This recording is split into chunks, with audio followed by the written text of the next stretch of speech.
Καλημέρα σε όλους. Good morning, everyone. Welcome back to the second day of our conference. As we have said yesterday, it is a very full day.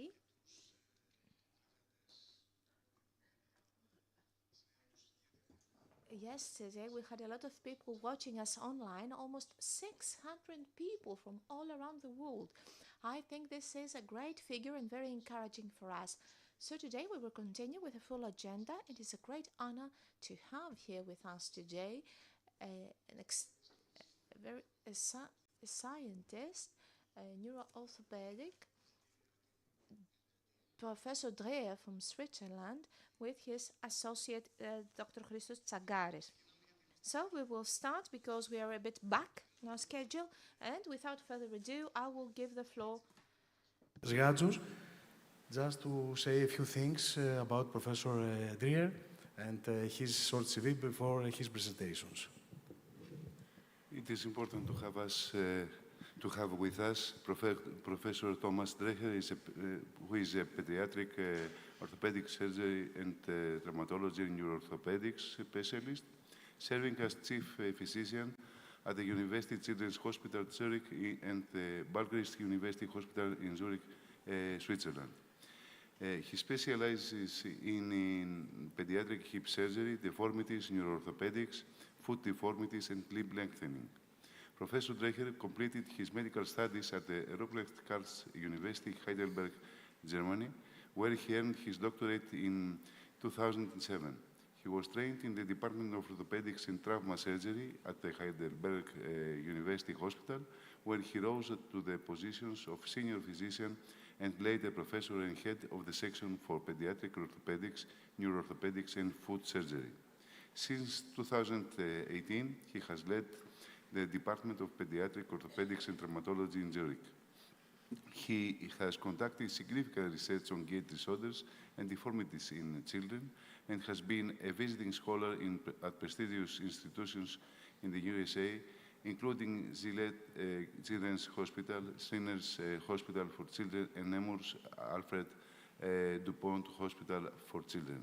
Professor Dreher is an active member of several professional societies, including the European Pediatric Orthopedic Society and the German Society for Orthopedics and Orthopedic Surgery. He also serves on the board of the European Society for Motion Analysis in Adults and Children and the Cerebral Palsy Working Group in Germany.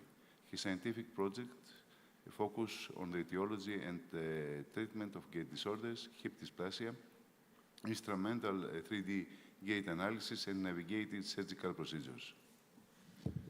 Απλά μια ενημέρωση για όσους θέλουν. Just an information for those of you who need interpretation. You can go and get your headsets from the entrance to listen to Dr. Dreher. And those of you who are online, you can click on the Greek link in order to listen to the interpretation. Ladies and gentlemen, colleagues and friends, it's a great honor for me to talk to you, and thank you very much for your kind invitation.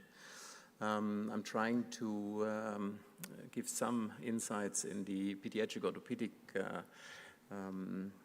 part in kids with autism spectrum disorders. Here I show you one picture of Zurich, where I'm working. As the chairman said, I moved to Switzerland in 2018. We're really enjoying being there. It's a great city, so if you have the opportunity to visit Zurich, let us know. I will start with a case, 3 years old, Tim, who has a autism spectrum disorder. And from the radiograph, you can see that there is, doesn't work so well. From the radiograph, you can see that there is a deformity of his right knee. You can see it's a little bit flexed, and there is a O shape, which is called varus deformity. And since he is 3 years old, we don't know about the future, but maybe after the talk, we will know more about Tim. I want to focus on some aspects concerning pediatric orthopedics and autism spectrum. First, I want to give you some insight on what pediatric orthopedics and traumatology is in real life. Then we will talk on trauma in autism and developmental musculoskeletal conditions, and then the aspects on which we should focus when we treat kids with autism spectrums. So pediatric orthopedics is covers the whole spectrum of musculoskeletal disorders from infancy to adolescence. And it's our goal to guide those kids through their growing. So we are treating injuries, we are treating deformities, and first we try conservative methods in the first sense. And our treatment not only includes kids with, typically developing kids with having musculoskeletal disorders, but also covers neuroorthopedic cases like cerebral palsy, spina bifida, Charcot-Marie-Tooth, but also autism spectrum disorder. Let's go to injuries. When we look at the aspects of autism spectrum disorder and the connection to traumatic injuries, we can see that in kids with autism spectrum disorder, the lower cortical bone thickness is lower in kids with autism spectrum disorder, which is quite interesting. And it was shown that they also have a lower bone mineral density, which was shown for pubertal boys with ASD at several spots of the skeletal. And also, lower vitamin D levels were found in children, adolescents, and young adults with ASD. How about behavior?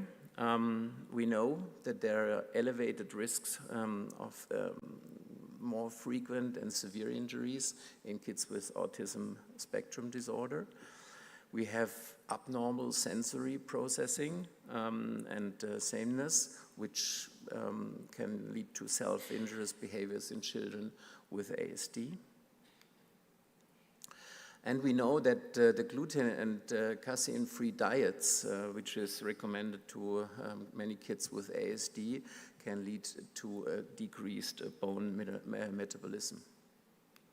And in the end, medications such as anticonvulsants and atypical antipsychotic medication may decrease the bone mineralization.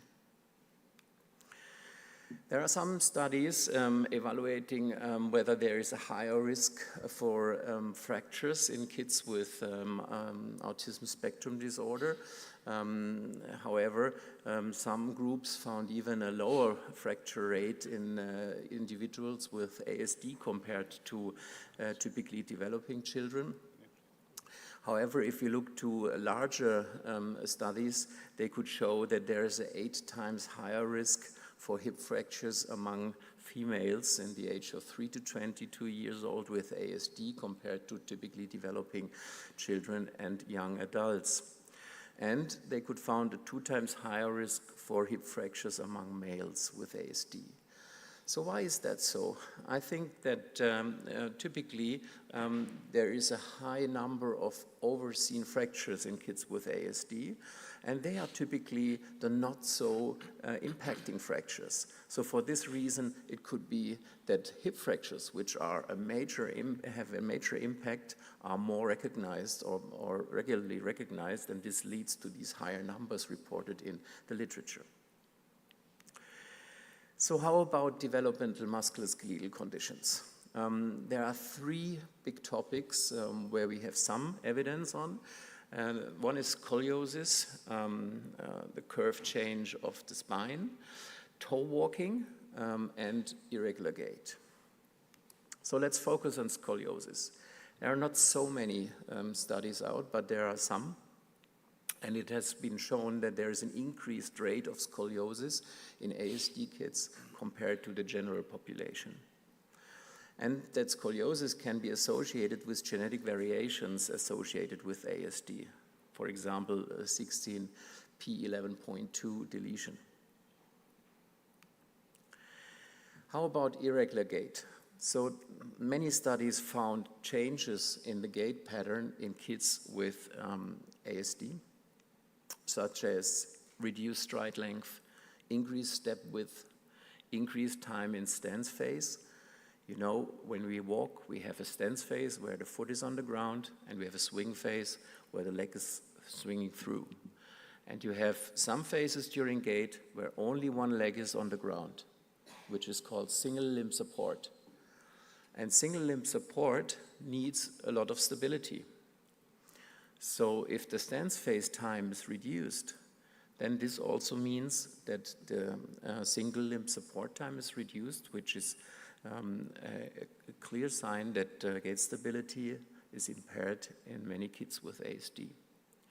We have decreased joint moments and often a flat foot contact pattern in those kids who do not show tiptoeing gait.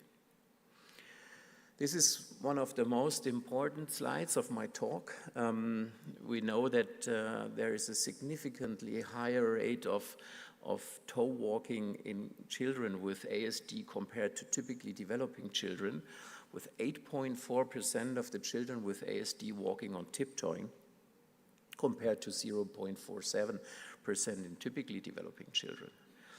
So the persistent toe walking is considered a specifier or associated feature in ASD. However, it's not a diagnostic of autism alone, for sure. But if you have a combination of other signs like language delays or motoric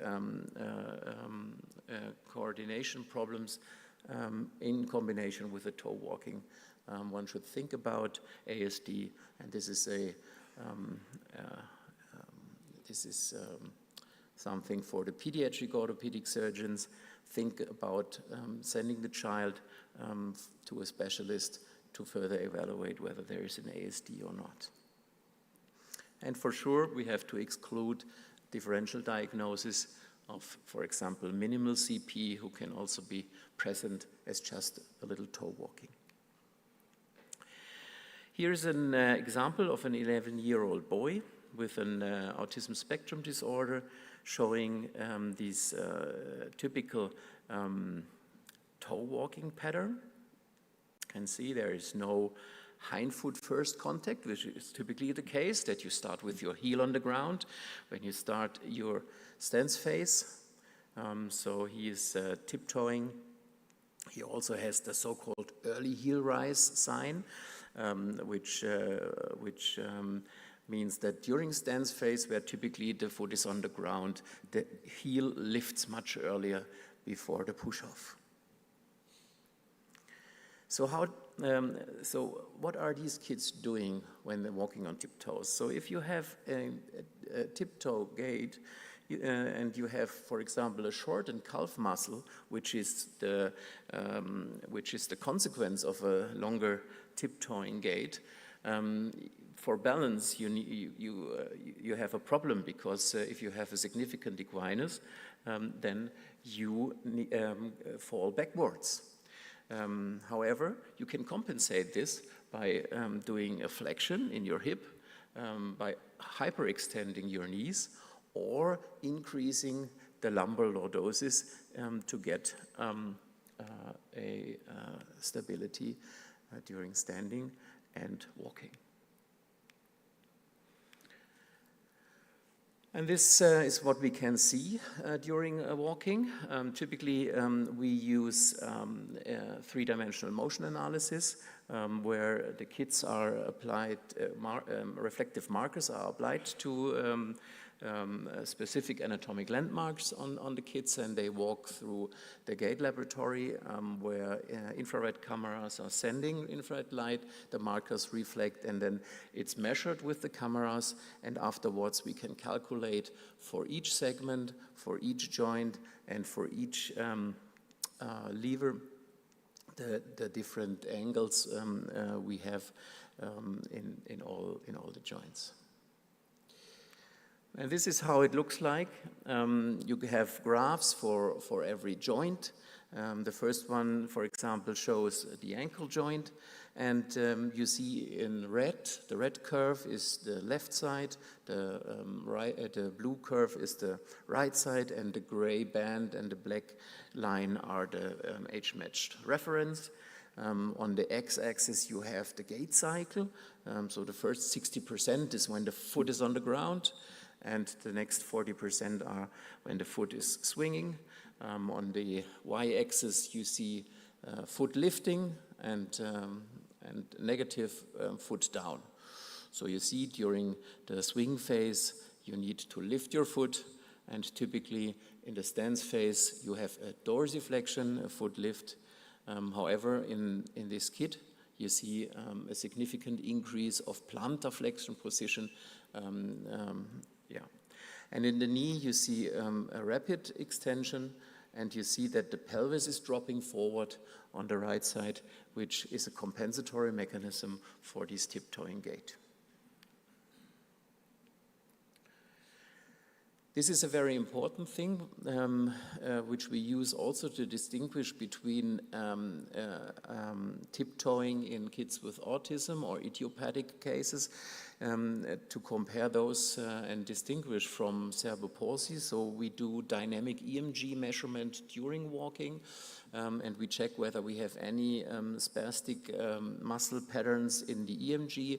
And in this case of the 11-year-old boy, you don't see any ongoing activities of gastrocnemius or soleus which show any signs of spasticity.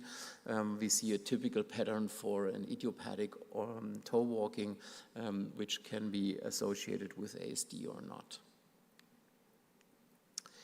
So how should we treat tiptoeing? Often it's the only thing which impairs the function during walking or in daily life concerning the musculoskeletal system. So one important thing is that the treatment should only be done if there's a consensus between us and the child, which you better know than I, is not always so easy. So you need a very good setting. I will focus on this a little bit later. We always start with physiotherapy in the first sense, by doing stretching, gait training, and there is some little evidence that potentially insoles with having a stimulus on the sole may help to reduce a toe walking pattern. However, and this is what I mentioned before, in case there is a development of a contracture, you can imagine if you're walking on your tiptoes for a long time, then the calf muscles shorten, and if you have a contracture, this is the definition of a shortened muscle, which you cannot stretch more, then you need to do other things, and one thing is a serial casting. You can put the walking casts in a zero position and later in a dorsiflex position to stretch continuously the calf muscles, and this can help to correct the contracture. I wrote down Botox. So you know Botox is used typically for other indications, but you can use Botox also for in equinus gait or in dynamically shortened calf muscles in kids with cerebral palsy. There is a high evidence that this reduces the equinus gait. However, and therefore I shouldn't have write it down, it's clearly shown that Botox does not give any effect in cases with idiopathic toe walking and also in kids with autism spectrum disorders. So don't use Botox for those kids. And the last step is surgery. You can perform, and typically what we are doing, if all the conservative means have failed, is that we do a percutaneous lengthening of the tendon Achilles tendon. This can be done in a short anesthesia. There is no need for big incisions to suture. It can be done with small incisions, which there is no need for any suture. It's minimal invasive, and there's very minimum risk for pain afterwards. And in the same anesthesia, you can apply the cast in the correct position. So it's a very, very convenient technique and very effective, and also the results are pretty long-lasting. So here's a small video on how this works in UR. You see the kid is located in a prone position. You can palpate the Achilles tendon pretty well. You palpate it between your fingers, and then you go with the knife through the skin. You cut the Achilles tendon half. The next incision about 6 centimeters proximally, same direction, and then the last incision is done in between to the other direction to finalize the three-part cut. And afterwards, there is a release of the tendon. And the good thing is that the tendon sheath, in comparison to an open technique, the tendon sheath stays intact, which accelerates healing. So this is a very effective treatment for these conditions. Oh, wait, sorry.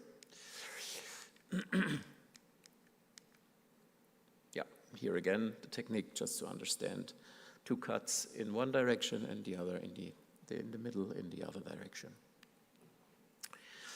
And then after the surgery and after the time in the cast, this is about 4 months after the surgery, you can see the same boy on the right side, walking now with a pretty normal walking pattern. He still has a little bit of an early heel rise, as you can see on the right side, but it's much improved in comparison to preoperative. And you can see the graphs of the gait analysis. The pattern has now normalized for the ankle.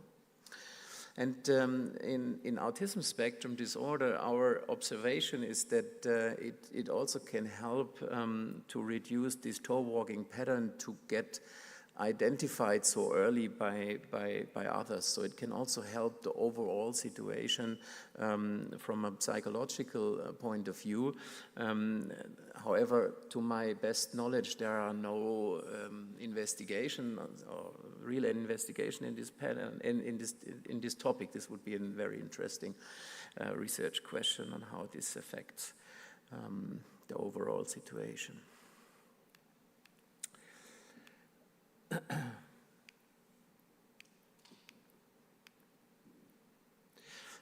Here you see pressure measurements. So we are not only evaluating the gait, but we also evaluate on how the pressure distribution of the sole changes after such a procedure. And you can see on the left side it's preoperatively, and on the right side it's postoperatively. You see the red, the more red and the spots are, the more pressure there is. And you see that after the surgery, the pressure of on the forefoot is much reduced and the pressure on the heel is increased, which is a clear sign that the whole thing has shifted towards a normal pattern. So what about the principles we need to discuss about from an orthopedic point of view when we talk about ASD? It's very important that you have a good setting, and there are several publications focusing on the topic. That there should be a pre-visit preparation, phone calls. In the optimum case, you have a case management for these families, a person who is familiar with the topic and can contact the families before they are in direct contact. We try to have as convenient as possible environment for the kids when they come to our outpatient clinics. For example, reducing noise, turning down the stress, having enough time for the consultation, reducing light if this is necessary. And it's very important that we have the clear and direct communication without unnecessary gestures, movements, which can increase the anxiety and the problem of the whole ASD spectrum. During hospitalization, it's very important that the families get support, and the caregivers. It's important that the staff also is trained for those situations to improve the quality of care, and for more aggressive treatment like casting or even injections or something. We recommend to have a sedation for those kids, not to further harm the situation. Surgery, it's very important that the triggers are identified in the individual case, so that you don't act like you are acting in the OR before. And if there are several problems in those kids, and we will see this a little bit later, then we always try to do everything in one surgery, so that the kids are not further traumatized, the situation is not stressed anymore.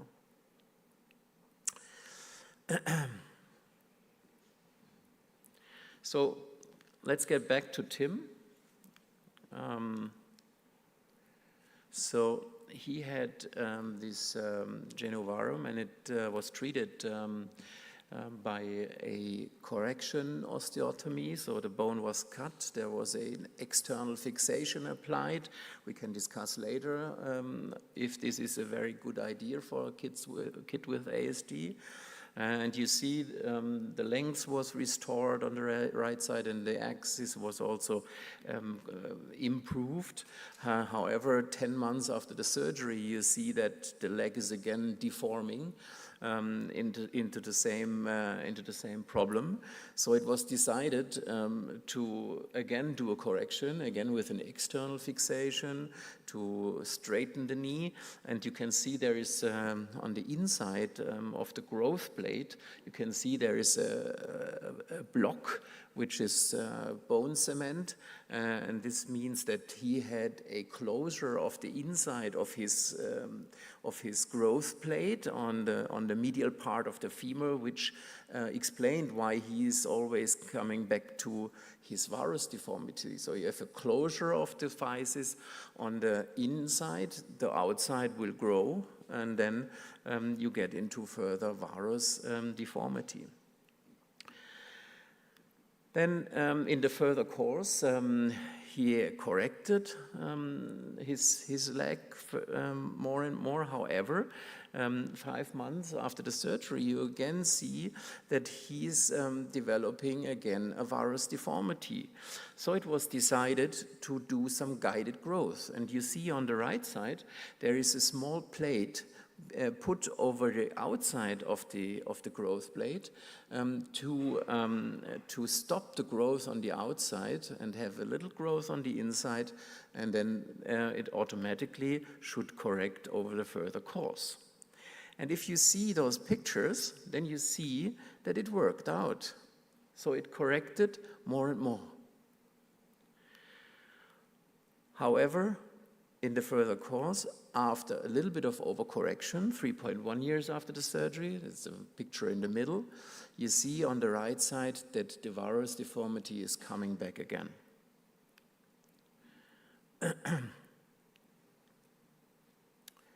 So it was decided again to put in the plate on the outside. And in the further course, again, it corrected. You see a straight leg on the right side. However, in the further course, after taking out the plate when the leg was straight, it came back again. So a big problem which is ongoing over the whole period of growth, and Tim was 13 years old then. And what you can see on the right side is there is a big block under the foot which represents a large length discrepancy in the femur bone. So then he had a leg length discrepancy of 4 centimeters and the remaining varus deformity. So it was decided to put again an external fixation to do lengthening and axis correction. So here you see there was the axis corrected very nicely, and then in the further course, lengthening of the bone. So, and then, and they lived happily forever after. No. He got an infection after several surgeries. At some point, the risk for an infection is quite high.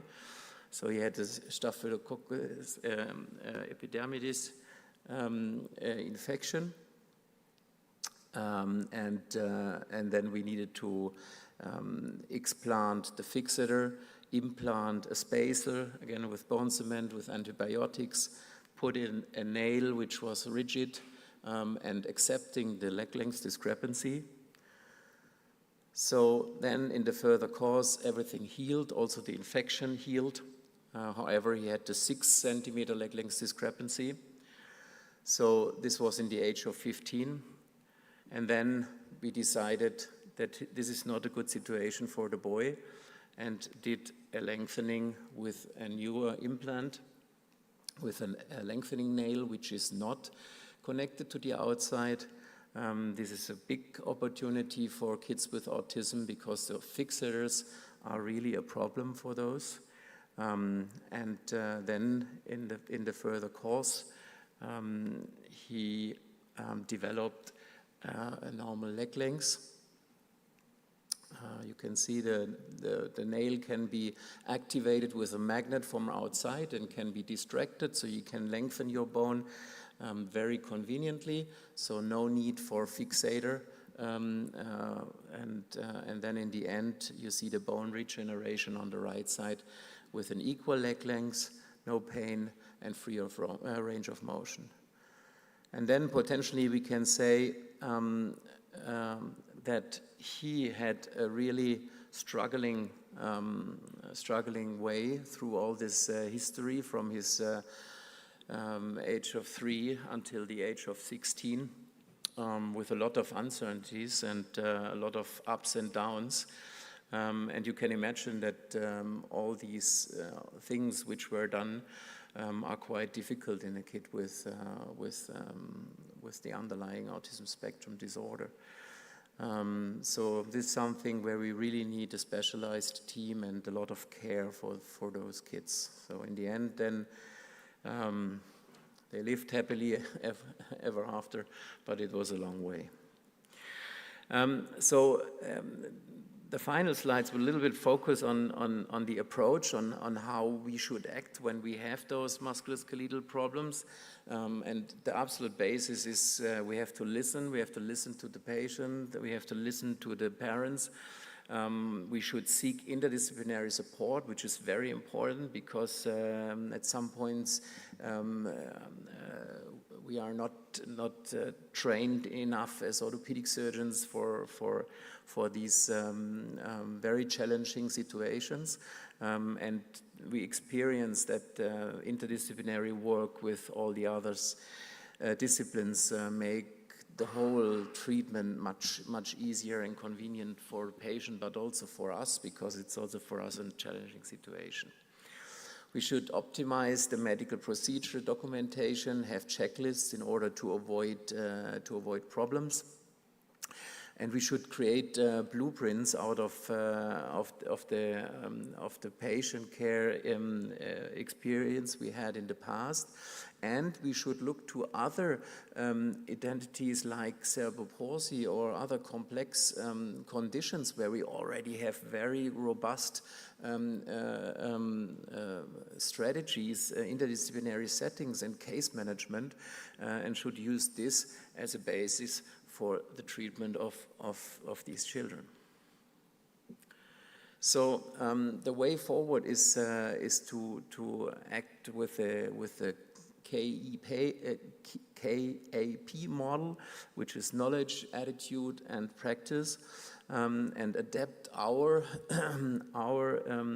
situation to the situation of the patient and the families in order to improve the care for these musculoskeletal conditions. So to conclude, children with ASD have an increased risk for musculoskeletal injuries, also for not recognized injuries.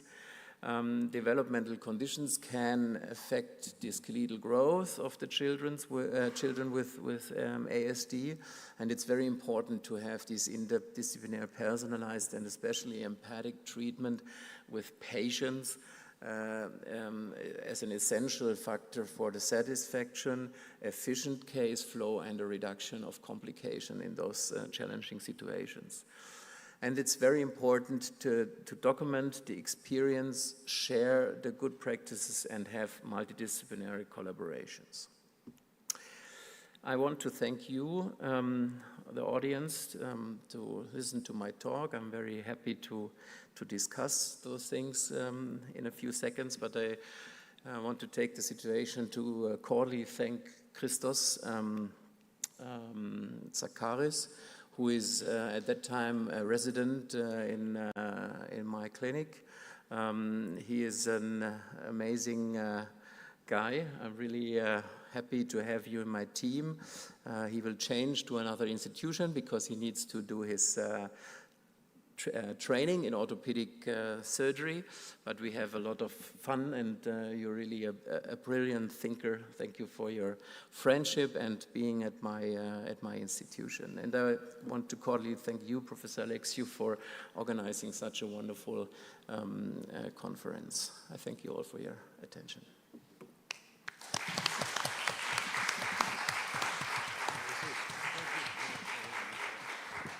Thank you so much, Professor Dreher. It was an insightful presentation for all of us. I think it's a very efficient and very promising solution for the families, for the children, and I think it's a hope for the Greek society, for the autistic people, to listen to this presentation and see the results, the potential results that can be applied, but with difficulties, of course, as you have discussed, to the children. Many congratulations to Christos, a close friend, and I hope the best for the team. So, any questions from the audience? Yes, one moment, Miss Lana.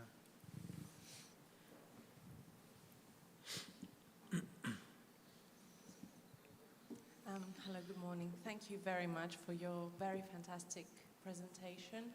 I would like to ask your clinical opinion on one thing that I'm wondering at the moment. In hindsight, in retrospect,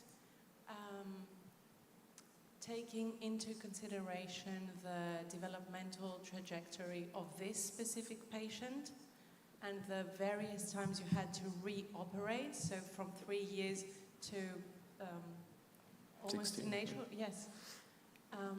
Would you have still decided, now that you know the results and everything that eventuated, would you have still decided to operate on various occasions throughout his growth period, the most pivotal growth period for a child with ASD as well?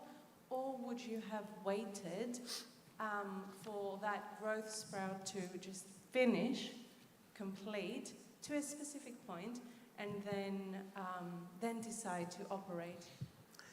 Yeah, thank you very much. It's a very important question. I know the case just from the final 2 or 3 years. I did not take care of the case before, so it was the situation I was faced with when he was already 13 or 14. However, your question is very important, and the problem in this case is it's a very special combination of a deformity which develops very rapidly, as you have seen, despite the early treatment, which we can discuss on, but it developed very rapidly. So in this case, you can decide between leaving the deformity develop with the risk of at some point having such a severe deformity that he would not even be able to stand on the leg. So despite the growth modulation you have seen, it has significantly worsened in between. So this is, I exactly chose this case because of this, and I hope to have this question. For sure, we definitely want to wait with any decision on orthopedic treatment as long as possible to have the opportunity that the child can get an adolescent and have more understanding and is more open to such treatment. So if you want to define a rule, I would say treat as less as possible and treat as late as possible. But in such a case, you really stand in the corner, right? And you need to decide. What we really avoid, meanwhile, is to using frames and external fixation for kids with ASD. I think the whole treatment around these frames and external fixation, the pins, the daily routine to clean everything, it's really so much stress for those kids. We are very lucky to have these new implants which are all inside. You don't see anything from the outside. You can lengthen legs from the outside. So I think that's very helpful, and we should avoid frames for those kids. Άλλη ερώτηση?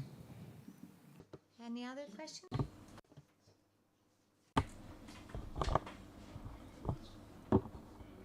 Excellent lecture. I would like to ask you, I saw that you are using child behavioral checklist for assessing the child. Do you think that's the best? Do we have something more we can use for this? Please just say some things about it. You mean the one I've showed? Yes. So the one I've showed is from the Pediatric Orthopedic Society of North America, and there are other checklists, and so we are more using case management than checklists, and as you know, Switzerland is a small country, but also the resources are quite well, so we have a case management for those kids, and we prefer to have the case management and those nurses who know the family, who know the child, has much more information than just a form. But I think at least if you don't have a case management, you should use a form. I cannot say which form is the best one. I think there are more specialists than me in the audience who can answer this. But there's definitely a clear recommendation to not just go into OR and treat those children as the others. You need to be prepared and get as much information as you can get before. So we can use a checklist for the first assessment, and then we're doing a second a case management individualized. That would be an optimum situation, for sure. Yeah. Thank you very much. Thank you very much, Professor Thomas Dreher. It was something fruitful, we could say, and everybody who will like to speak with him, he can find him after the session. Thank you very much. Good.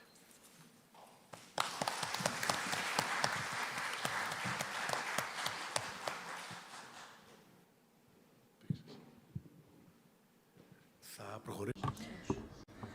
Now we will go on to our second topic today of this session. It comes after the excellent presentation by the professor. I see Mrs. Georgakopoulou. We will discuss them later. So this is a topic proposed by Christos, and he first came into contact with the OncoDaily platform to discuss the issue cancer and ASD, two cases that in a very vulnerable group such as ASD patients create an explosive situation.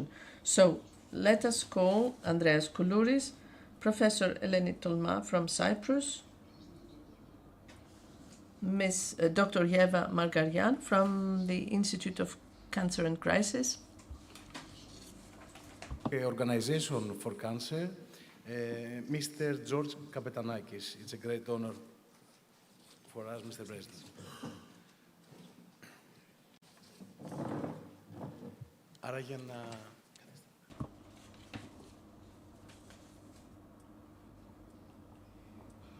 So, the idea of the roundtable was to discuss a very special topic where we have a meeting of these two difficult conditions to be handled, cancer and autism. This is an initiative of Europe Cancer Mission Board where Ms. Tolma and Christos participate, Dr. Yeva Margarian with the assistance of Professor is responsible for OncoDaily together with Professor Tamamian. And a few days ago, the Global Cancer Movement was launched, a global platform where the state or anyone can do programs and projects, and this platform will do fundraising, will organize events. It is a pioneer thing, I believe, to have it in this conference. With Mr. Kapetanakis, we will discuss also. He's in the Hellenic Cancer Federation, and I will make a short comment, as we discussed with Christos, to share parts of my experience as a patient. So much, all of you. Thank you very much for the kind invitation. It's a great pleasure and honor to be here with you. May we proceed with my presentation? Please. This is not the right one.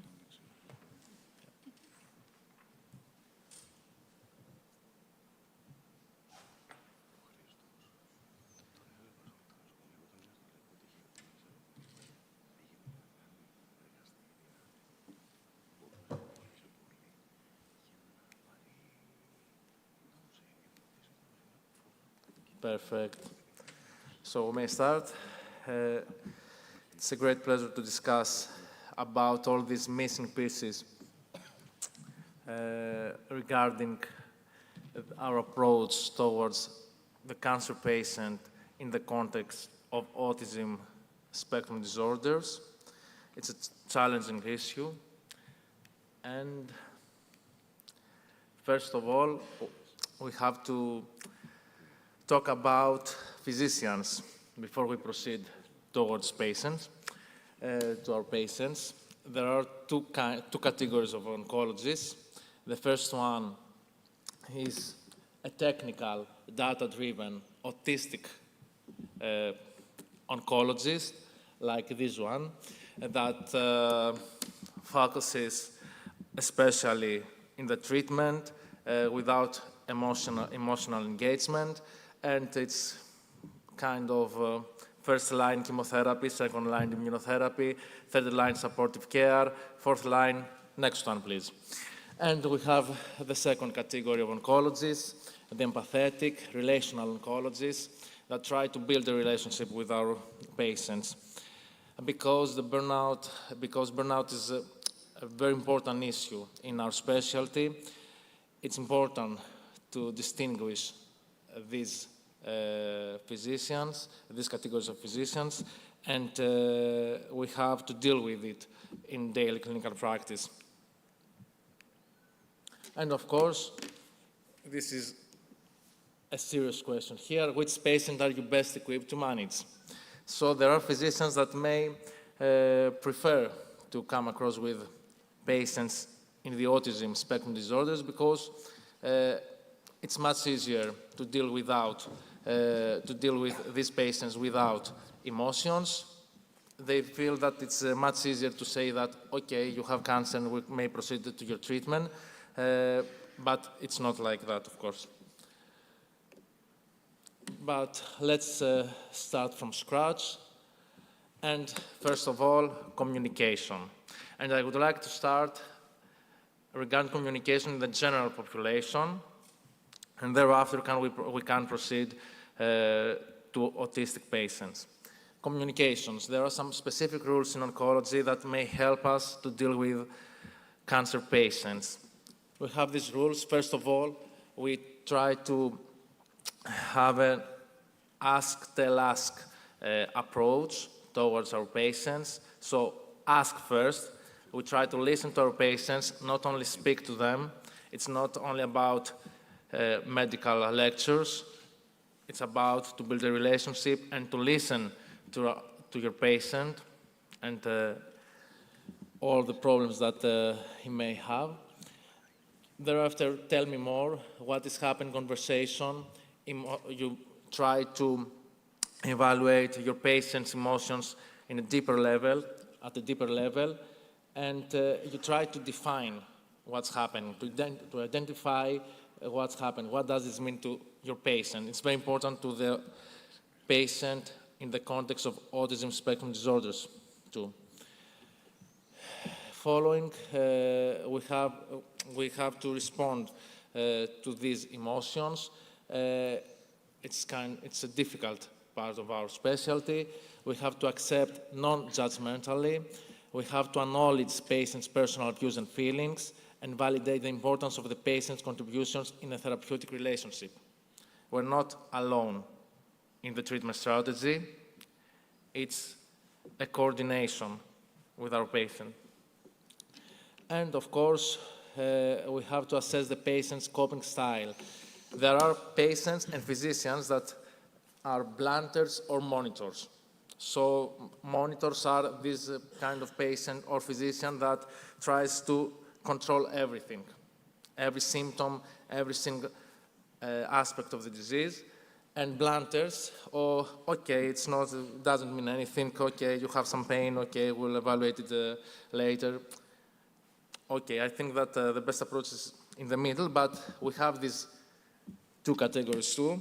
And it's very important when it comes to the autistic patients because we may have underdiagnosis or we may evaluate some symptoms much more than compared to what we should. So medical oncology is speaking medicine, but we have to speak the language of our patients. And this fact is much more challenging regarding autistic patients. Let's dive into patients in the context of autism spectrum disorders. Of course, we can follow this ask-tell-ask process. Tell me more, it's kind of challenging because these patients have special communication needs and it's difficult to sustain a conversation with them. When it comes to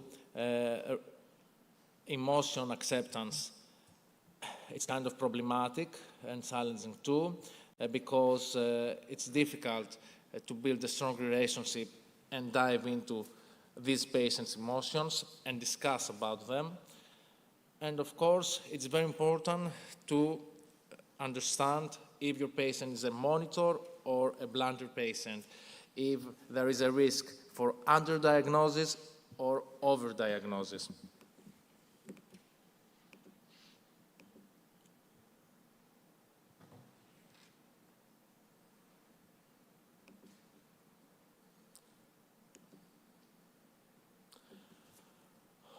Of course, we have some ways to build relationship and rapport with these patients. We have to be patient while having a conversation, giving time to answer. Time is of paramount importance when it comes to these patients because we need time to build a relationship. Always remember, always strive to be encouraging and compassionate. Be aware of the tendency by autistic people to speak at length about their favorite topics, which may require some gentle prompting or redirection, gentle nudge or prompt to get back on topic with specific questions. We may have some behavioral approaches. Behavioral approaches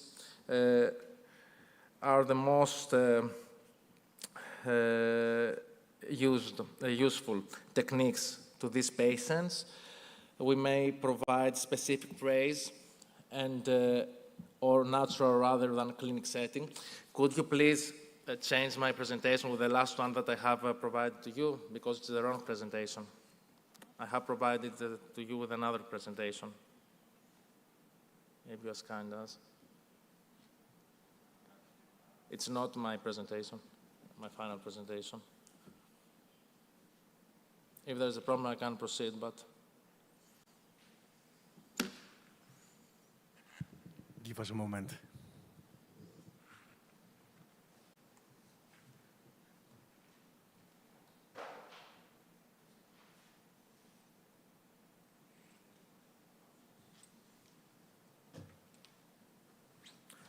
Okay, we may proceed with the previous one. This one, perfect.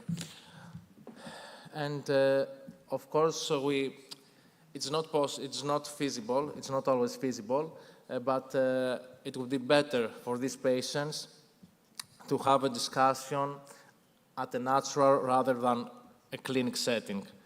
So it's difficult for these patients to have to be hospitalized at a department because they have different routines in comparison with these routines that they have been used to.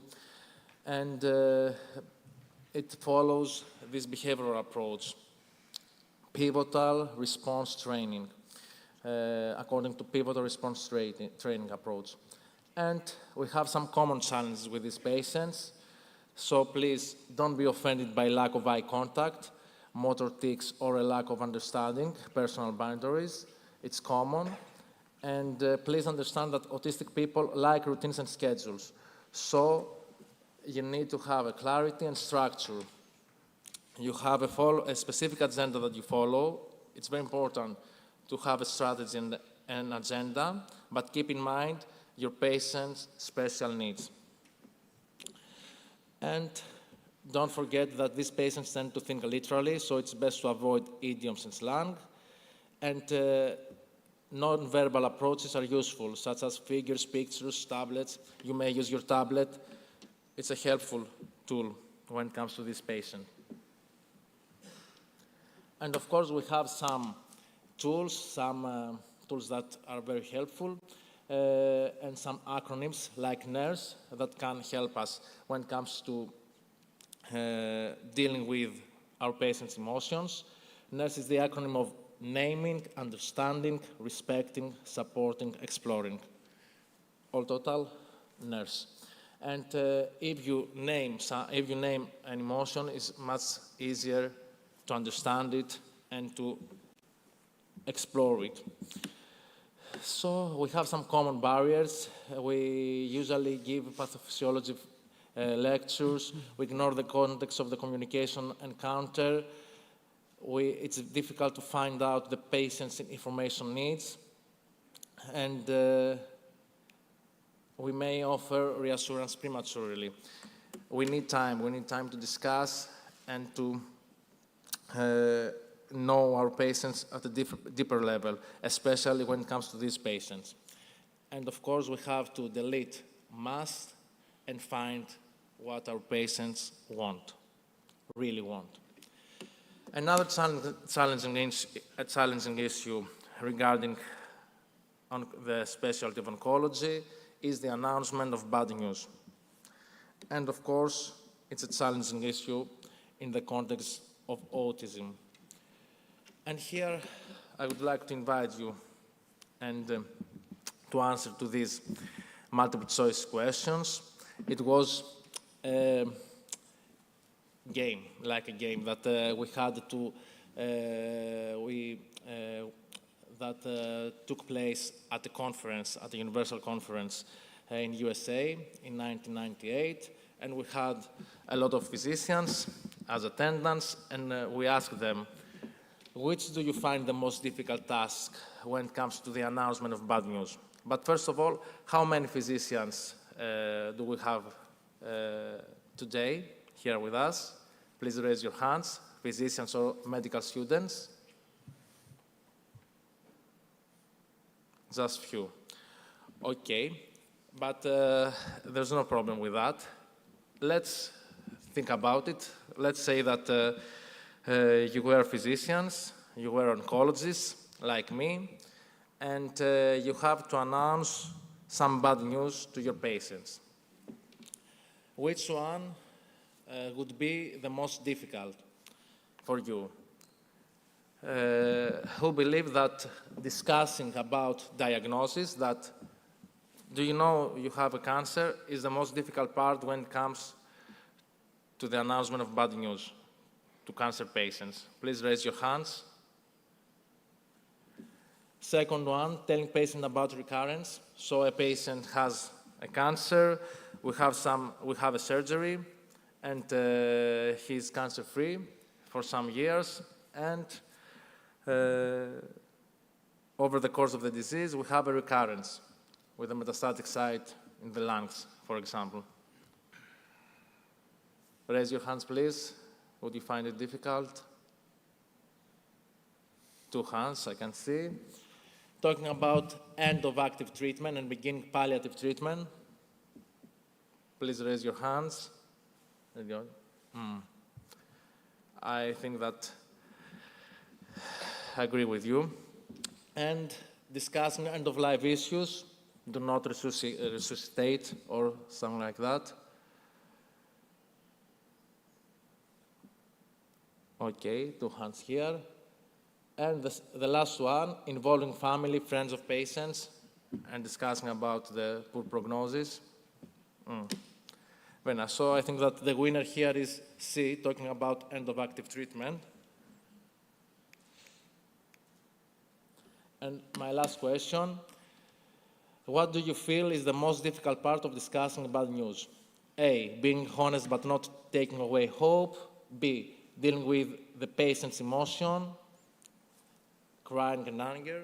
This is challenging when it comes to autistic patients. C, spending the right amount of time. D, involving friends and family of the patient. For the A, who vote for the A? 5, 6, 7, 8. Okay, it's done, deal done. B? 3, 4. Spending the right amount of time. Just 1. 2. Okay. It's about family. The family has the same opinion here. And D? Just 1. Okay. And let's see oncologist answers. When it comes to the first question, the most difficult task, they agreed with you. Talking about end of active treatment and beginning palliative treatment, 45% of physicians thought that it was the most difficult part when it comes to the announcement of bad news. And when it comes to the second question, the most difficult part was being honest but not taking away hope. So a total agreement with findings from the conference in 1998. And what's about truth? When it comes to Greece, it's a common practice that we avoid telling the whole truth to our patients.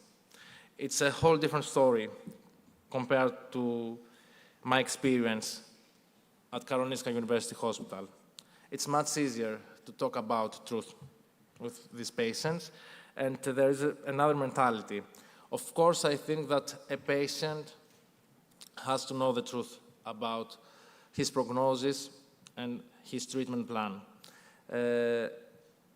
And it's the only honest way to deal with our patients. There is research that shows that 90% of patients would like to know the truth. And I think that the same approach we should apply to autistic patients. But the Greek mentality says, as this singer sings, the truth counts only as much as you can handle it, so be careful with the questions you ask. Μετράει η αλήθεια για όσο την αντέχεις, γι' αυτό τις ερωτήσεις που θα κάνεις να προσέχεις, in Greek. But it's a question open for discussion.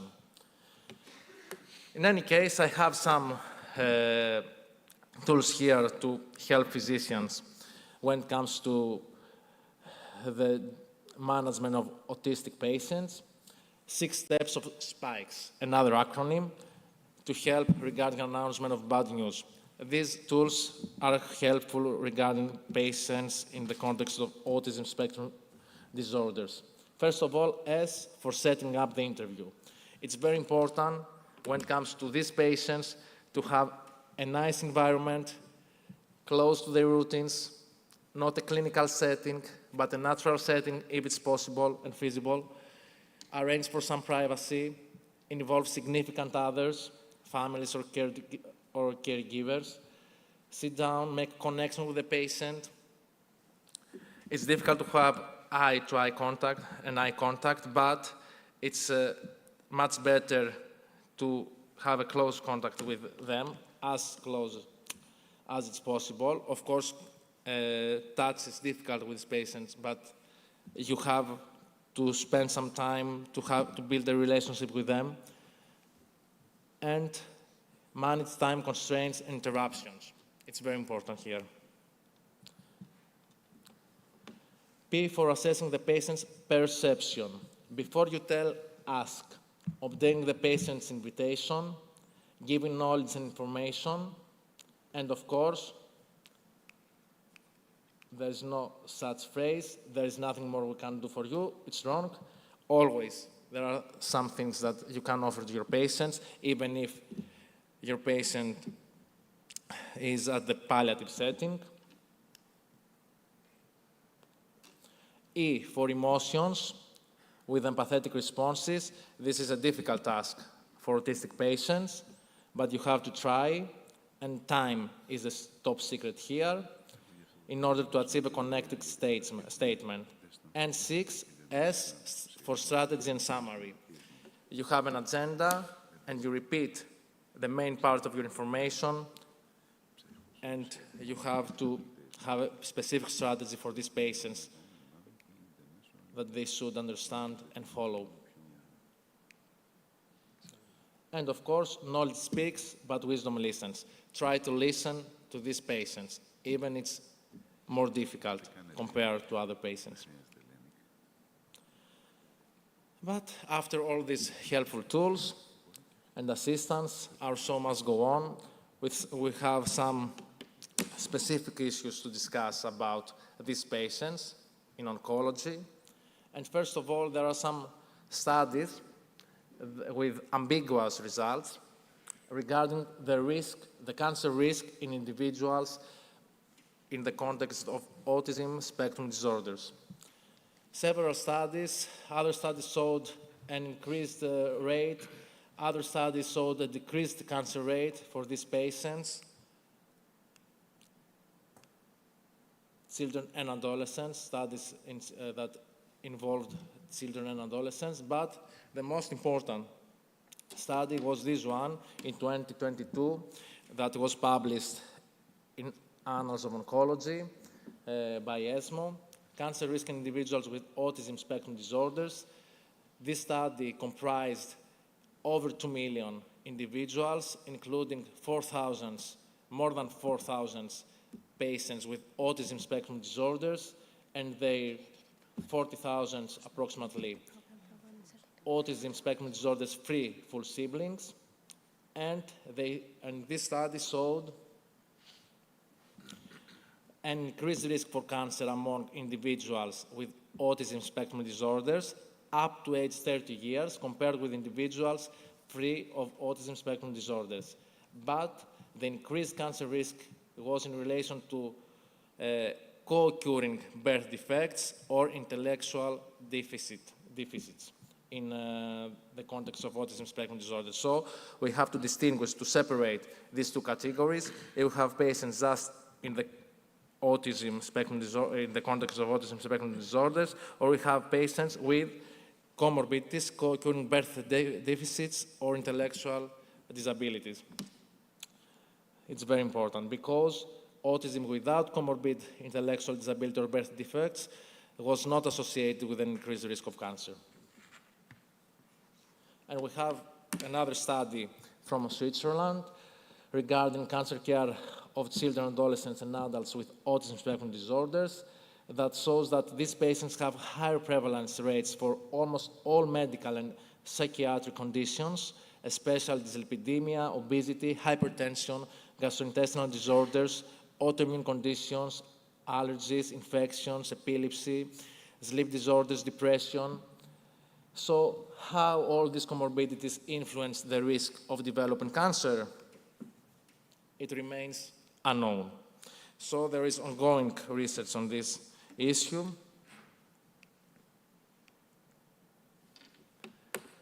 And of course, in the discussion section, early diagnosis of autism spectrum disorders facilitates the deployment of adequate conditions for cancer care, but possibly not sufficient.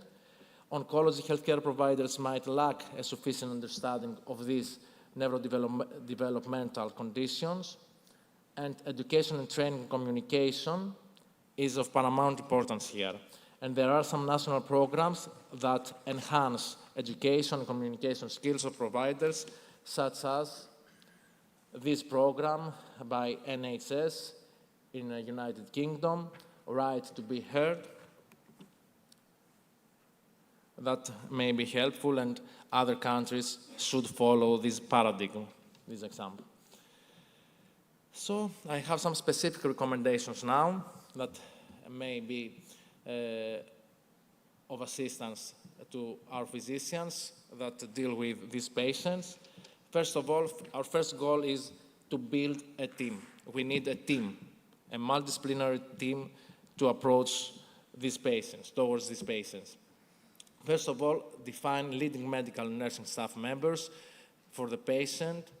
You need to have regular face-to-face communication, establish an accessible staff list of all providers involved to ensure communication, educate, please, the caregiving team and ancillary staff on the patient's specific needs, and raise awareness that the patient may be both over and under-responsive to stimuli, so that we may avoid overdiagnosis or underdiagnosis. Communicate regularly with the patient and family team. Hold regular multidisciplinary team meetings. Schedule satisfaction evaluations. And allow continuity of care. These patients need to have a specific team, and they need to have a follow-up by this team. It's not like my department's program that a patient can have a follow-up from plenty of doctors, physicians, and our patients will meet another doctor every time. It's very important for these patients to have the same doctor, the same team, because this relationship is of paramount importance. Our second goal, we should evaluate the patient's needs and set the stage for optimal care. We should comprehensively assess personal development, daily living skills, and sensory needs in collaboration with the family and nursing team, speech and occupational therapy teams. They may be helpful too. Identification of preferred communication style. Some patients may prefer tablets, pictures, figures, not only talking about the disease. It's very difficult for them, maybe. Prepare the patient to new environments. So if a patient in the context of autism spectrum disorder needs to be hospitalized, it's very important to be prepared for this. Otherwise, it's a whole new routine and it's going to be very difficult. Establish a dietary plan featuring known and routine foods. If these patients change their diet plan, it may be challenging and difficult for them and may ignite a crisis. And our third goal, react to distress or crisis. You may have to handle a crisis regarding these patients, so we should coordinate clinical care to minimize sensory input and address environmental factors that contribute to sensory processing difficulties. We need ample time for preparation and ensure consistency of procedures and care. We should maintain outpatient routines as much as possible while inpatient. We should continuously monitor for signs of imminent crisis. And in case of crisis, safety first. So create an area of protection, immediately stop any intravenous product or non-vital procedures. We should stop chemotherapy, for example. Eventually ask for help. Individualized mitigation strategies are very important, and post-hoc review of events in order to have a better preparation and strategy in following potential crisis. And another important issue here, I would like to proceed to some oncology-specific symptoms that deserve special attention in individuals with autism spectrum disorders. First of all, cancer pain. One of the most important symptoms that the majority of our patients are going to face over the course of their disease. Self-assessment by a visual scale is of paramount importance. We use this scale when it comes to every patient in general, or we should have used this scale, like this one, face pain scale. If we have non-verbal patients or intellectually disabled autistic patients, hetero rating scales to objectify manifestations of pain are very significant, and the use of the revised face legs activity, cry consolability, pain assessment tool, or other assessment tools, pain assessment tools, are the minimum standards. So we have these tools, these scores, and we can evaluate our patient's pain and have a treatment plan for their pain management. Second symptom, cancer-related fatigue. Fatigue, our patients are very tired, and there are a lot of reasons why they experience this fatigue. Because of cancer, because of our treatments, and because of cancer cachexia. So we have some associated behavioral issues that can be misleading here, and we may not be aware of the reason why. Is it because of autism spectrum disorder? Is it because of cancer cachexia, or because of our treatment? It's very difficult to distinguish, to separate the cause of this fatigue. So these patients may have maladaptive sleep patterns because of autism, and they are associated with increased baseline daytime sleepiness. And we need the collaboration of family in order to separate and in order to define the cause of these symptoms. And we have to compare with baseline or prior signs. So medical reports and anamnesis is very important in order to deal with these symptoms. And we have a lot of ways to help patients with fatigue. Not so useful. I think that the highest level of evidence is physical activity. The physical activity has the highest level of evidence, and it's the most helpful. It's kind of oxymoron. It's kind of strange that you have a tired patient and you will say, you may be more active in your daily life, but it's truth. If you are more active and you try to incorporate physical activity into your daily life, it's the best medication when it comes to fatigue. Cognitive behavioral therapy is important too. level of evidence 2B instead of 1B with physical activity. And it's very helpful when it comes to the autism spectrum disorders. So it's beneficial to both conditions. Short-term use of steroids are helpful, but just for a short period, so we have a short benefit here.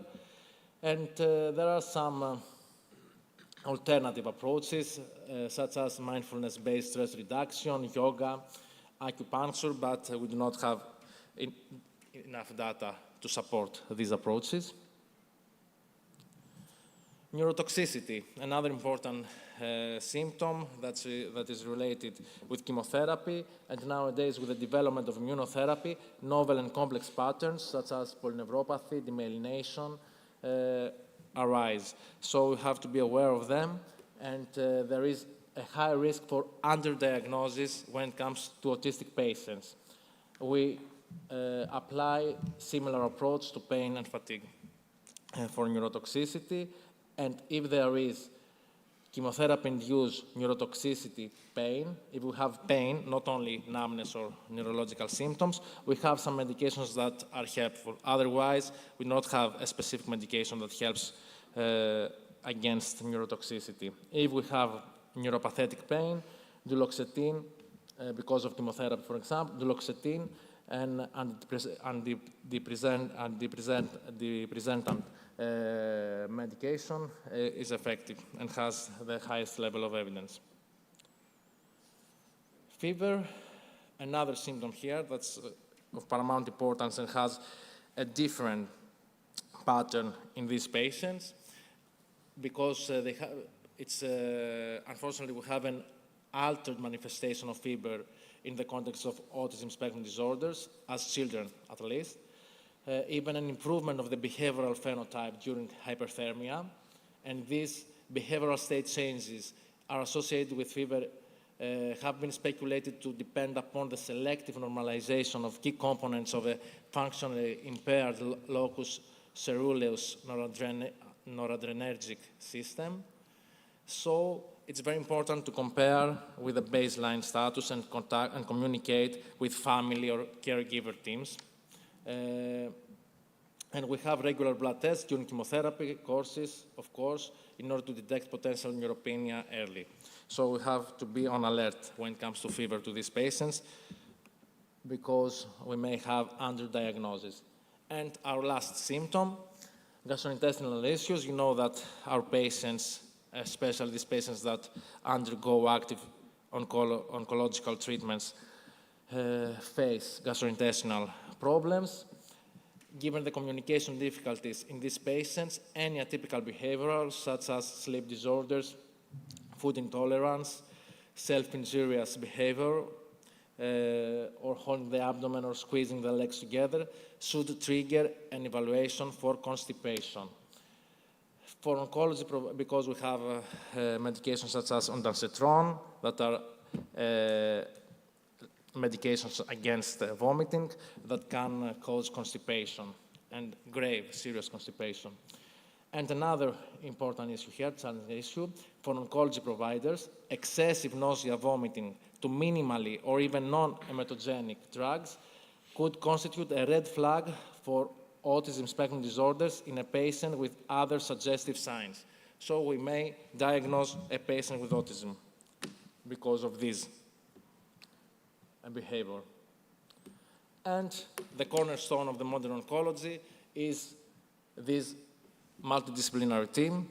We need a lot of professionals to be involved in this patient's management strategy, and together, of course, we can achieve more. And don't forget that these patients need time. It's a time-consuming process here. It's 30 minutes visit as usually it's not enough because we need to build a strong relationship with them, and it needs time in a world that doesn't allow to us to give so much time, but we have to. We have to respect these patients and to respect their special needs. And time is the cornerstone here. And before my final slide, I would like to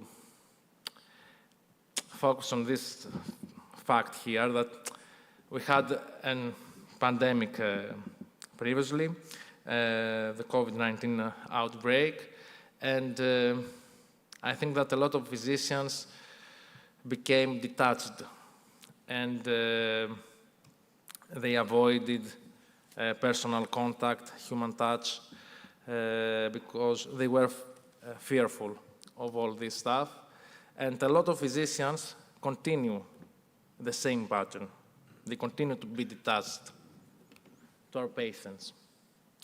We are afraid of all this stuff. And we are kind of autistic ones, I dare say.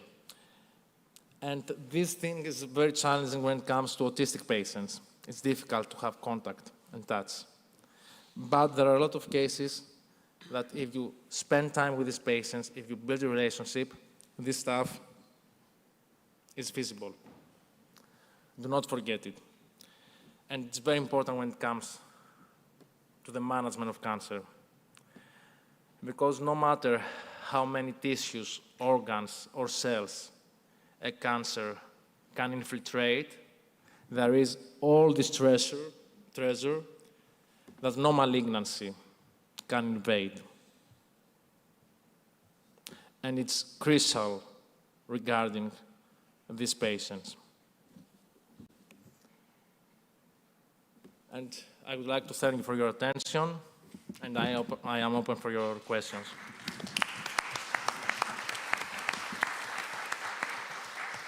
Thank you. Don't forget to connect. Thank you so much, Dr. Koulouris. It was an excellent presentation and very emotional for some of us. Mr. Kavatanakis, do you want to make some comments in Greek, in English? Yes. First of all, I want to thank you for the invitation, being here in this international conference. And I want to congratulate Dr. Koulouris for his presentation. I believe that you gave a lot of answers to the themes of this conference and of this session. And I have to say that beginning from the first slides about how to announce the bad news, the good way, that I have to say that I agree with Ludovicos Fanogion. And in my opinion, there are so many truths, but one reality. So you have to describe the same reality with different ways. It's okay, better now? Yes. Well, what I have as a conclusion from this presentation as well is that we need education. The healthcare professionals and also the families and the carers have to get the proper education, because the ASD is not easy to handle without that. It is anyway very difficult to handle. You all raise your hands on some difficult points of your profession, how to announce, what is the most difficult to do. So we can imagine if we have someone, an individual, a person, a child, that it is very difficult to communicate the way we know. So we have to develop skills and to get education. On the other hand, I believe that the healthcare systems are not oriented to give the proper treatment, the proper care to these people. So we have to work together to eliminate barriers and challenges and to find a way to give the time, the space, the infrastructures.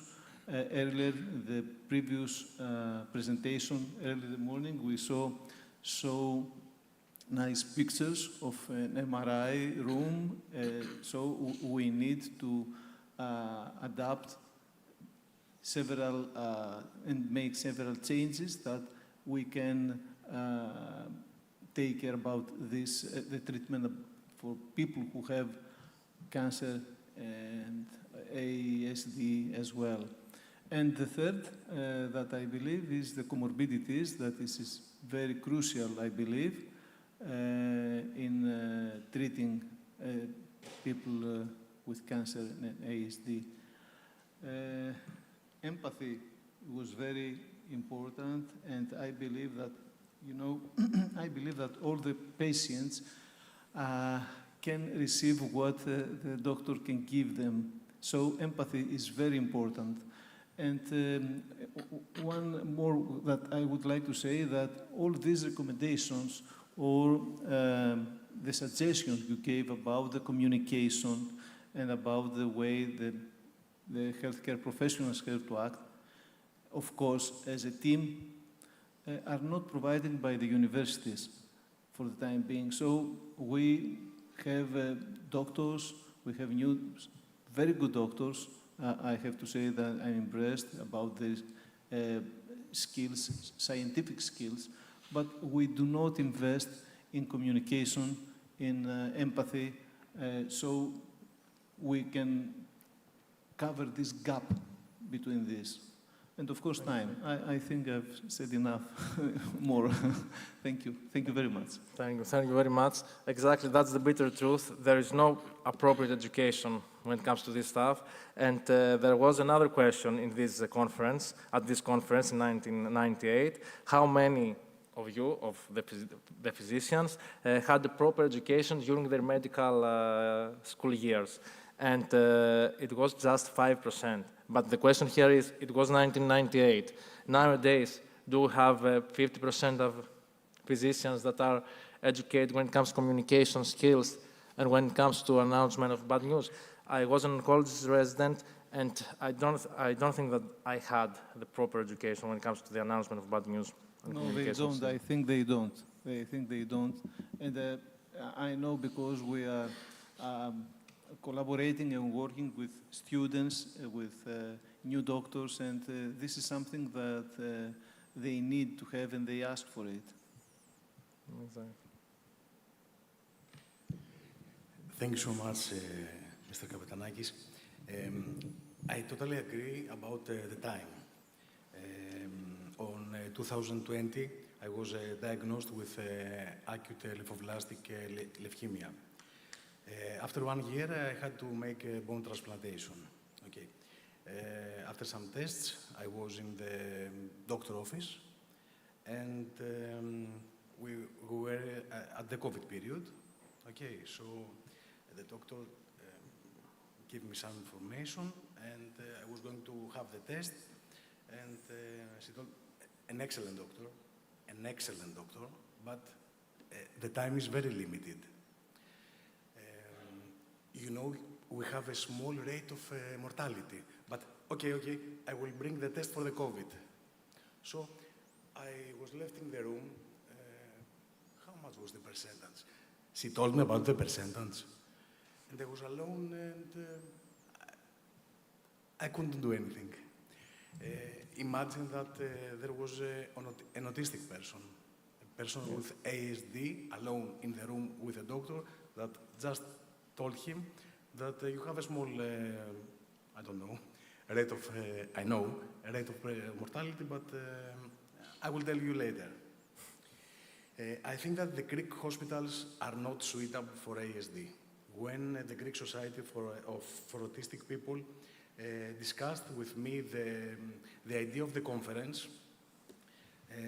I made a question on the very good hematologist that I have as a physician here in Athens, and I told him, I have not seen any autistic person all these years in this universal hospital. We don't accept patients with ASD in the transplantations units. Okay, this is the fact. This is the problem, I think. The presentation is excellent, and I think that this is the point. We have to educate the system, not the doctors. All the system must be rebuilt. The hospitals are full of stimuli, are full of pain, with rooms of 4, 5, 6 beds. not only one. So we cannot add an HD patient in a room with other 5 or 6 cases. There are a lot of details, and I think that you are the experts with Professor Tolma in the EU mission office with Dr. Yeva. I think that you must make a detailed plan. Let's say, for example, yesterday, the General Secretary of the Association for the Autistic People was describing very emotionally his every week schedule about his 40-year-old son, 40 years old son. Every week must have a certain plan. Every Wednesday we will have a pizza day, night. On Saturday we go for a souvlaki. We discuss about something. A specific agenda. Yes, a specific agenda. And this is the ASD. We have here Ms. Konstantinidou with the GoOT diagnostic tool. We must prepare the ASD person every day and a lot of days as a program. And now we have a patient that takes the chemotherapy and the vein is not so good after some days, as you know. So we have to change the vein without telling anyone that, oh, sorry, I cannot go to this hand, I will go to the other hand. Oh, I will go to the foot now, without any description. And then after some changes, there's no vein, so we have to put a drain. And then after the drain, we have the infection. And this is a loop. So I think that must be a detailed plan for the ASD and cancer. For, you know, a program. We don't have half an hour of the oncology in the Greek patients. We have only 3 to 5 minutes. For me, it was excellent, the presentations, and I believe that you must help, along with the Hellenic Federation for Cancer, the Greek Society, and all the other societies and institutions for autistic people, at least here in Greece, to make a plan for cancer. Thank you so much, and I'm sorry for the delay. Thank you again. And I totally agree with you, but I think that it's not only a matter of Greek hospitals, it's a universal issue, and there are just few societies and national programs, such as Right to be Heard in United Kingdom, that shows some responsiveness to this need. So we need more national programs, and it's a universal phenomenon. So all together we have to find solutions for these people. I would like to add something. I mean, everything it's very important that we hear it, everything. But I think that we find again the problem with our medical education about breaking bad news.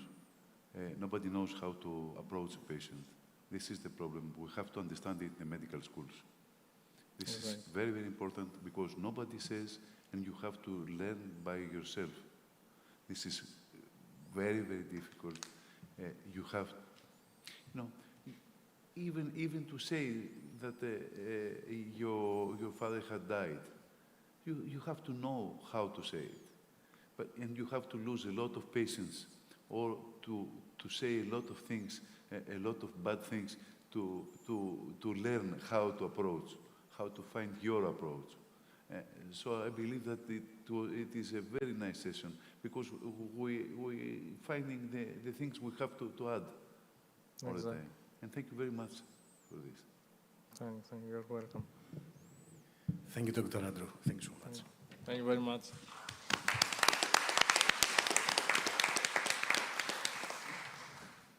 And I would like to call Professor Eleni Tolma from the University of Nicosia, Cyprus. She's also a member of the Horizon Europe Cancer Mission Board on Brussels. Hello. What is that? Okay, there we go. Okay. Hello, everyone. My name is Eleni Tolma, and I would like to thank Christos for inviting me here, and also Professor Tanos Alexiou. My name is Eleni Tolma. I am an associate professor at the University of Nicosia, Department of Primary Care and Population Health Medical School. So today I'm going to talk about health promotion. My expertise is in public health with a focus on health promotion, education, and behavior.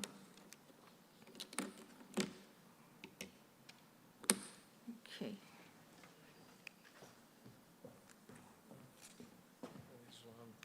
Huh? Yeah, that's fine. Thank you. Yeah. Oh, sorry, that should be. Okay, so here's the outline.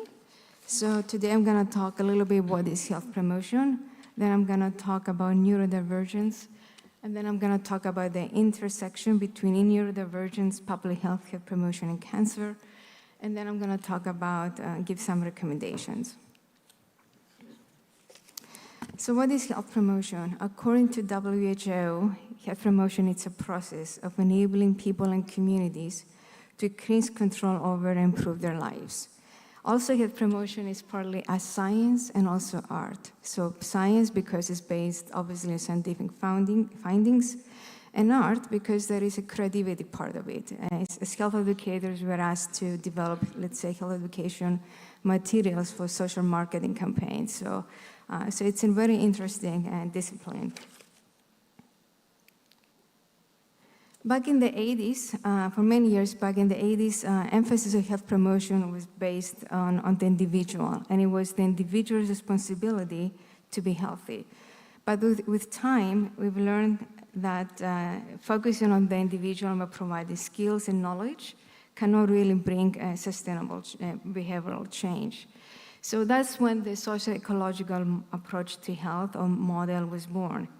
So what the model says that if we really want to see sustainable change in public health and health promotion, we need to address all 5 levels of change, including the individual level through knowledge, attitudes, changing attitudes and skills, influencing the interpersonal level, social networks, peer influence, influencing the environment, the cultural norms, the community, and of course, developing public policies.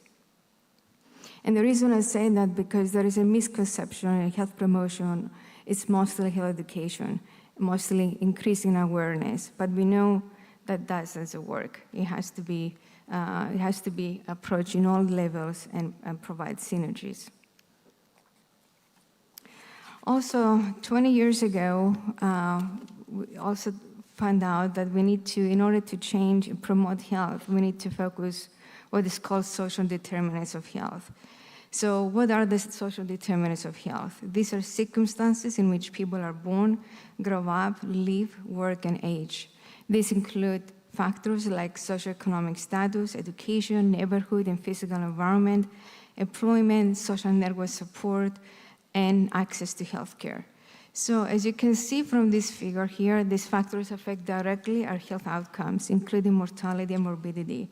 So for example, we know based on research that people who are more educated or more affluent are more likely to live longer and be healthier. So focusing on the underlying root causes of a public health issue, it's an important job that we do in health education by building partnerships at the local level and of course advocacy.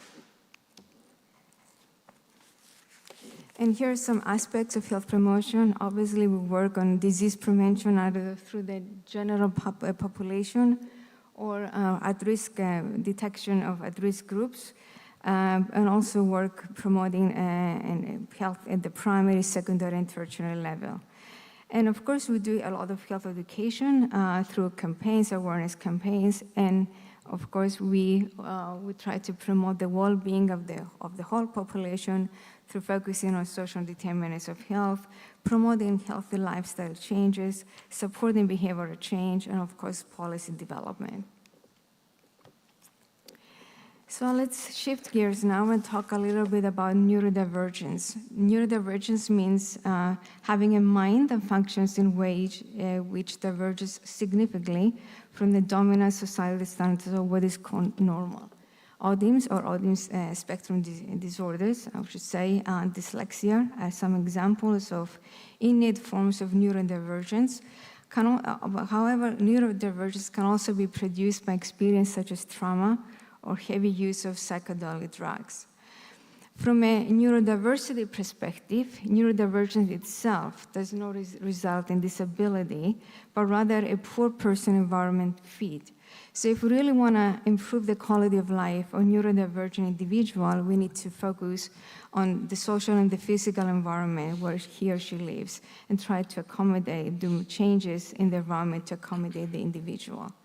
And this notion is very similar to what we've seen in health promotion, where we shifted the focus from the individual responsibility to be healthy to more a societal responsibility.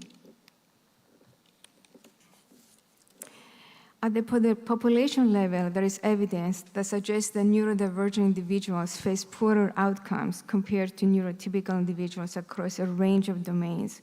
However, some neurodivergent individuals seem to overcome adversity and experience good life outcomes. In other words, they're resilient and are able to bounce back from adversity. So most recently, resilience has been conceptualized using an ecological systems approach, with resilience understood as a dynamic process comprising interactions between multiple systems across individuals and their context. So this is a model that focuses mostly on strengths rather than deficits. And as you can see here, the similarity between this model and the socio-ecological model that I showed earlier. So what are some of the resilient factors? Based on a scoping review, here are some of the examples you can see here. One of the most frequently mentioned resilient factors is the support exerted by the immediate family. Others include the peers and friends, and of course the school is very important. Also individual factors such as having a positive or sunny temperament can contribute to resilience. Participation in community events, leisure, and recreation activities are also associated with better quality of life and reduction of stress. And of course, the socioeconomic status. As based on research, children with autism are considered to be doing well, are more likely to be from families with higher household incomes. So let's talk a little bit now the intersection between autism spectrum disorder, health promotion, and cancer. I tried to find out the relationship, and I did some lead review for this. So as we know, both autism and cancer are associated with genomic aberrations. So one study by Cow and al. Explored the possibility of shared factors between autism and cancer. And the study found that there might be an association between autism and specific forms of cancer, and specifically and particularly in situ breast cancer. Another study, though, found that autism per se is not associated with increased cancer risk in early life. However, there is increased risk later in life, mainly attributable to co-occurring intellectual disability and birth defects. Interesting enough, a group of studies found that children with autism are typically more overweight or obese than children with no autism, which puts them in a higher risk of developing cancer at some point in their lives, especially since we know that 40% of cancer can be prevented or can be avoided. As you can see from the slide, these are the major risk factors, and excess weight is one of them.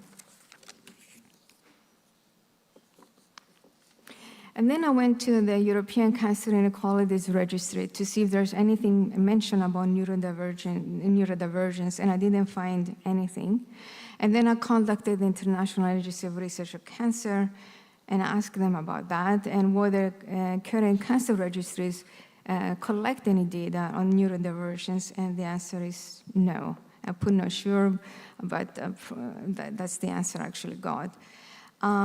So when asked again, trying to find out, is there a specific health education we do when it comes to cancer prevention for neurodivergent individuals, the answer I got is that we don't have. Basically, what I was told is that what we need to disseminate or promote is the European Code of Cancer Prevention, which has 12 recommendations, and which I'm going to show later. And this information can be found at the website of the Association of European Cancer League.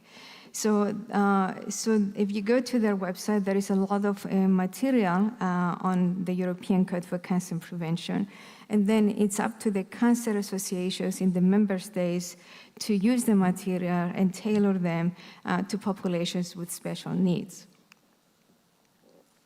And here is a picture of the 12 recommendations. I'm going to show at the end a small short video that talks about this. So after I finished my lit review, I think I had more questions than answers. So my question is focus on the European Code of Cancer sufficient enough in preventing cancer among neurodivergent individuals, taking into consideration the presence of communicating issues or social anxiety? And this is a code I found in one of the papers I read on social anxiety, and this is a code for a person, neurodivergent individual. She says, I have trouble when talking to professionals, doctors, because I find it difficult to think at the same time as speaking and listening and keeping track of what I need to say or ask. And then I end up leaving without asking the question I need to ask. Other questions that came to my mind is how easy or how feasible it is to promote lifestyle modifications, behavioral change, policies, environmental challenges related to changes related to cancer prevention, especially for neurodivergent individuals. How about addressing social determinants of health? Is cancer an really immediate concern of neurodivergent individuals or parents of children with neurodivergence? And in fact, in order to prepare for this presentation, I interviewed one of my friends who has a child with autism. And when we came to the question of cancer, what he said was, well, cancer for my child never crossed my mind. We, his wife and him, never had the chance to even think about it. To be honest, it's not even advisable to think about cancer, because when you think about it, you might invite it to your body. And of course, there are more questions. What about other unmet needs of neurodivergent individuals or the parents of neurodivergent kids?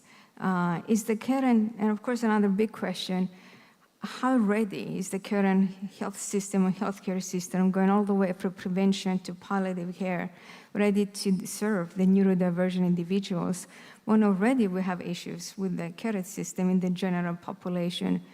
A lot of countries don't have complete data, surveillance data in the cancer registries, or we don't have comparable data among countries. There is lack of coordination of care. A lot of times in many countries, the patient or the family is the coordinator of care. So you can imagine the pressure they're put on. Early cancer diagnosis is not always prioritized. There is limited use of technology. So there is a lot of bureaucracy, and we need technology to speed up the diagnosis process and ultimately save lives. And then there is stigma associated with cancer diagnosis, and there is lack of psychosocial support.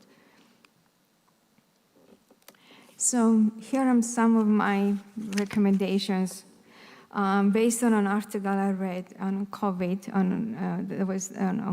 that happened during the COVID pandemic, when some lessons learned how to promote inclusive public communication to neurodivergent individuals. Besides, of course, promoting the European Code of Cancer Prevention, we need to think how we're going to communicate the messages.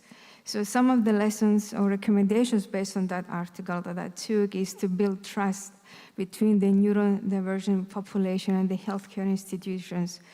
The public health professionals, the primary health physicians, they need to use multiple communication modalities to reach out to neurodivergent individuals. The public health messages need to deliver by trustworthy messengers, such as scientists or neurodivergent individuals who experience cancer. And of course, as the previous speaker said, use a person-centered cancer care for the neurodivergent cancer person, of course, for all cancer patients.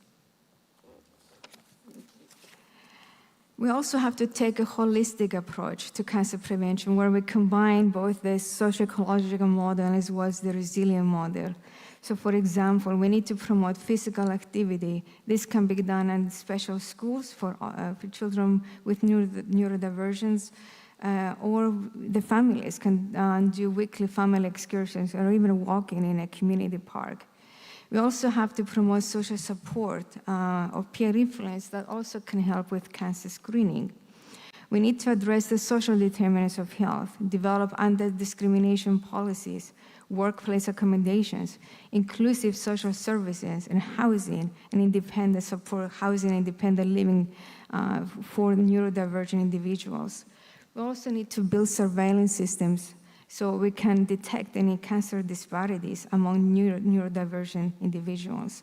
We need to do more research and then define the needs, the unmet needs of the neurodivergent individuals, especially in relation to cancer prevention and detection. And this can be done by using collaborative research and also community-based participatory research where the neurodivergent individuals actually become researchers. And there is actually a research agency in the University of Portland in Oregon called the Academic Autistic Spectrum Group Partnership in Research and Education that uses a community-based participatory research approach. And of course, we need to build stronger partnerships between the Cancer Patient Organization and organizations representing neurodivergent individuals. And we need to advocate together for the rights of the cancer patients with neurodivergence. So to conclude, health education, at least at this point, is not really tailored to the needs of the neurodivergent individuals. It's up to the cancer associations in different member states to develop tailored material for this population. Children with autism might be at a greater risk of developing at some point in their lives cancer because of obesity. We need to use a holistic approach when it comes to health promotion and cancer prevention and early detection. We need to address the social determinants of health, and definitely we need to do more research to identify the specific unmet needs of the neurodivergent cancer patients. And here is when the video comes in, and hopefully...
Okay, so I was going to show you references, but it's okay. So that's all. Thank you so much. Thank you so much. Είχαμε και κάποιες ερωτήσεις από... We had some questions. We do apologize we didn't announce them. So if there are any questions both from Mr. Koulouris and Mrs. Dolma, kindly let's ask them now.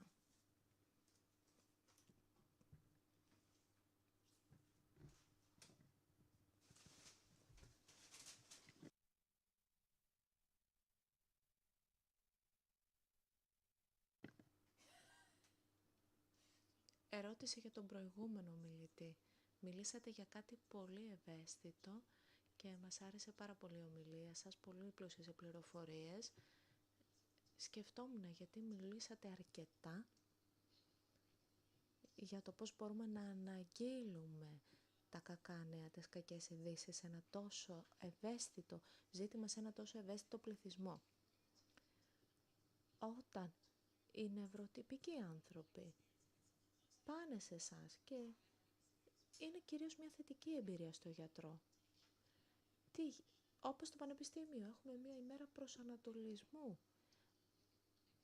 Αν σκεφτούμε όλα τα προβλήματα που έχει ο πληθυσμός με ΔΑΦ, συν με το να διαγνωστεί κάποιος με κάτι τόσο σοβαρό όσο ο καρκίνος, σκεφτόμουν, ίσως θα μπορούσαμε να προτείνουμε το εξής. Μέσα σε ένα διεπιστημονικό πλαίσιο, να δημιουργήσουμε ίσως κάτι σαν μια εισαγωγή, σαν ένα προσανατολισμό, σαν ένα εισαγωγικό μάθημα, θα λέγαμε μεταφορικά, για αυτή τη νέα φάση της ζωής τους. Που θα μπορούσε να οδηγήσει σε ένα τέλος της ζωής ή και όχι. Δεδομένες της κατάστασης ότι τους αρέσει να ξέρουν από πριν τι θα γίνει. Να το λάβουμε δηλαδή αυτό υπόψη μας για να δημιουργήσουμε κάτι σαν ένα οπτικό βοήθημα. Μια παρουσίαση που τους εξηγεί το θέμα από επιστημονική σκοπιά, αν είναι πάρα πολύ έξυπνοι και μπορούν να το ακολουθήσουν φυσικά. Αλλά και αυτό θα μπορούσε να έχει και διάφορες διαβαθμίσεις ίσως. Για να τους εξηγήσουμε τα διάφορα βήματα τα οποία αναμένεται να ακολουθήσουν από εκεί και πέρα για να μειωθεί το υπερβολικό άγχος τους, γιατί φυσικά θα αγχωθούν, θα στρεσαριστούν, και να τους βοηθήσουμε με το φόβο του αγνώστου, πώς να πλοηγηθούν σε αυτό το άγνωστο. Ίσως να συμπεριλαμβάνουμε ιστορίες και άλλων ανθρώπων, επιζώντων καρκίνου, αλλά από τον πληθυσμό σε ΔΑΦ, για να μπορούν να σχετιστούν περισσότερο μαζί τους. Είναι απλά μια πρόταση, γιατί είπατε ότι είναι πολύ σημαντικό να έχουμε μια διεπιστημονική προσέγγιση και αυτή η προσπάθεια θα μπορούσε να γίνεται μαζί με ψυχιάτρους που είναι εκπαιδευμένοι στο ΔΑΦ, που να έχουν εμπειρία με αυτό το πληθυσμό, ή ψυχολόγους, άλλους θεραπευτές, οποιονδήποτε, νοσηλευτές, μέλη των οικογενειών τους και επιζώντες καρκίνου φυσικά. Στο ΔΑΦ.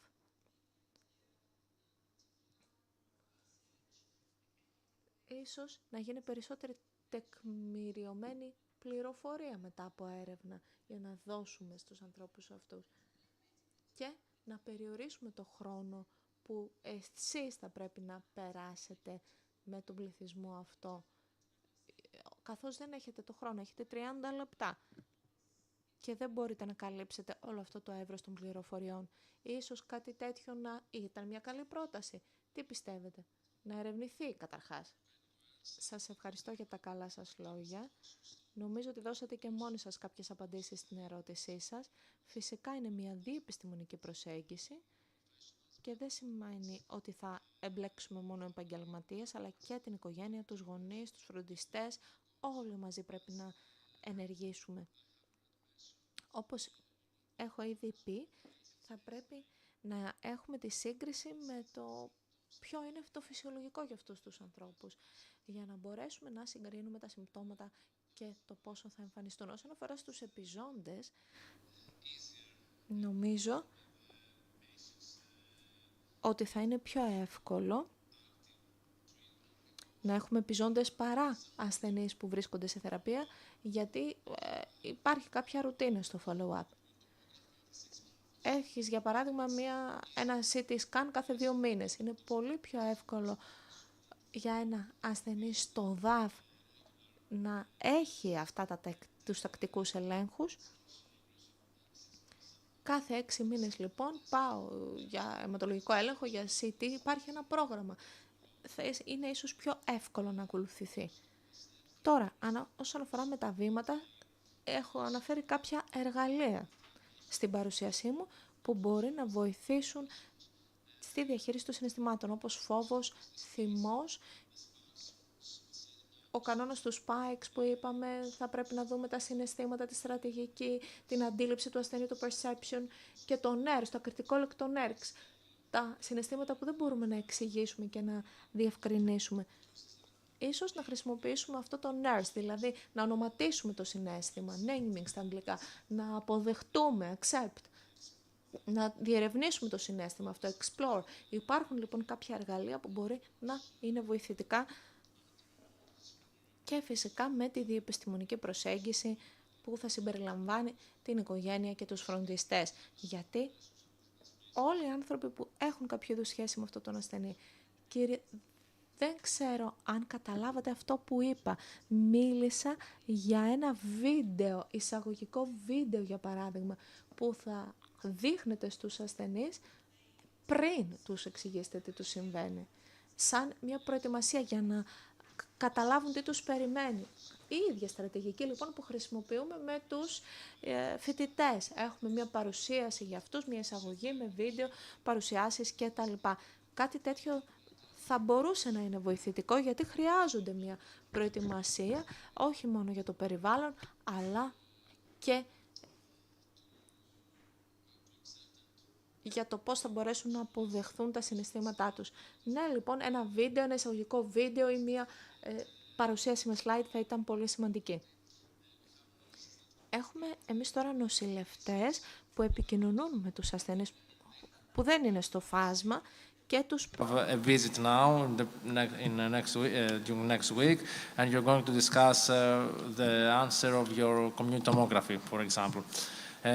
Of course, we need much more preparation and time when it comes to these patients, but a video consultation or some information from nurses or other staff would be of paramount importance. Thank you so much. Other question? Ναι, Miss Κωνσταντινίδου. Yes, please. Πίσω.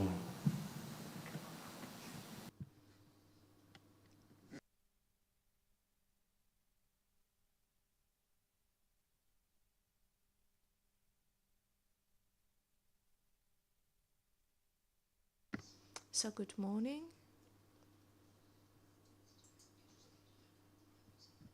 I will speak in Greek. This is all very well. I will not talk as a neuroscientist, I will talk as a mother.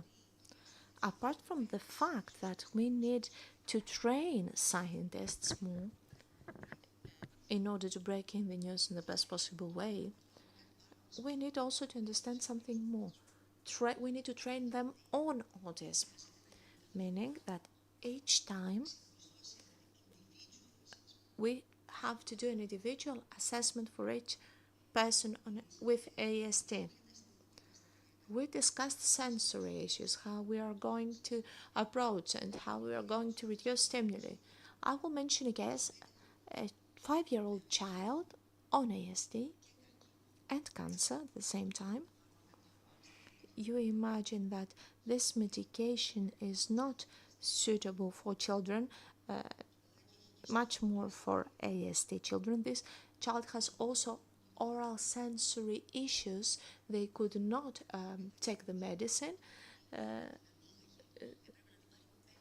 They vomited that and they had to try five times in order to take what was needed. A case of a child of 15 years old, a very serious case without speech, so you cannot break through that child with a lot of sensory issues. The parent understands what cancer is all about, the child cannot understand it. There are also a intellectual disability and the physician answers yes, that and that must be done, but why do that to that child? Why do you want to do you understand what the doctor suggested to the parents? We should start from another starting point. Research is not possible because every person is unique, and autism is also another parameter. So we should have a multidisciplinary team that should understand what sensory issues are all about, different brain synapses, oral sensory stimuli that you cannot go closer to the mouth,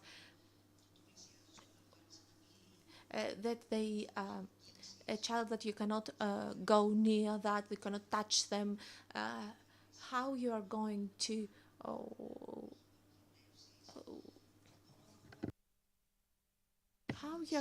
insert a catheter, or even the materials that will be used. Cables, catheters should be material that is autism friendly material. So there are a lot of issues at the same time.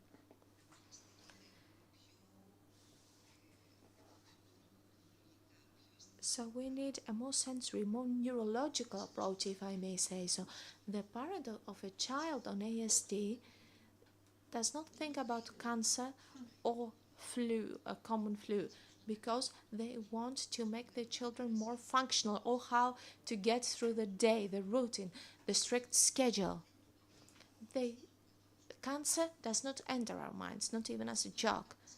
They don't go for the screening tests. We have to train the physicians to work with people on ASD. Nobody knows really anything. I have a very serious case. I'm sorry for taking the time. I have a very serious case. Intellectual disability, ASD, hypersensitive. The child needs a very heavy sensory inflow. It is also half blind, doesn't have speech. And we have to choose this year with the mother if we're going to do a CT screen or do the teeth. They bump their hand very heavily, and I want to see if there is another brain damage, brain injury, and the physician is saying to the mother, choose what you want to do this year, this or that, because that child cannot be sedated a lot of times. How many times we are going to sedate that child? Are we going to do blood tests? We cannot do really anything to that child. Are we going to do magnetic reasoning and EEG? We're going to keep them with strains, physical strains. What are we going to do? Develop new material? So we are just praying in case that child is going to blow their nose and have a common virus. I'm not saying discussing cancer screening at all. So we have to start anew from the beginning, and how we are going to approach people with cancer and ASD at the same time. Thank you for your time. Sorry for having spoken more. A lot of critical issues. Of course, this should be very personalized, and especially in oncology cases. Cancer is a disease, it's a very wide disease. Every oncological patient has got their own disease with their own molecular identity. Especially in oncology, this is a cornerstone of our approach, even more when we are talking about cases with children, and so difficult cases.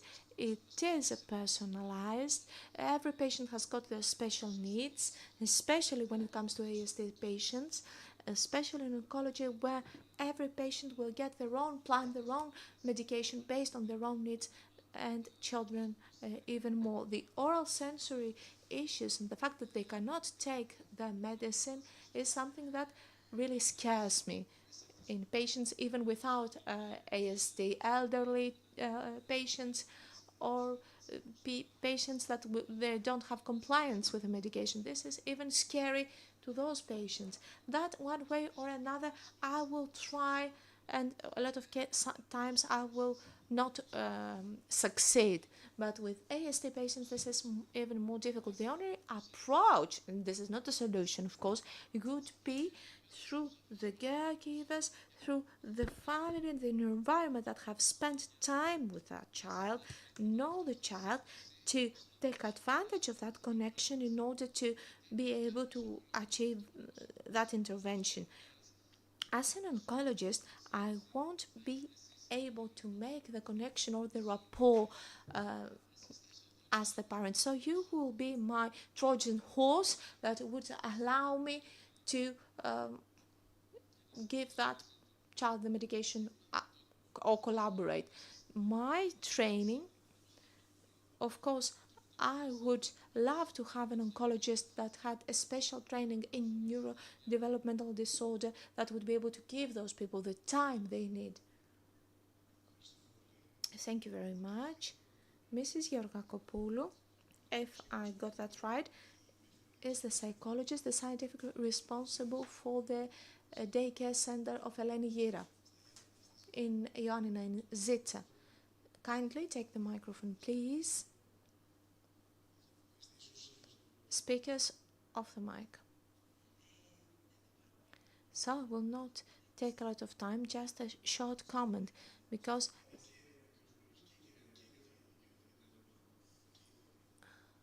so both the speakers are physicians, both panelists are physicians. Thank you very much. Thank you for your lectures. They were very important. The truth is that this issue is very close to my heart because I have to admit that this is my greatest fear and my greatest stress. Yes, it's all very well. We have a residential facility. We host adults with autism. We take care of their education, their training, their living with high quality standards and respect. However, when it comes to health issues, this is a huge deal for us, a very big obstacle, since we're talking about very low functional people. For adults, that 9 out of 10, they don't have speech, they cannot communicate with words, they cannot express their pain, they cannot point to the part of the body that they have pain, and then you have to do prevention. And maybe I should discuss with the physicians that we work together to see which are the screening tests that we can do, because it might be a cancer history or other diseases, because we want to prevent. Because right now we have adults from 35 until 52 years old. Recently, a person died with a cardiological disease that unfortunately we couldn't have known. It was something that happened very, suddenly. Now, when it comes to physicians, we cannot search for cancer markers. It might not be very good, or they might send us for more tests. Are the people with autism going to collaborate? We don't know. Let's try for it. The residency facility and the staff are there, but do you want to work with us as physicians? Are you ready?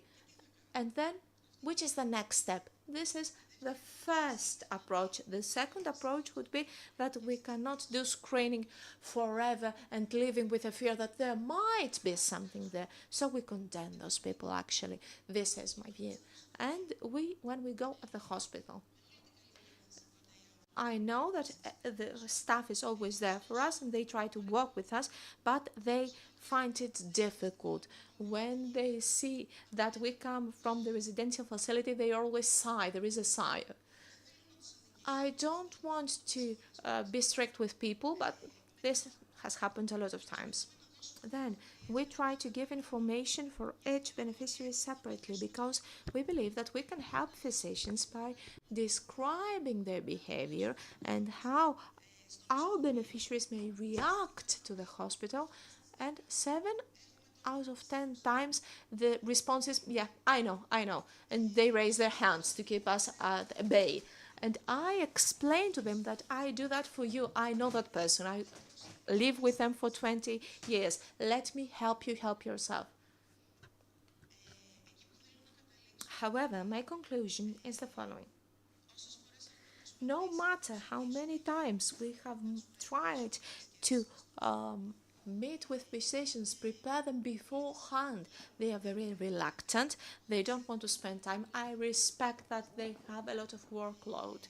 They have a lot of cases to manage. And I'm coming back to what we've said before.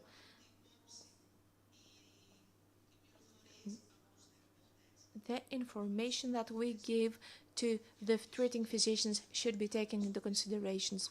We are listening great things, and maybe now, Mr. Alexeou, have a proposal. Most of the speeches and the presentations focus on more functional ASD people with higher functionality. Maybe sometime we have to focus for 2 or 3 days to discuss persons with low functionality, really low functionality on ASD, and discuss how we are going to help not only their families, but also the trainers and the caregivers that work with people on ASD, and maybe share knowledge, exchange information that will make all of us better, because it is easier to work with a higher functionality person, but it is very difficult to work with a lower functionality person that cannot express nothing at all. I would love to stay here and speak forever, but I know that you must keep going forward with the agenda. I have discussed it with Professor Sanchez. What we do is very unique. What we have heard from physiatrists, the good practices from Switzerland, or our oncologists, the professor that talked about the European Union, Dr. Koulouris from Sweden, in my opinion, very shortly, since when we opened this call, the Prime Minister's office showed a lot of interest. We shouldn't close down this Sunday and say goodbye. All those reports should be written down very carefully. We have experts here. You have the knowledge, the practical knowledge from your beneficiaries and from the residential facilities. So we have to say, here it is. This is a new idea. Let's set up a plan. They are people. They have the same rights as us. They should enjoy those rights. And now we will move forward. So without further ado, I would like to thank very much the first 2 speakers. And now let's continue with Dr. Eva Margarian. You have speak about of course, the global cancer movement, and Dr. Eva is one moment. Να πάρω 10 δευτερόλεπτα να απαντήσω. I would like 10 seconds, please, so as to answer the last question. Just 10 seconds, please, a brief answer. I showed you that there are monitors and planters. This applies to physicians, healthcare providers. So that's one part. I believe that for these specific patients, we cannot be that way. We have to be somewhere in between. We have to check not only the life expectancy and total duration of life, but also quality of life. And you know, there are physicians who are more oriented towards the ASD, or at least they behave differently so as to find peace themselves. And there are people who are more empathetic among physicians. The reason why you fail to see these 2 behaviors is that we tend to focus on only some behaviors, and this is a field that is to be explored. It's a promising field for research. Off the microphone, unfortunately. Off the microphone, unfortunately. Please ask the speaker to use the microphone. And on a last note, a GP, a family physician who is liaised with you and monitors a child regularly, well, this makes a whole lot of difference, because if there is a regular GP monitoring the child, things get easier. Executive Director of the Institute of Cancer and Crisis, an independent non-profit organization that was established in 2021 in Yerevan of Armenia. This organization aims to raise awareness about the barriers to cancer prevention, cancer care and diagnosis in crisis-affected settings, and to explore and mitigate the impact of the crisis on cancer patients and cancer care during and after the crisis through dedicated research and advocacy. Dr. Eva is a medicine and public health graduate and is passionate about cancer prevention and cancer. She is particularly interested in vaccination and cancer screening messages. of the European Code Against Cancer. Yeva has attended the summer school on vaccinology in Antwerp and conducted research projects on HPV vaccine acceptance among patients of school-age girls residing in Armenia. She's currently involved in research projects exploring the availability of cancer treatment, cancer prevention, and cancer screening in crisis-affecting regions. Thank you.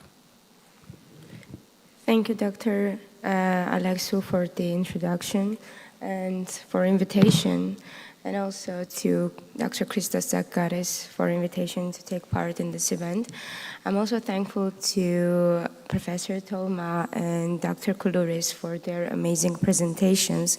They have actually highlighted most of the things that I was going to say a part of my presentation, just like in general, but they have gave so much details that really helped my job to just concentrate on the syndemic approach of preventing and treating cancer in people with neurodivergence in crisis-affected settings, specifically.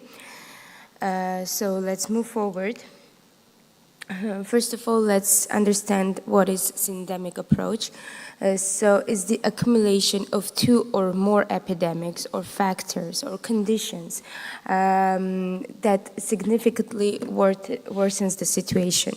In other words, we have a condition, we have a disease, and there are some environmental, social factors or other diseases or circumstances that coexist in certain situation or that follow each other and significantly worsen the prognosis or incidence or prevalence of that condition. So let's start with an example of cancer. We know that cancer is a deadly condition, but besides having a mental, physical, social burden, financial burden on cancer patients, it also significantly depends, its prognosis and incidence significantly depends on environmental and socioeconomic factors. Some of the environmental and socioeconomic factors were mentioned by Professor Toma and in the European Code Against Cancer. By the way, me and Dr. Zakaris are ambassadors for the European Code Against Cancer representing Armenia and Greece. Yes, there is a clear evidence that up to 50% of cancer cases can be prevented given the fact that people follow the 12 recommendations of European Code Against Cancer. So let's just kind of look at the interaction of cancer, socioeconomic factors, and the environment. So some of the socioeconomic factors like poverty, education, lifestyle choices, they can affect cancer in several ways. People who are less educated may have less resources to learn about the preventive strategies, about the early detection strategies, may have less opportunities to find a job that will secure them a high salary and will secure them a high standard cancer care.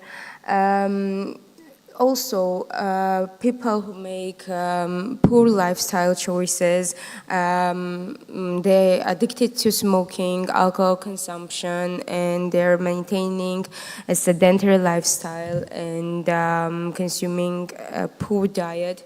They're also more likely to develop cancer. We can also give some examples about the environmental factors such as UV radiation, such as radon exposure, such as air pollution. And then we understand that in fact, socioeconomic factors and in fact, environmental factors can interact with each other and worsen the cancer prognosis and incidence. So, for example, people from lower socioeconomic group are more likely to be on lower wage jobs and therefore will not, therefore these jobs are more likely to be hazardous. In these jobs they are more likely to be exposed to environmental hazards, cancer-causing agents, and other cancerogens. Also, people living in low-income neighborhood are also more likely to be exposed in air pollution and different environmental factors, and also stress that also contribute to cancer development. And all of this, these interactions are leading to delayed diagnosis, high rates of certain cancers, and poor outcomes. We actually know that delayed diagnosis largely contribute to the prognosis. So there are several studies that indicate that the delay of diagnosis and cancer treatment in breast cancer patients, as few as like 8 weeks, can largely change the prognosis of the disease, can worsen it. Then let's talk a bit about the neurodivergence in crisis settings. So people without neurodivergence experience a huge stress during crisis situations. We all have been in COVID-19, we all have gone through COVID-19 pandemic recently, and we know that that crisis affected us, our social life, affected us mentally, affected, for some of them, they lost their loved ones, and also it had a huge impact on financial situation of people, because lots of people lost their job, lots of people couldn't go to the work and couldn't work remotely because their type of job was not designed to work remotely. In case of neurodivergence individuals, just imagine that their caregivers went through all of the mental, physical, and social problems that we did, but on top of that, they also have like increased vulnerability because of they are more susceptible to mental health crises, anxiety, and difficulty coping with crisis-resulted change. For instance, the stress of adapting to new environments, leading to burnout and mental health deterioration. And in crises like natural disasters or war, this may affect neurodivergence populations. Disruption of routine. We have mentioned today that caregivers and doctors working with people with neurodivergence suggest that this population should have strict routine. They need to have routine when they're not only in mental health practices, not only in therapies, but also in everyday life, starting from the diet and the everyday lifestyle and the activities that they do. But during the crisis situations, during the natural disasters, man-made disasters, and pandemics, many neurodivergent individuals rely on structured routines to stability, but during the crisis, these routines are disrupted. And these disruptions lead to increased anxiety and difficulty functioning as well. Also, neurodivergent individuals may be not able to react effectively to the to give emergency responses. For example, alerts about crisis situations, about disasters, they may be scary for neurodivergent individuals, and they may not understand how to react, and their anxiety may worsen even more. I want to refer to the article that Dr. Kuluris mentioned, stating it was a study that involved 2.3 million individuals, and which showed that people with ASD have 30% increased risk of cancer, primarily noted for narrowly defined autistic disorder and ASD with comorbid birth defects. On top of that, the odds ratio for death from neoplasm in individuals with ASD is nearly double compared to non-ASD controls. Those with low functioning ASD have a higher risk than high functioning individuals. So these statistics show that people with ASD, with neurodivergent, are not only more likely to develop cancer, but they are also more likely to die from cancer, which is a serious problem that should not be overlooked. Today we heard a lot of problems that people with neurodivergence have problems of cancer diagnosis and treatment adherence due to understandable problems, understandable reasons. But there should be policies, there should be strategic plans that will address these challenges as much as possible. It should be a multidisciplinary approach, people from several disciplines, people who work with those individuals, people who are experts in crisis management, who are experts in cancer care, should come together and develop a comprehensive guide that will address all the issues mentioned today, and that many more other issues that should be researched and discussed in high-profile meetings. Let's also talk about the interaction of cancer crisis and neurodivergence. So as we already said, a crisis largely affects the cancer care because of the shift of priorities.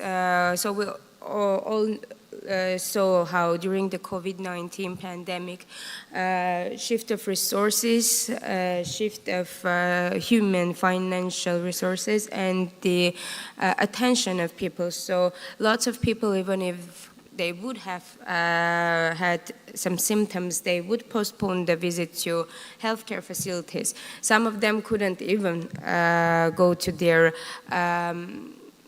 follow-up checkups, or to some cancer surgeries have been postponed or delayed because of the pandemic. I'm coming from a country where during the COVID-19 pandemic, we already also encountered a 2020 Nagorno-Karabakh war, where the interaction of pandemic and war had a significant impact on the cancer care in our country. Of course, during that stressful situation, first of all, during the war, the COVID-19 pandemic, nobody thought about COVID-19 pandemic anymore because lots of people were dying day in, day out in the border, and in just 44 days, around more than 5,000 young soldiers died and more than 10,000 people were injured. And we were not thinking about COVID-19 pandemic anymore, which was very, very scary in the beginning and which was terrifying the other part of the globe. We were more concerned about war, and of course we were not thinking about other problems. We have conducted several questionnaires, several surveys, and people were telling that during that period, even if they would have any symptoms, they would not go to the hospital because all the day around they were just checking news, they were stressed out, they were just thinking about the war and upcoming uncertainty. And but during in all these kind of crisis situations, whether it's man-made disaster, whether it's war, whether it's pandemic, there are some common problems that people encounter.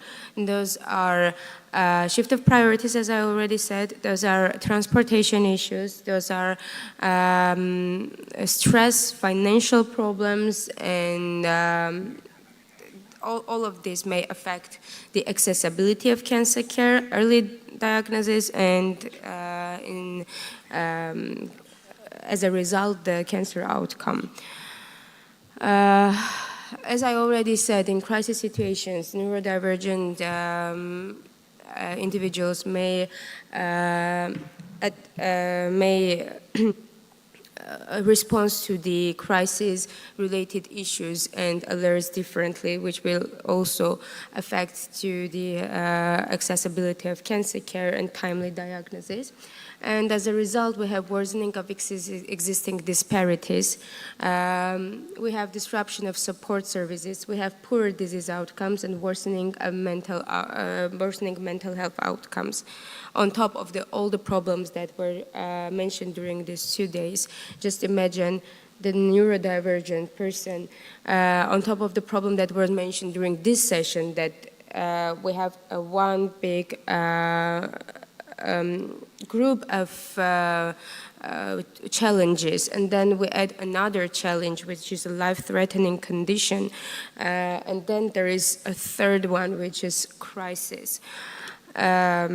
These situations are really, really important to be addressed, because we also that not only low-income countries, but the whole world was not very well prepared to the pandemic, and it's not even prepared to the war. We saw on the Ukraine example, and we will see many, many more examples in future.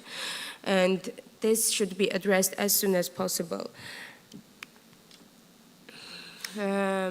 Then prevention strategies, as I already mentioned, having crisis response strategies, such as creating safe spaces when they can care without overwhelming, providing clear communication about health services available during the crisis.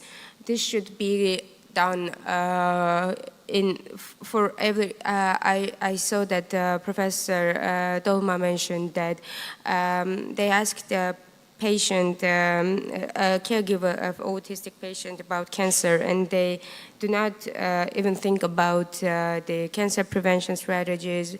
But I think that it's really important to, of course, know about cancer prevention strategies, because nobody is insured for cancer, and also to know the strategies when it comes to cancer care in times of crisis. So it should be a community education and support systems to ensure preventive care in crisis.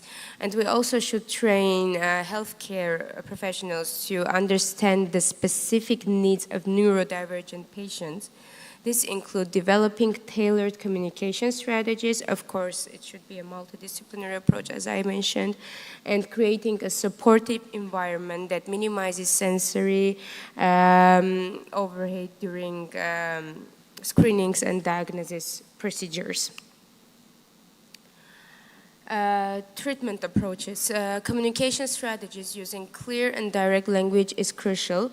Being attentive, withholding judgment, and asking clarifying questions to ensure understanding can significantly increase treatment adherence, which is a very important factor in overall prognosis and the outcome of the disease.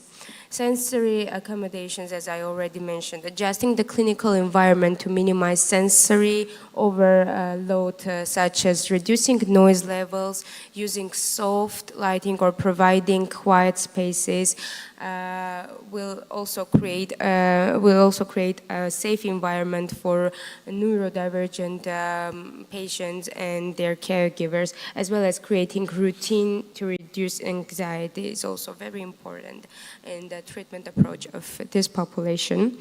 And specialized mental health care, including family members or caregivers in the treatment process, and interpreting the care process, so coming with specific, clear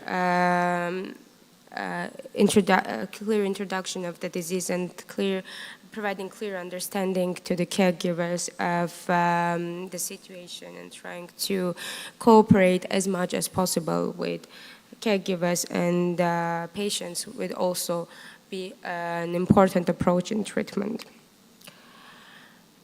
This was a short presentation, and I'm thankful for your attention. As I already said, I'm thankful for everyone who's present here, for your ideas, for your participation, and for the brilliant insights you bring to this event. And if you have any questions, I'm here to answer. Thank you. Thank you so much, Dr. Yeva. For sure, Oncodaily and you, of course, you will be a significant part of our efforts, for sure. Any questions? Ερωτήσεις που θα θέλατε? Θα σας πρότεινα και στο... I would suggest to look up the Oncodaily on LinkedIn. There are very interesting posts every day on research all over the world with emphasis on cancer. Thank you so much. I would like to...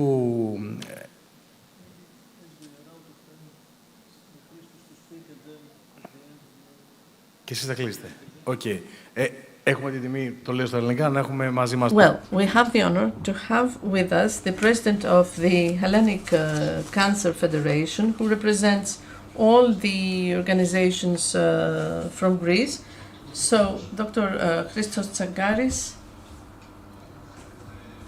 The closing of this round table with your comments and the conclusion.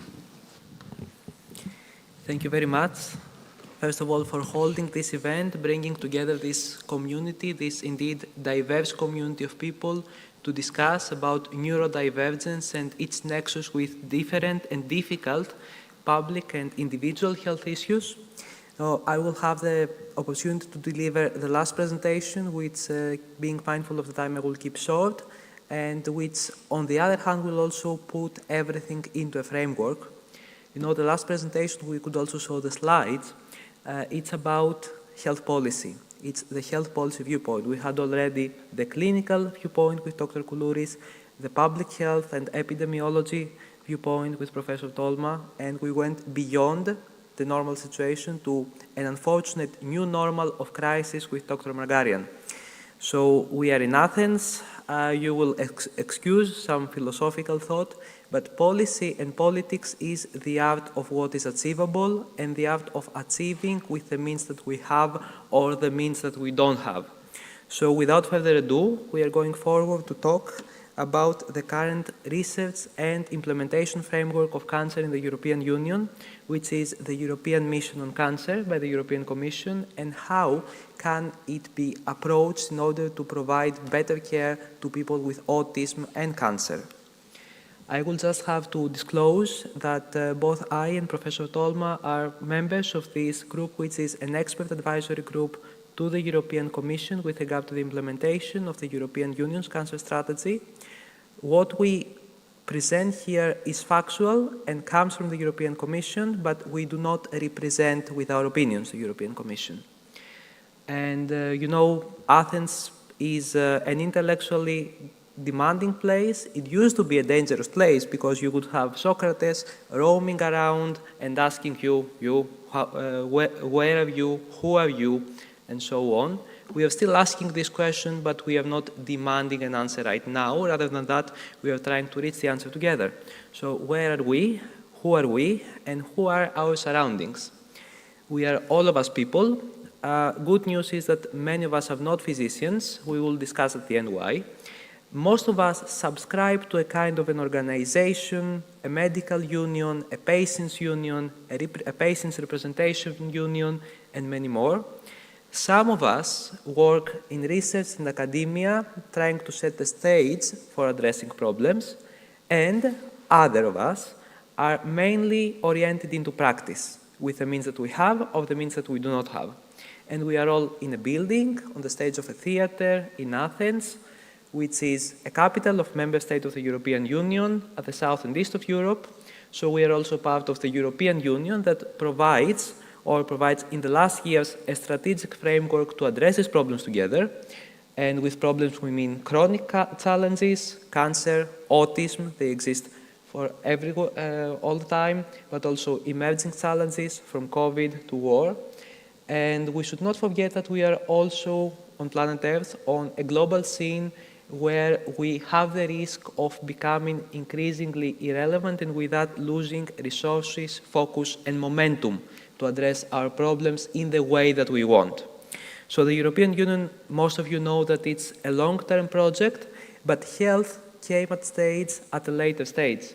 It came vaguely as a public health competency of the European Union only on 1993 through the Treaty of Maastricht.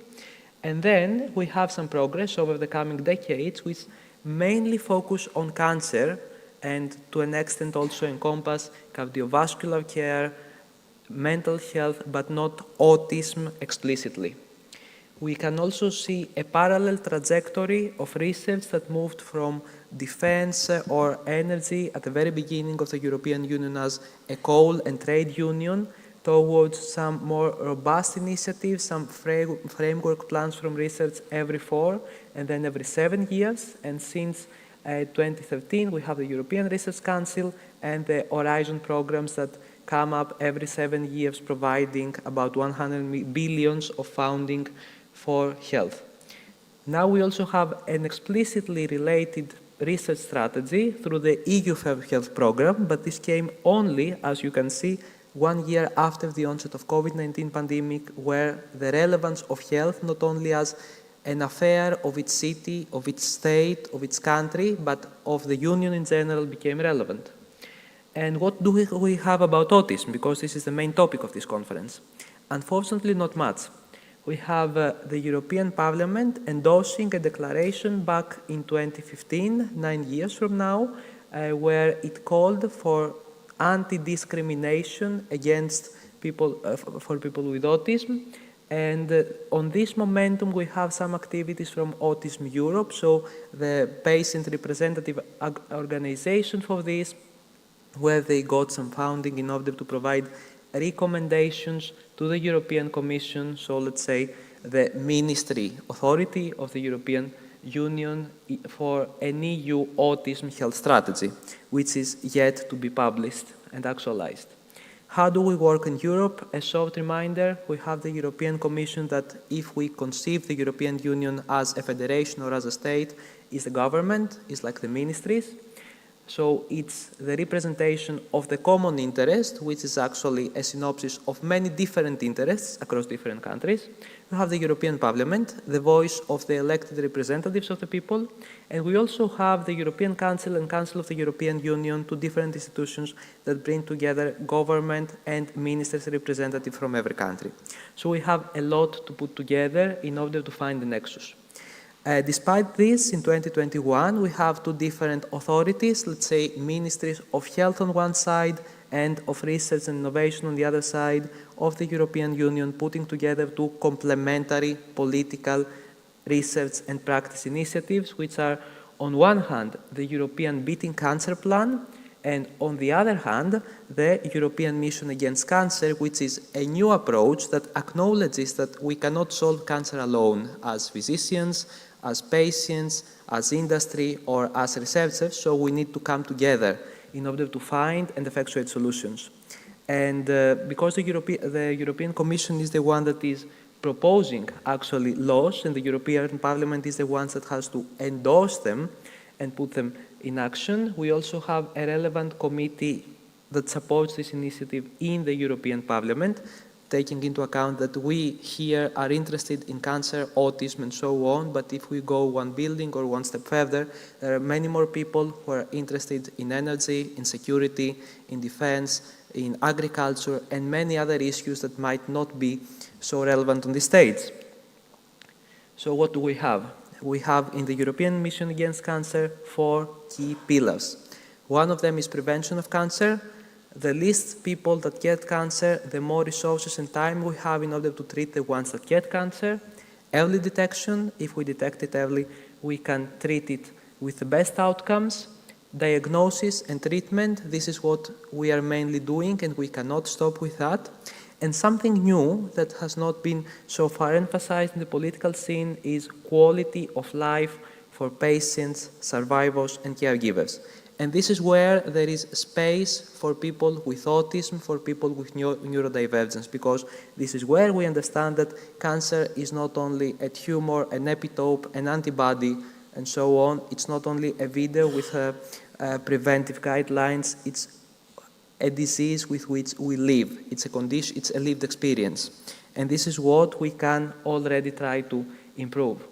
So the mission on cancer has a very bold goal, which is based on the epidemiology of the European Union and the risk factors that we can already address and tackle here, is considered realistic.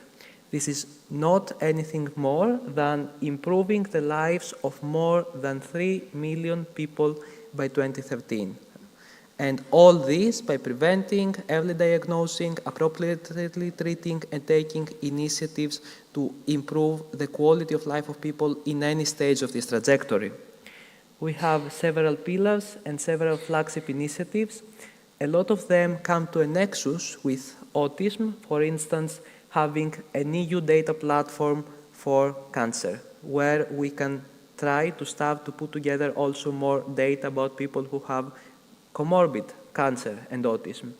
Comprehensive cancer infrastructures all over the European Union. A new hospital, a new type of hospital or network where we can also demand that a psychological service or a neuropsychological service is present or at least well liaised, as said before. And of course, synergies at all levels, and this is where the organizations and the foundations that represent and treat people with autism should be present. What has happened so far, because the mission started, as mentioned, about 3 years ago, the time flies. It introduced a new concept and a new approach on implementing this. The new concept was citizen engagement, having consultations with citizens, asking citizens, including patients and caregivers who are the most active, what do they need, how they should be addressed by policies, and not only having people with white collars sitting on a desk and discussing what would probably be important, but getting input from the community and trying to translate it into legislation. And to effectuate and show this, the members of the mission are also expected to act as ambassadors, not only to meet every 3 months and provide recommendations, but also to try to arrange meetings with authorities in their countries, with patients associations in their countries, with medical associations in their countries, to be present at conferences like this, to try to put together events like this that make different voices to come together and be heard. And this is what happened, and this is what the future is holding, among others. And I have marked the initiatives and the goals where we have more room to accommodate the need of people with autism. And although this is not probably fully reflected in this presentation, this is what we can receive from you as a feedback and what we can channel back to the European authorities. So just to mention, Knowledge Center on Cancer, as mentioned already in orthopedics in the morning, we do not have proper attitudes and proper actions if we do not have knowledge. So we need knowledge to inform policymakers, to inform medical practitioners, to inform healthcare systems, and so on and so forth. A framework for quality assurance schemes so that situations like the ones that were previously thematized are avoided. Also, cancer diagnostic and treatment for all, including people who cannot tolerate having a catheter, or people who cannot tolerate being in pain, or people who need a special induction to have this. Cancer inequalities registry, what we heard before is an inequality of care for people with cancer, and at the end of the day, especially because the people that come first at mind with autism are children, a special network, a special initiative for helping children with cancer. We will talk more about this and more concretely afterwards. But it's all nice about the mission, but how do we reach out this mission? Is this mission running? Can we approach it? In fact, the mission has also national representation. So for all of you who are based in different European Union state members, and you can scan this QR code, you can find the national representative, it's called the ECOS, and you can get in touch with them either as individuals or more preferably as an organization that supports and represents individuals.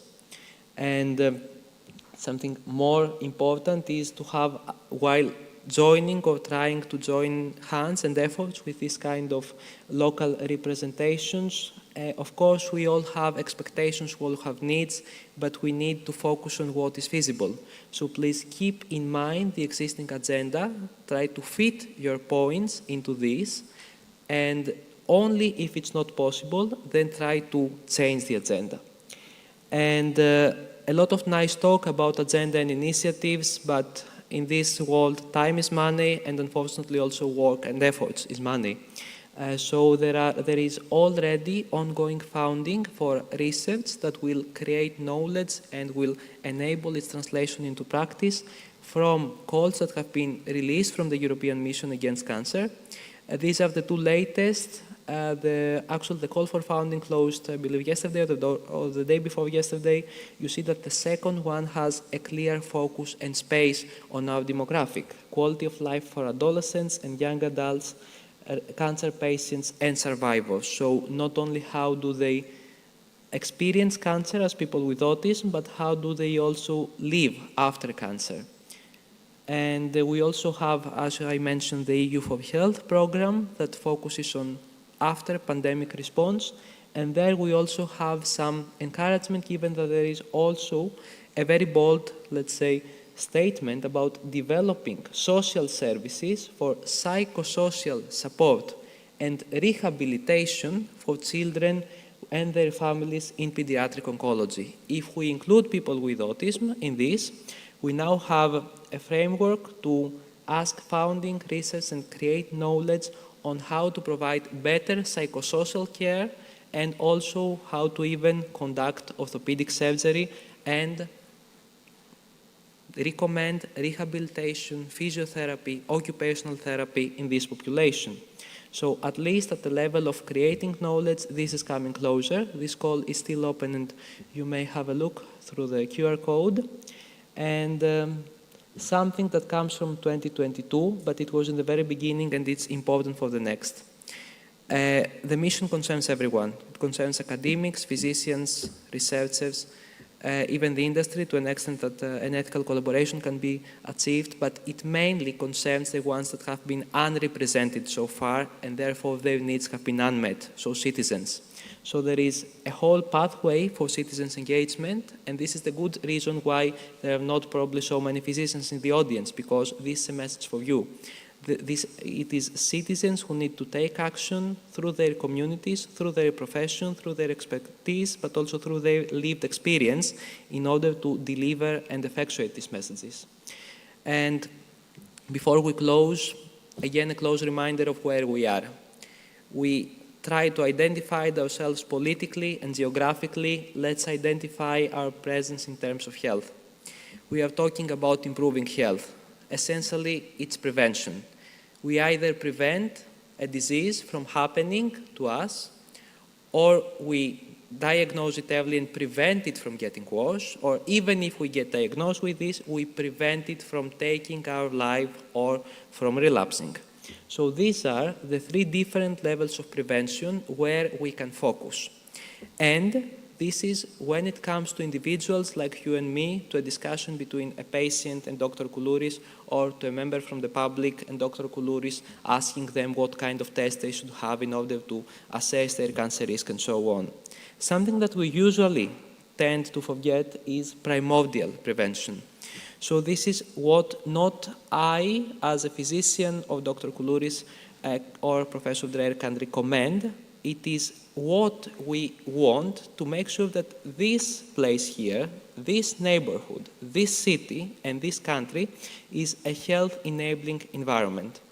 At the end of the day, even if we make a perfect oncology department with a neuropsychologist, with people who are fully aware of autism, with perfect tablets and so on, with a very child or autism patient-friendly environment, If we try to go there and there are no ramps, there is noise in the street is dangerous and so on, we have not achieved anything. So we also need a bridging effect from the community, from the environment, and the environment is not only the physical environment, it's mostly the human and built environment. So these are the 4 pillars where you can focus your attention, where you can put inside your needs and your expectations. And closing, we are in Athens. I'm not going to read ancient Greek, I'm not even going to translate it, but I will shortly put it in modern terms. Where evidence is missing, and there is a lot of evidence missing in the nexus of autism and cancer, or in the nexus of autism and orthopedic, it needs to be created. There are research calls for that. Where evidence exists, it needs to be advocated. So it's not enough to do a study. It's not enough to write a complicated article. We need to translate it for you. You need to ask us to translate this information in practical words. And unfortunately, we cannot know right now whether we are on the right side or not. The reason is that for everything that we are choosing to do, you and I choosing to be in this conference, we are foregoing something else. We are probably foregoing time to think, time to take care of a person, or even time to participate in demonstration, or time to speak with a minister. All of these are important activities, and for every course of action that we are going to take, we will have to put something else at the side, because we do not have the time and the resources.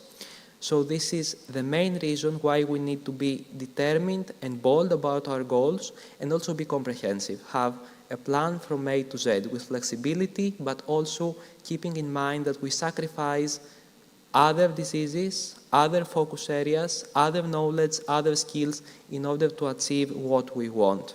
There is a framework, we have a lot of work to do, and we should be able to choose carefully what we will be doing.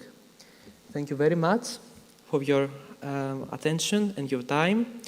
You can reach directly the people who are responsible from the mission in the emails I saw, and I'm also up to and open to questions.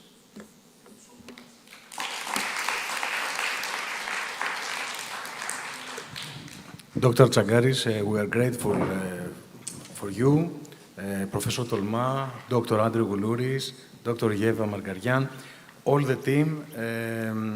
You had made excellent presentations. We are very thoughtful about all the things that we learned, about your work at the EU mission. And as a personal philosophical comment, I would like to tell to the audience that when I first met you about 6 years ago, I know that I met a very young and ambitious scientist, but beside this, there was also the spirituality. And the spirit of, let's say, πεπαιδευμένος. Okay, let's say that. We can say that you are educated. From the school education that Professor Tolma told us before, I think it's the spirituality in health. It would be much better and much easier to prepare people from young age, not for the death, but for the life that they want to live. So let's have some questions. Do we have a few minutes? Any question to Dr. Tsagaris? Thank you so much, all of you. And the last comment from Mr. Kapetanakis, the president of the Hellenic Foundation of Cancer. Thank you very much, Professor Alexiou. I think we had an excellent roundtable. Congratulations for these esteemed speakers. Indeed, we had different dimensions and different approaches from the same subject, and I have to say that also the interventions and the questions that we heard earlier add too many things, too many issues that we have food for thought, I would say. And I'm very happy being here with you. As we see, cancer is a complicated situation. It's not something easy to describe, and we can imagine cancer with other diseases or areas like ASD. Here, I am representative of the civil society. As the Hellenic Cancer Federation, we represent all cancer patient associations in Greece, and we are trying to bring together the national environment, oncology, cancer environment with the European. Because we believe in this perspective, we believe in this approach that from 2021, the Europe begin to support and promote. Today, 20 out of 27 EU countries have a national cancer plan. Greece, unfortunately, still does not have a national cancer plan, but the Minister of Health announced that he will make all the efforts to have one from last February. Until now, we have no progress.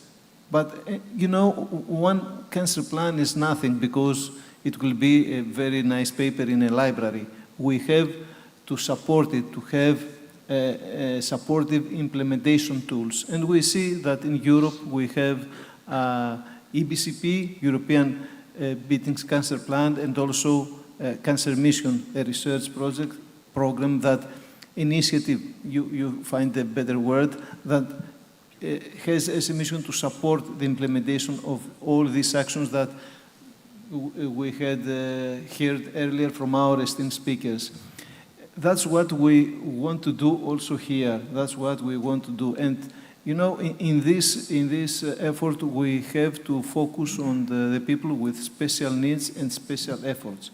And to tell the truth, we have to develop a healthcare system that is oriented to the patients and to the people's needs. That's which is the problem, the big problem. We have to focus on the needs of the population, of the patients, in order to deliver the better outcomes. And for doing that, we have to take under consideration their experiences. This is something that and preferences. This is something that we often talk and we often has an issue in congresses and in projects, but unfortunately, PREMs are not taken under consideration here in our health system. So we are working on that, and what I can assure you is that we will advocate to integrate in this new effort for a national cancer plan provision for the people with special skills and special needs. So this is what I want to send as a message, and to say that I'm very happy that I had the honor to be in this round table and share with you my thoughts and learn from you all this very interesting information and knowledge to all of us. So, thank you very much. Thank you so much, Mr. Karatanakis. Now, I will call Dr. Koulouris and Dr. Christos as session chair. We will have also, before we will close with Professor Zgadzos, we will have also Dr. Fanidou online, but we have some bad news, unfortunately, from Lebanon. We will have only the pre-recorded video from Dr. Zeina Mukarzel. We have some problems in Beirut. They were leaving Beirut. There were some bombing. They were at the hospital these last days, so we cannot speak with them. Dr. Christos will help us, Dr. Zagaris. And also, we will see the video that Dr. Mukarzel sent us from the Lebanese Association for Medical Services for Addiction last night. So, Professor Zgadzos, you have... Thank you very much, Professor Alexiou. I just want to, but just a statement, nothing else. You know, this International Conference on Autism works as a think tank. Excellent approaches emerged from so different views, and I would like to say that I'm very proud to be a part of it. Thank you very much for everything. Thank you so much.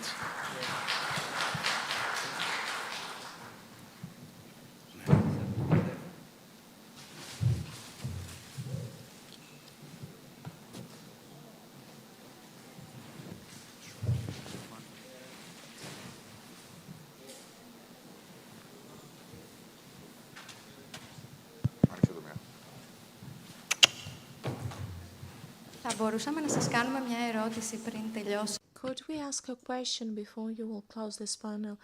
Since you mentioned the people who cannot come from Lebanon due to the war.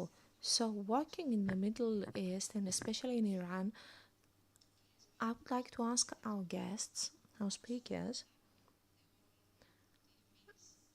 do you believe that when a city is bombed, when I have to go with an autistic child to the shelter, can we implement all those approaches? How can I help a child living in such a situation? Or how can I help a child coming from a different background, from a Muslim background? How many things I can implement, and how can I implement? And when there is also a language gap, language barrier, what would you suggest? I think that we are discussing the Eurozone and not the European Union. We have discussed, have we discussed countries with a lower scientific background? Those are the countries that I walk and I visit. How can I use all those tools and information there that you so kindly shared with us? In my opinion, this is a wonderful question. I have to tell you that yesterday, or rather I shared a story on which is the dominant animal. Is it the more powerful or the one that is smarter, can adapt in a better way? And then we agreed that it is the animal that adapts in the best possible way. So all those conditions are very difficult, not only for people with autism, but for anyone. However, we have to adapt, taking as much knowledge as we can in order to approach things in the best possible way. Of course, this is very difficult. It is almost impossible. What is of essence is that even if we offer something very little, it is better than doing nothing at all. I have learned that there is always something better. There is always something that we can do. Even if the situation is excellent, we can do something better. When things are really difficult, even just a small gesture can make all the difference. And this is the message that we should put around then. Just do your thing, just do your job. Your mission, your goal, your work is a really holy thing. It's a very serious thing that you do. We are discussing about war, about people that may have access to water and food, but even if there are some people that don't have access to water and food. Yes, here we are in a very beautiful city, and we have a lot of resources.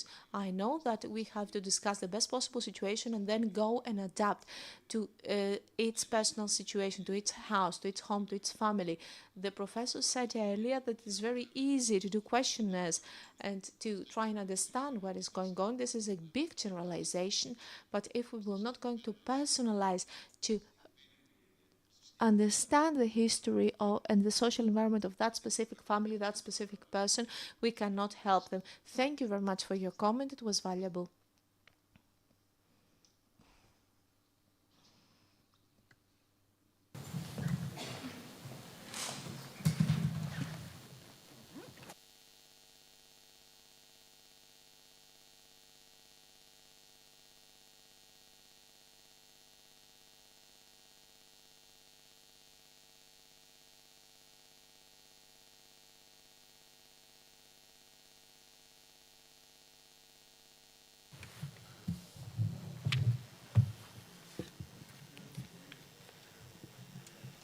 Καλησπέρα και από εμάς. Hello everyone, thank you very much for the previous comment. It really sets the tone for that previous session. First of all, it is we should take into consideration the content of the words and then the form of our words. We tend to forget the form, but the form is what makes the content valid. So we will try, under the new developments, last night's developments unfortunately, to complete this session and bring the voice of those people here as far as we can do it and as far as the video allows us. And then we will try to answer the last question too. Thank you very much for staying and bearing with us. As I told you, this session was planned for a longer time. It was about showcasing a Lebanese organization that is working on addiction, on tobacco and alcohol use. But of course, we have to adapt, and we have to recognize that at the time that we are speaking, our colleagues there are experiencing the consequences of an ongoing invention to their country. So knowing that this would happen, we already had pre-recorded video from them. We will have the chance to listen to a short introduction, to a video, some comments from me and Dr. Koulouris, and this will conclude the session. We will be able to discuss more in the break if you want. Could we probably start the connection with Dr. Orfanidou, who will deliver some opening words?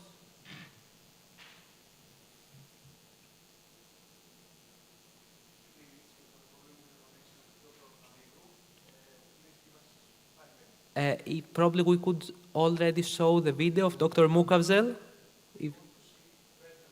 Yet, exactly, yeah, let's do that.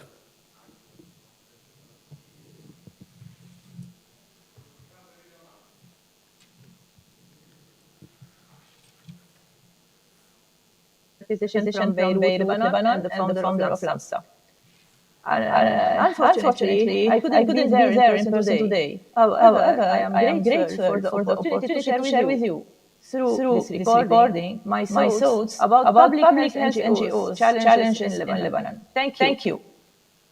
NGOs play a vital role in public health interventions in Lebanon, but they face many complex challenges. The ongoing political and economic crisis creates an unstable environment, limiting their ability to operate effectively. Funding limitations and unpredictability further constrain their activities. Coordination among the numerous NGOs operating in Lebanon is often problematic, leading to service overlaps and gaps that result in inefficient resource utilization.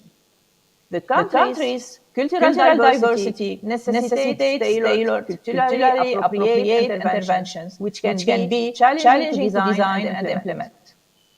NGOs must also contend with the limitations of Lebanon's national health system, including inadequate infrastructure and workforce shortages. Data collection, crucial for informed decision-making, is often difficult in this context. Security concerns in certain regions restrict movement and access to vulnerable populations. Building trust with communities can be difficult due to historical issues or perceived biases. Bureaucratic processes frequently slow down the implementation of health program. Finally, ensuring the sustainability and long-term impact of health interventions is particularly challenging when relying on temporary funding sources. Despite these obstacles, NGOs continue to strive to provide essential public health services in Lebanon. But what is happening during war and bombing? Usually NGOs face intensified challenges in their public health interventions. The sudden surge in casualties creates urgent demand for medical services, while mass displacement leads to pressing healthcare needs in their informal settlements. Access to conflict zones become highly restricted due to security concerns, limiting aid delivery. Critical infrastructure, including hospitals and transportation networks, often suffers damage, severely complicating health service logistics. The widespread psychological distress and trauma overwhelm the already limited mental health services. Supply chains for essential medication and medical supplies face frequent disruptions. Communication becomes increasingly difficult with interruptions to phone and internet services exacerbated by fuel shortages. Coordination among the multitude of local and international NGOs can turn into chaos, resulting in duplicated efforts or overlooked needs. NGO personnel and volunteers face significant security risks in volatile environments. Moreover, trust issues arise as local populations may grow skeptical of NGOs' motives, particularly if aid distribution is perceived as biased or ineffective. These compounded challenges create a complex and demanding environment for NGOs striving to provide crucial public health interventions in war-torn areas. But what about LAMSA? During these tumultuous times of war and bombing, LAMSA faces unique challenges in delivering its primarily online health education and awareness services. The organization, which relies solely on volunteer medical students and operates with no funding, must navigate multiple obstacles. Widespread internet outrage across the country severely hamper LAMSA's ability to reach its audience, while displaced population in informal settlements, such as schools, struggle with unreliable electricity and internet access. A significant language barrier emerges as LAMSA's content, primarily in English, may not be accessible to many displaced individuals. Volunteers, consisting mainly of medical students, become unavailable as they are called to assist in their respective hospitals. The altered psychosocial state leads to a general lethargy and lack of motivation, affecting both volunteers and the target audience. LAMSA's lack of funding further exacerbates this issue, limiting its ability to assemble a professional healthcare team capable of delivering the crucial health and mental health services desperately needed during wartime. War has a huge negative impact on the health, mental well-being, and overall quality of life of the Lebanese population, both within the country and abroad. This is particularly concerning for teenagers and youth who face an elevated risk of mental health crisis and potential substance abuse. Given these pressing challenges, it is imperative that proactive measures be taken to address this issue before they escalate beyond control. Thank you for having us.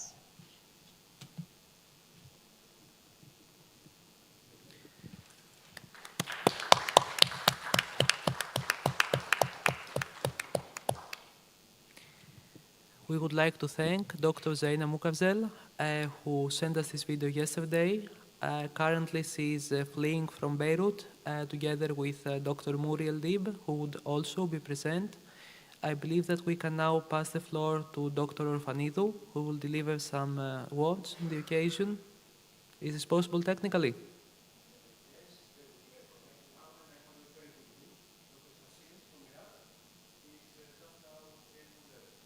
Perfect. Hello everyone, honorable professors, ladies and gentlemen. I am very happy to be introducing this session, which aims to discuss the nexus of substance use and autism. I am Anna Orfanidou and current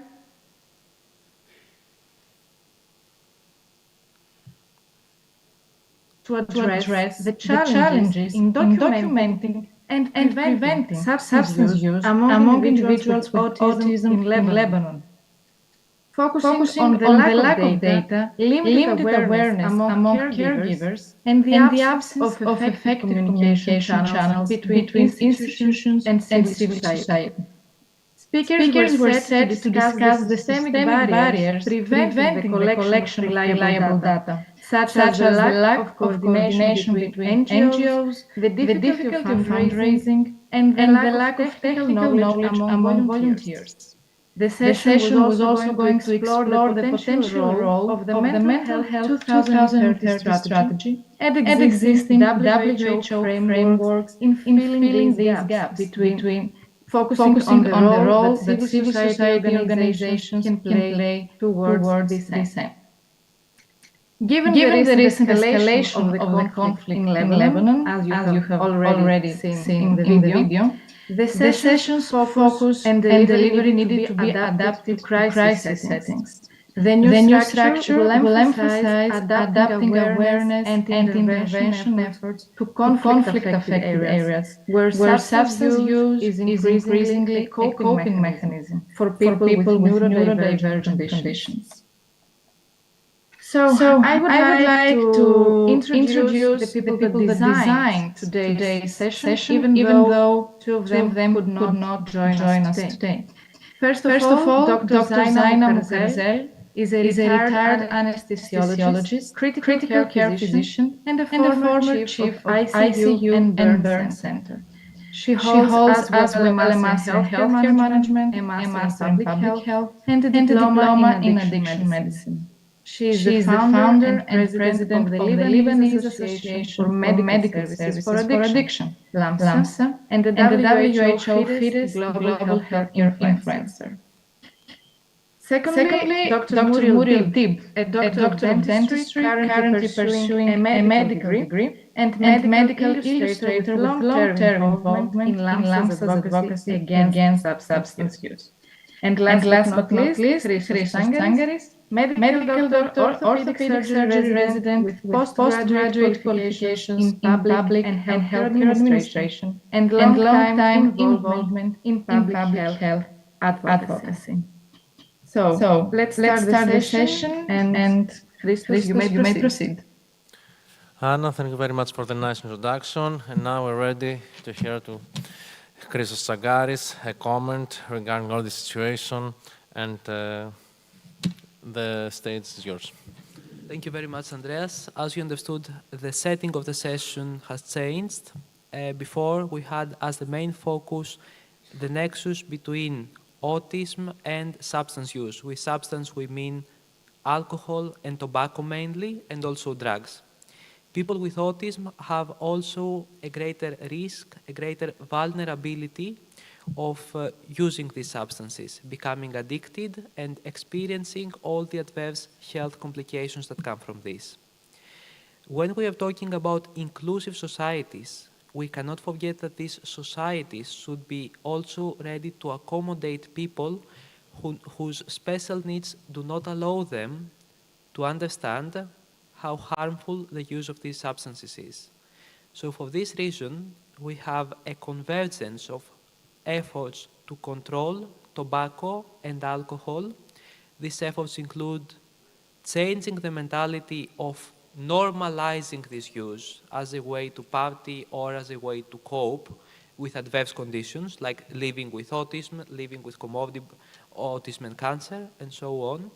And we also need institutional support, which usually has 2 or 3 layers of measures. These measures are usually decreasing access to substances. This means that, for instance, people should only be able to purchase them if they show an identity, but they should also be able to purchase them only in specific places and not everywhere, and only in specific times of the day, ideally not in the evening or afternoon, and not during weekend, which are time zones where loneliness on one hand, and on the other side, cultural traits of having meetups and so on allow greater and uncontrolled use of alcohol. The second layer of measures in normal political settings is increasing the prices and thus decreasing availability and consumption. And the last and foremost is education. Education is important for all of us, but should be adapted to the needs of people with autism. And as you understand, this is a multilateral process. The main example of multilateral activity that we have in the field is the Convention Framework for Tobacco Control of the WHO that was signed back in 2003. This is an international treaty. It's called a convention and not a treaty because it does not regulate the end of a war, but the beginning of a joint effort that underlines how state actors, but also civil society initiatives, have to be active in understanding and tackling substances that are diffused in our mentality, in our communities, in our shops, and making them less accessible. At the end of the day, we can build bold goals on this, one of them being again in Europe. I will thematize on this and why it's a problem that it's only about Europe and tobacco-free generation in Europe. Last year we signed the Madrid Declaration for a tobacco-free generation, and this means that 95% of the new generation of current children should not be in contact with tobacco over the next 15 years. These are all ideal, but as was already stressed before, these are all designed for a peaceful environment, for a political environment where negotiations can happen. When war comes into the scene, we have to adapt. And we have to adapt acknowledging that alcohol and tobacco might be widely available in illicit forms and might be widely acceptable as a coping strategy. And this is where the role of NGOs, of civil society organizations, of people who work on the ground, of people who have lived experience and are persecuted themselves is important into informing, if not on the internet, if internet is not available, in camps or other situations where they can keep informing the other people and keep changing knowledge, attitudes, and practices. With that, I would also like to acknowledge that bringing these strategies to the Middle East, to Africa, to Nagorno-Karabakh, or other conflict settings is important, needs adaptation, and needs also humility. What we have seen from the context of global surgery, where we have tried to bring surgical knowledge and operations from Europe and the so-called global north to Africa, or other limited resource settings, is that we oftentimes don't have humility, we don't have continuity, and we oftentimes do not act ethically. So when it comes to interacting with these people, we cannot portray ourselves as saviors or champions and so on.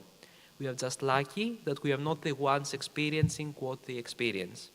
We have exactly the same mental capacity, and we have to act in a way that portrays them as survivors, that acknowledges their competencies and their lived experience, and gives them the tools that we also have in order to improve their situation. So, of course, we need to adapt. As Professor Ganzo said, we need to put a small stone over stone, and we need to do that in a right, comprehensive, and long-lasting manner. I think this is a message for today. I will pass the floor to Dr. Koulouris if he wants, and then to Dr. Orfanidou for closing this session. Thank you, Christos. Excellent comment. I would like just to add a short comment when it comes to this specific group of patients, of people, taking into account the higher rate that autistic people have when it comes to metabolic syndrome, dyslipidemia, hypertension, obesity. It's very important to avoid substance use because it's going to be even more detrimental to their health, first. And second comment, when it comes to our war against tobacco, I'm not so optimistic here because I think that we do not have the advantage here against tobacco, and it's like a Lernian hydra. And we try to stop smoking cigarettes, and we have new products, snus and peeping, and it's getting more and more difficult. But we have to fight. Thank you very much, and the podium belongs to Anna. Anna, you can continue with the closure. Thank you very much. Both of you. I think that in our generation, now more than ever, we say that we need to adapt our strategies due to the wars that are occurring in the world. And I'm very happy that I have participated in this session. Now I need to ask the podium if there are some questions from the audience. If you have any questions, ερωτήσεις.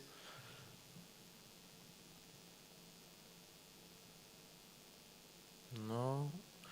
No, Hannah, I think that we may proceed to coffee break. I think you need some rest now, so we may proceed to coffee break, διάλειμμα για καφέ, and we're back soon. And we will have the chance to hear from Dr. Hassim as soon as the break is concluded, as far as I understand. Thank you very much.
So a very warm welcome to Dr. Hassim. He came all the way from Iraq.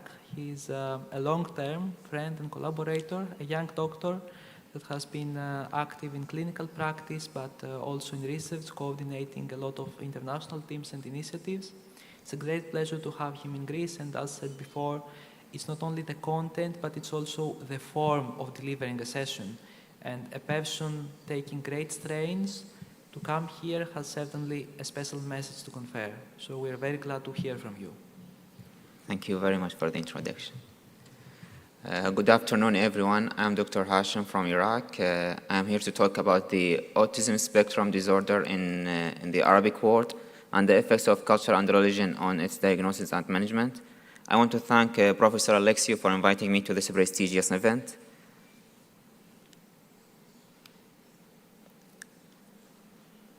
So let's start with the definition of autism according to the American Psychological Association that defined the autism as a lifelong neurodevelopmental disorder that interacts ethical, racial, and socio-economic boundaries. And it's characterized by persistent impairments in social interactions, verbal and nonverbal communication, as well as restricted and repetitive patterns of behavior.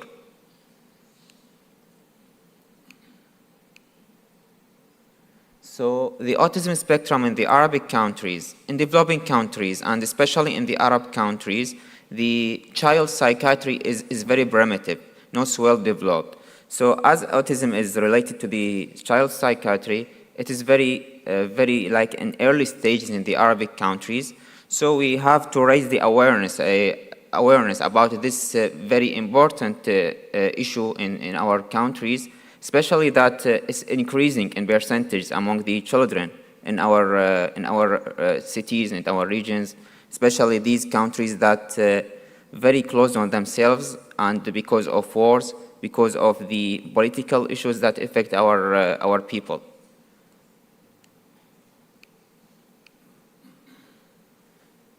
So currently there is a growing authentic disorder in the Arab world, particularly in the Egypt and Saudi Arabia, as Saudi Arabia is very developing now, so they established many centers for caring about the autistic patients.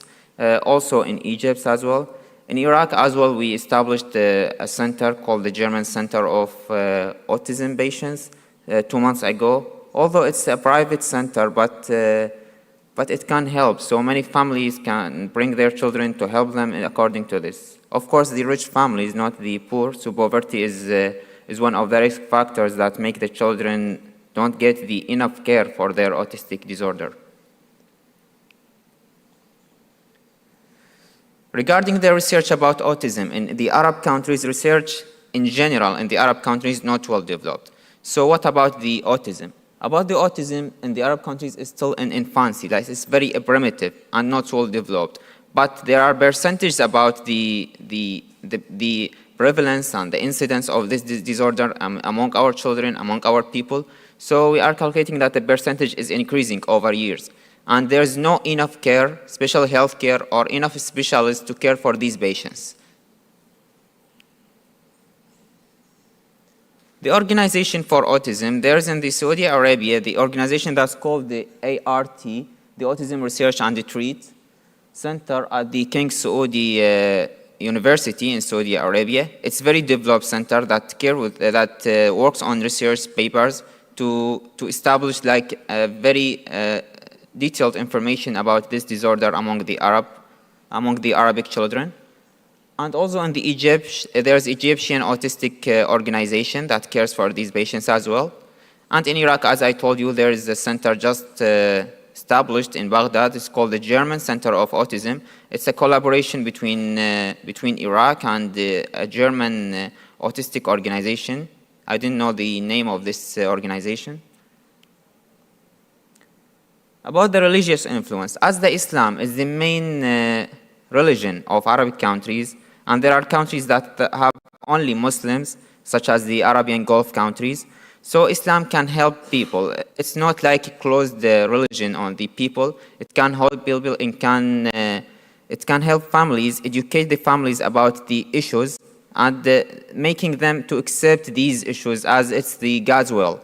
So Islam is not like, it's increasing the awareness according to the autism among the families, among the children with this autistic disorder. But the cultures on the opposite side. The Arabic culture is very closed. Like they don't care where the children, and they don't think that these children have issues to be treated. They think that these children should be social, should be interact. Why they don't interact? And they enforcing these children to interact, but they don't know that this is an issue with their children. So this enforcement to these children can increase and make the situation worse among them. The process of diagnosing autistic spectrum disorder is complicated by several factors, such as I said, the cultural factors, and the limited access to healthcare, and the limited autistic health care centers in our countries, because they are very, very limited centers in the countries, and also the lack of enough specialists to deal with this very specific disorder. And pediatricians cannot only deal with this issue alone. They need specialists, psychiatrists to deal with these patients accordingly. So the signs of autism, including the delay of inaccurate socialization, cultural norms regarding child rearing, and obscure early indicators of autism. As I say, that the culture enforces people to be social in the Arabic culture. So when families see that their children are not enough social, they enforce them to do more than they want to, and make the situation worse. So the diagnosis and management of autism spectrum disorder in the Arab countries is deeply influenced by cultural and religious. And the culture is making the situation worse, while the religion makes the situation better. While the growing awareness of autism in the region is encouraging, significant barriers remain, particularly in rural and conservative areas. And as I say, the culture is more conservative in the rural area. So when they see, the children must be social, the children must be interactive and active with their families, with their societies, with their environments. When the families see that their children are not, they enforcing them to do so. And this makes their situation worse. So it can reach higher levels of complications among these patients. And finally, remember that autism is not a disability. It is a different ability. And we should focus on this point to make the life of these patients better, not worse. And thank you very much for listening to me this question. Thank you so much, Dr. Hassim, and your great efforts to be here with us. I'm very happy that we have met in person. I would like to tell to the audience that some years ago we were the co-editors of two Springer books, The Conscience of the Psychology of Conscience and the Psychology of Anger, two Springer books, and I'm very happy that we collaborated in these two great works. So, does anyone have some questions? Probably, I think. Hello, doctor. I'm here. I'm Mrs. Mara. Actually, I'm a senior advisor of Merck Foundation in KRG, Iraq. You present all that. How's the diagnosis? How you can make a diagnosis? And after you do the diagnosis, you talked about the centers. The centers, how they can be. The persons that they work in the centers, are they educated? What do you do in your area? And as a doctor, how you make a diagnosis? Okay. The diagnosis of autistic disorders, spectrum disorder, is known as signs and symptoms, and there's a guideline to diagnose it according to psychiatry. So the diagnosis can be made by, I cannot say any doctor, but at least the educated doctor about autism. Regarding the management is very bad in my area, in my region. And because you need to pay, for example, for this German center that's just established, okay, it has educated people, it has a specialist from outside Iraq who have like the experience to deal with autistic patients, but you have to pay to it. So only the able families, the rich families, can reach these centers, while the poor families cannot. So poverty can make the issue worse, make the issue like not good, not better for the children. And according to the governmental centers, there are no governmental centers to deal with the autistic patients. And there are no specialists to deal with the autistic patients. I am talking about my country, for example, Iraq. Maybe in Arabian Gulf countries like Qatar, like Saudi Arabia, UAE, they have, but not like the same as the Western countries. I think there is like 3 or 4 governmental centers in Erbil, also in Suleimania. Well, you know, the Kurdistan region is independent region, like it's self-governmental region in Iraq, so we cannot consider these centers like an Iraqi centers. Those only for Kurdish people, not for the Arab people. So there is a separation between people. Yes. There is a discrimination. Exactly, yes. They cannot accept Arab people to be treated in these centers.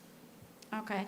And is ready the families, the Muslim families, to understand what is autism and how the kids have to be in a program?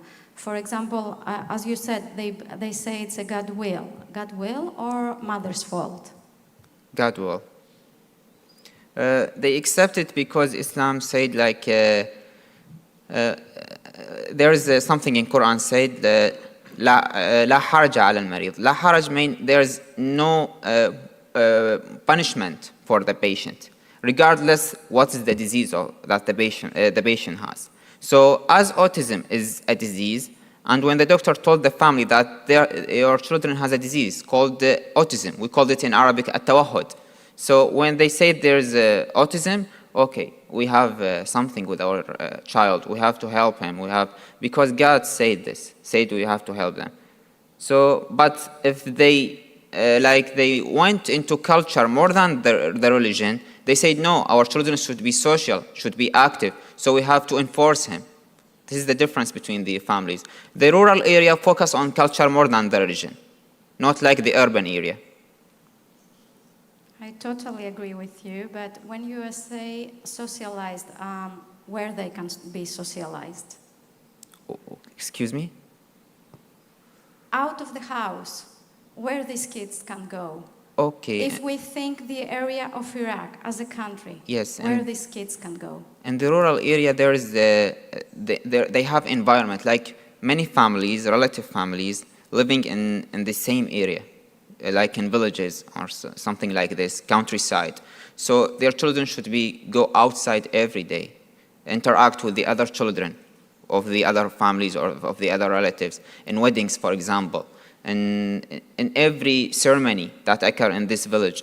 If the children does not go out, so they say that there's a problem with the children. We have to enforce him because the children represent the family, represent the father when the father goes on, like when the father dies. Like they represent the whole family, like the inheritance of this thing. Thank you very much. Okay. Yes, Professor. Yes, you. Professor Dreher. Yes.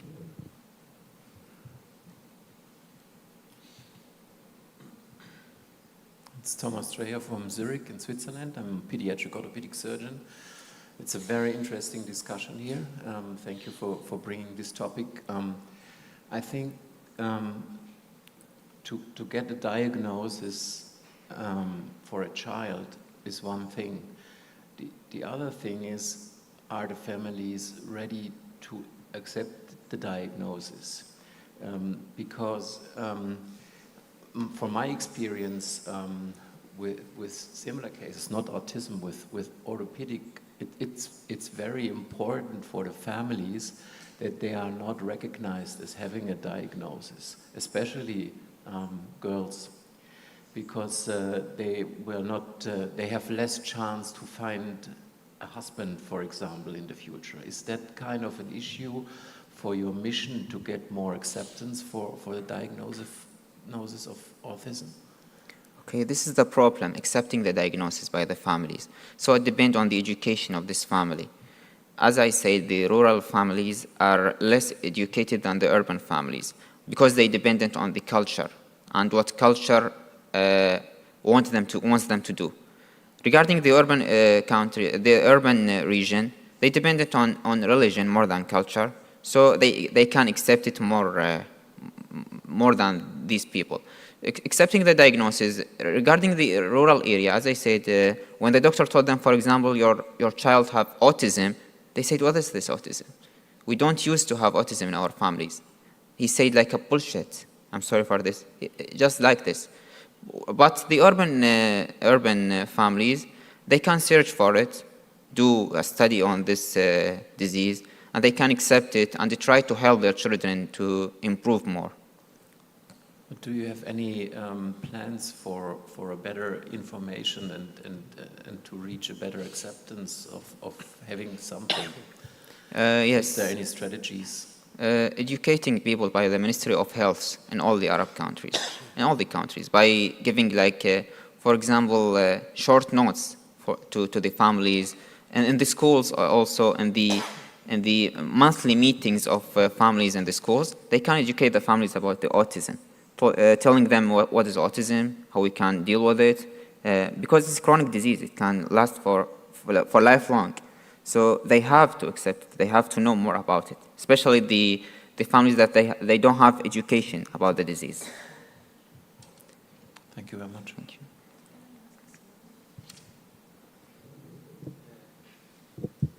Yes, please, Dr. Papagiannopoulou. Thank you very much for shedding light on such a crucial and very sensitive and very particular topic that most of us might have not even, apart from encountered, thought about. I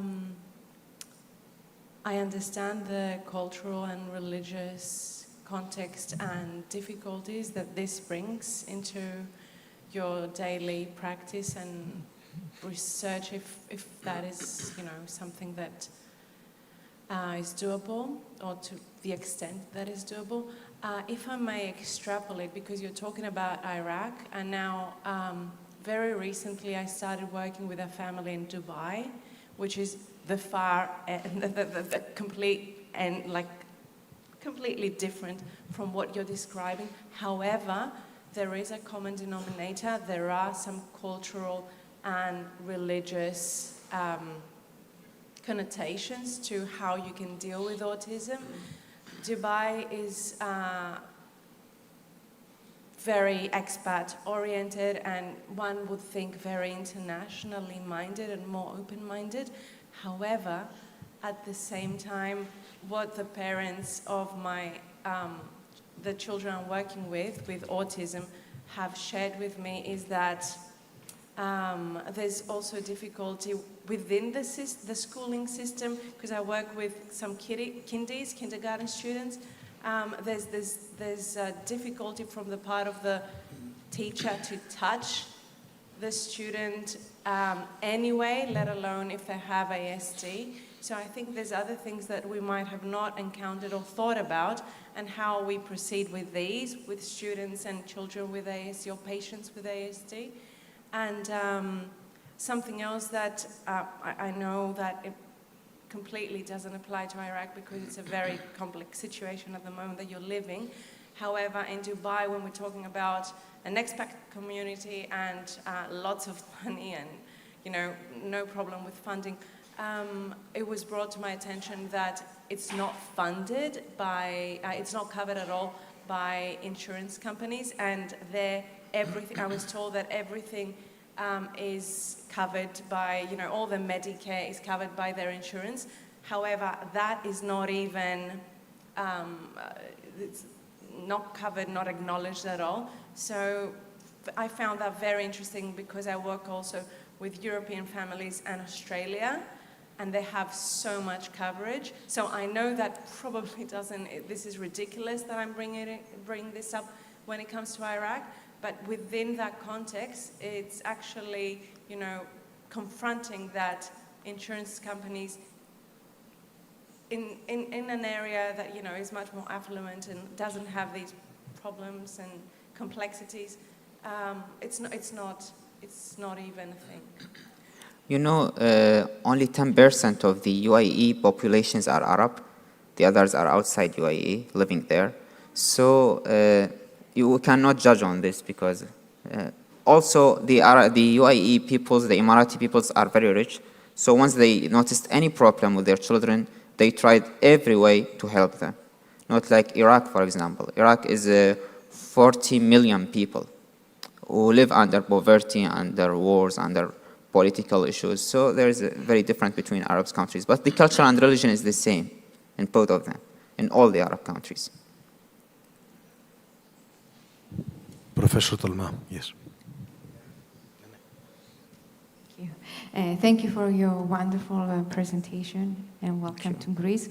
My name is Eleni Tolma, and I had the opportunity a few years ago to live and work in Kuwait, which is a nearby country, and you know, and one of my colleagues was a psychiatrist, and his specialization was actually autism. So he was working closely with the Kuwait Autism Center back in Kuwait City. And it was interesting when I just look at their website. They're very active in doing a lot of work about autism. I remember in our conversations, he's also from Iraq, by the way, I think, he was telling me how much stigma is associated in the family when a kid is diagnosed with autism. I don't know if it's true, still true, but that's a little bit in contrast with what you're saying and what the families are trying to push the child to play with the other children. I don't know what the situation right now, but I think culture is very important, plays an important role in how the families view autism. And again, this is just based on observations or conversations I had. This is not an area that I worked on. But another recommendation I want to make, all the GCC countries, they're all rich countries, and I know they have a lot of public health issues. I don't know how Iraq collaborates with Qatar, UAE, and Kuwait, and all those other countries, but it would be nice if you all come together and put the resources, expertise. You have great researchers. I've lived there, and I know there's young populations like you who want to do, researchers who want to do research, you know, who come from England, who come from all these Western countries and want to go back to their countries and do research. If you all put together your brains and your, you know, the passion that you have, I think we can do some work in there in your own countries. So that's my comment. Of course. It's all about education and knowledge. If we raise the education and knowledge among them, we can help a lot of patients in these countries. So this is the problem now.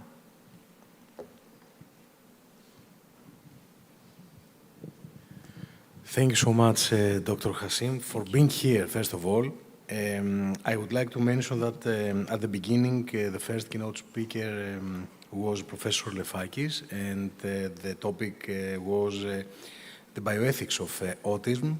So we discussed that, as we know, autism is a West terminology, a West term, but on above, beside, whatever you want, science, art, culture must always combine together.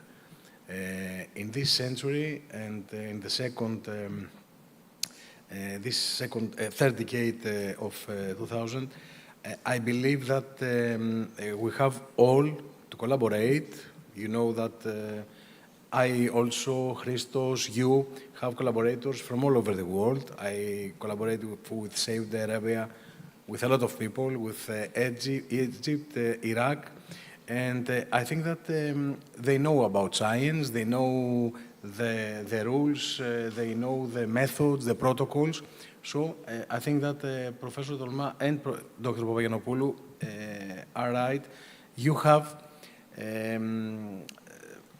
the duty to offer this knowledge to your country and to benefit your people. Of course.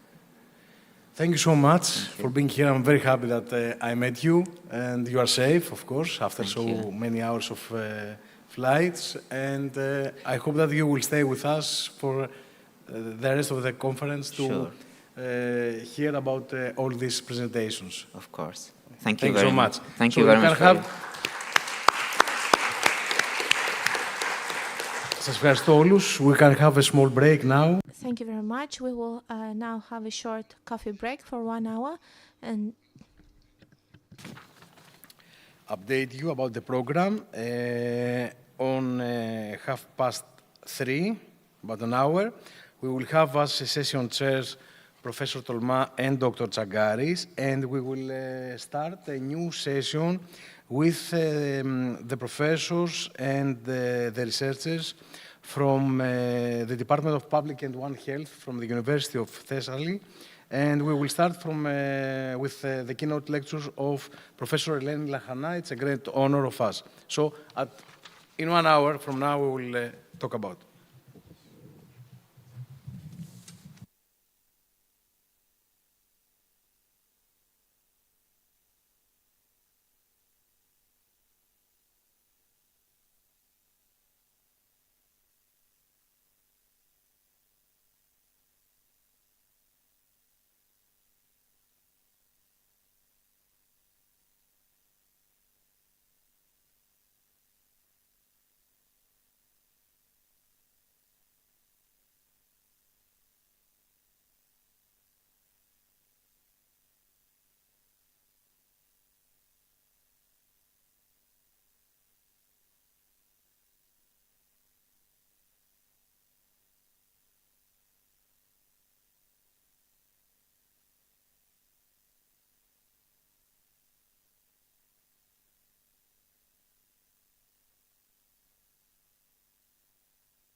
Ο παλιός, που είναι ηλικιωμένος, κατάλαβες, και έχει εμπειρία, ξέρει Να τι δούμε είναι λίγο, αυτό. κάτσε λίγο να το κάνω εγώ εδώ πέρα. Τέλος προβολής. Μα δεν είμαι χαζός, κατάλαβες. Γι' αυτό ήρθε νωρίτερα. Θα καθίσει. Να είμαι ειλικρινής, λέω, ή ο Τάσος, ή κατάλαβες στα λοιπά. Ο φίλος μας ο Κώστας, λέω, ένας από τους δύο θα την πατήσει. Κατάλαβες, περίμενα ποιος. Ωραία. Το έβαλε για να κάνω... Άρα εμείς μπορούμε από εδώ ή πρέπει να πάμε από εκεί. Ο Χρήστος έχει. Ο Χρήστος, όχι καλέ. Καταστέσεις εδώ.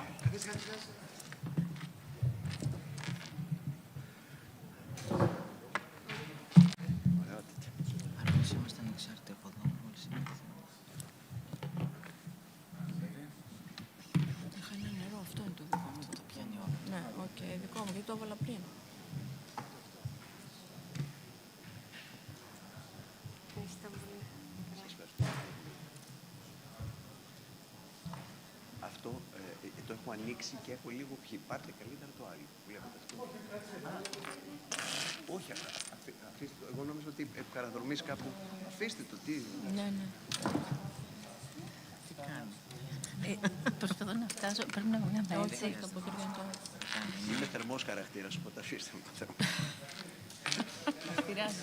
Λοιπόν, νομίζω κάνω οτιδήποτε για να. Έτσι. Μάλλον έχει παρακολουθήσει πολλά. Έλα μου στην Ελλάδα. Δεν είναι το πρόβλημα. Μπορεί το τραπέζι μας να εκφράζει και μια κοινοβουλευτική έτσι, ένταση στη σχολή μας. Εντάξει, τώρα δεν έχει κόσμο. Είμαστε και πιο πρωί. Ταλαιπωρημένοι. 10 λεπτά πριν μπεις από εγώ χτες να δεις τι τράβηξα. Καταγχώθηκα, μην βρίσκω ταξί, να είναι 7 παρά 10 και εγώ να μην έχω πάει. Είχες πάει στο τετράμι. Ναι. Είχες ομιλία εκεί. Ναι. Ναι, και μετά είχα γεύμα εργασίας και γύρισα 1,5 ώρα. Το κρυβάνα σκούτι δεν τα παιδιά δεν τα είδες καλά. Την κόρη μου την είδα, τη λέω όλο πρόβηση. Έκανα εγώ πρόβα τη μία μέρα, πρόβα σήμερα. Τη λέω από το απόγευμα και μετά μπορεί να έρθει, μου είπε θα έρθει. Με μία φίλη της που είναι...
Κάποιος να κάνει αυτό, να κάθεται δίπλα και να κάνει αυτό. Δηλαδή το πατάω εγώ και πάω εδώ, κάποιος να κάνει αυτό. Θες Τάσο, να το κάνουμε έτσι. Όχι, όχι, απλά. Στα ελληνικά. Ναι. Θες να πατάς αυτό να αλλάζει όταν αλλάζω εγώ. Δηλαδή με το που κάνω εγώ αυτό θα πρέπει να κάνεις και εσύ αυτό. Μπράβο. Νομίζω είναι καλύτερα έτσι. Θα συνοδεύεις όμως τα παιδιά στην γιατί κονσόλα. δεν μπορείς και να μιλάς και να συντονίσεις δύο με Ναι, ναι. Ναι, μια χαρά αλλάζει. Οκ, εντάξει. Ναι, ναι.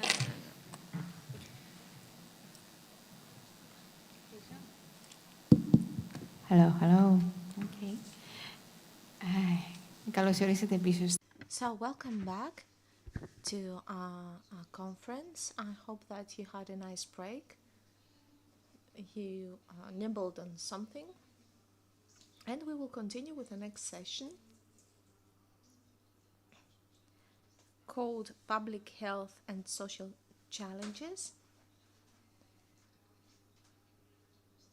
So The people are all, the panelists are colleagues from the Department of Public and One Health from the University of Thessaly, and I will give the floor to Professor Eleni Lachana. Allow me to read her short CV. Dr. Lachana is head of the Department of Health Administration Services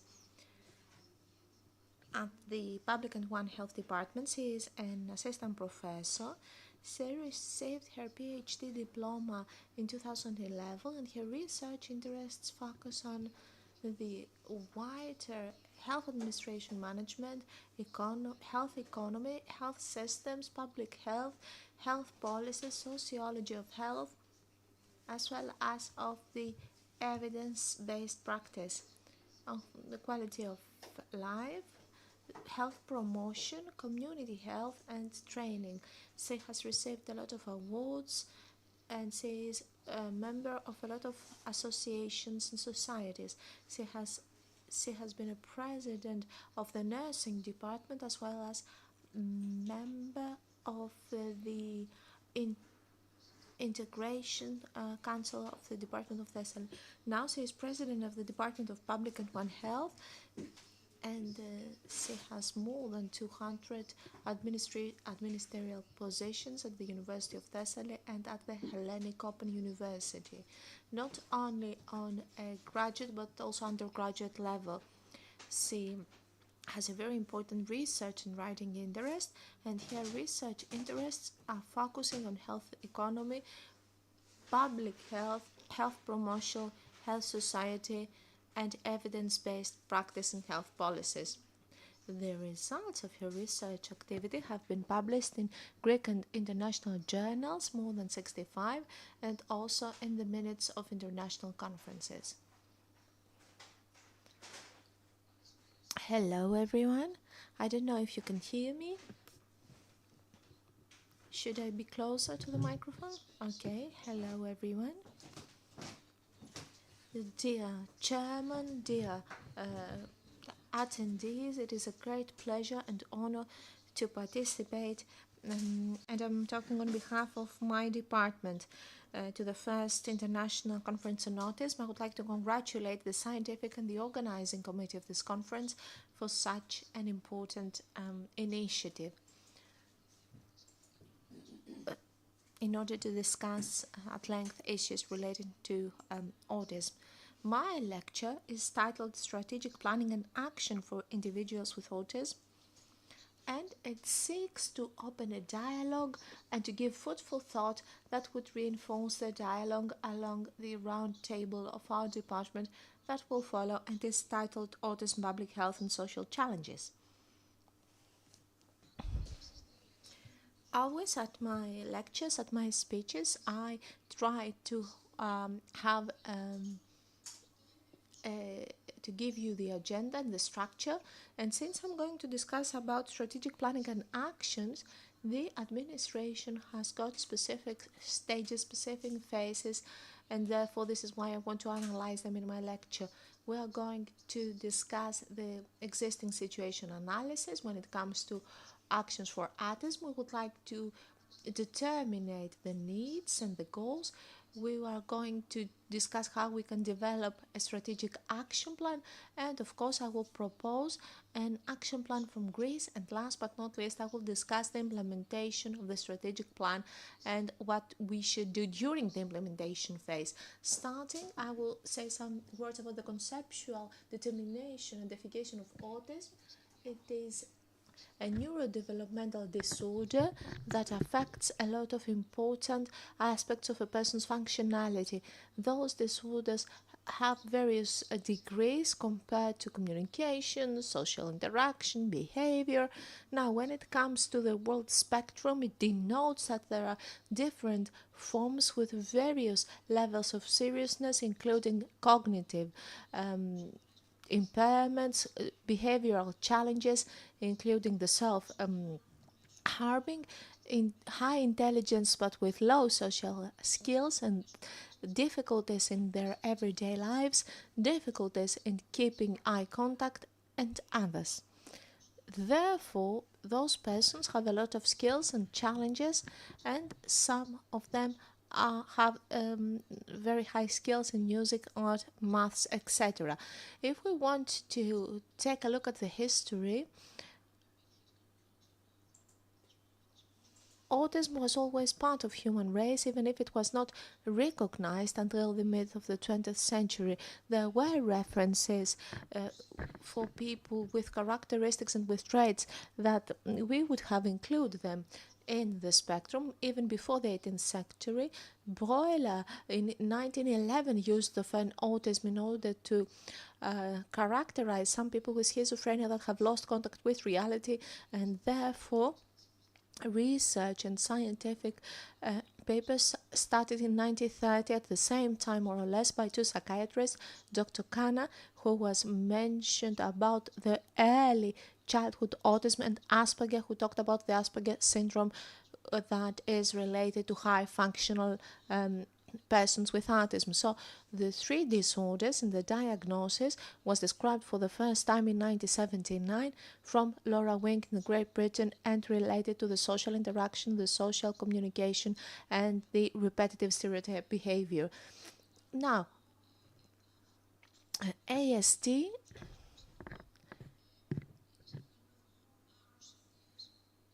we haven't really realized the causes. We believe that we have genetic predispositions and no genetic factors that cause ASD.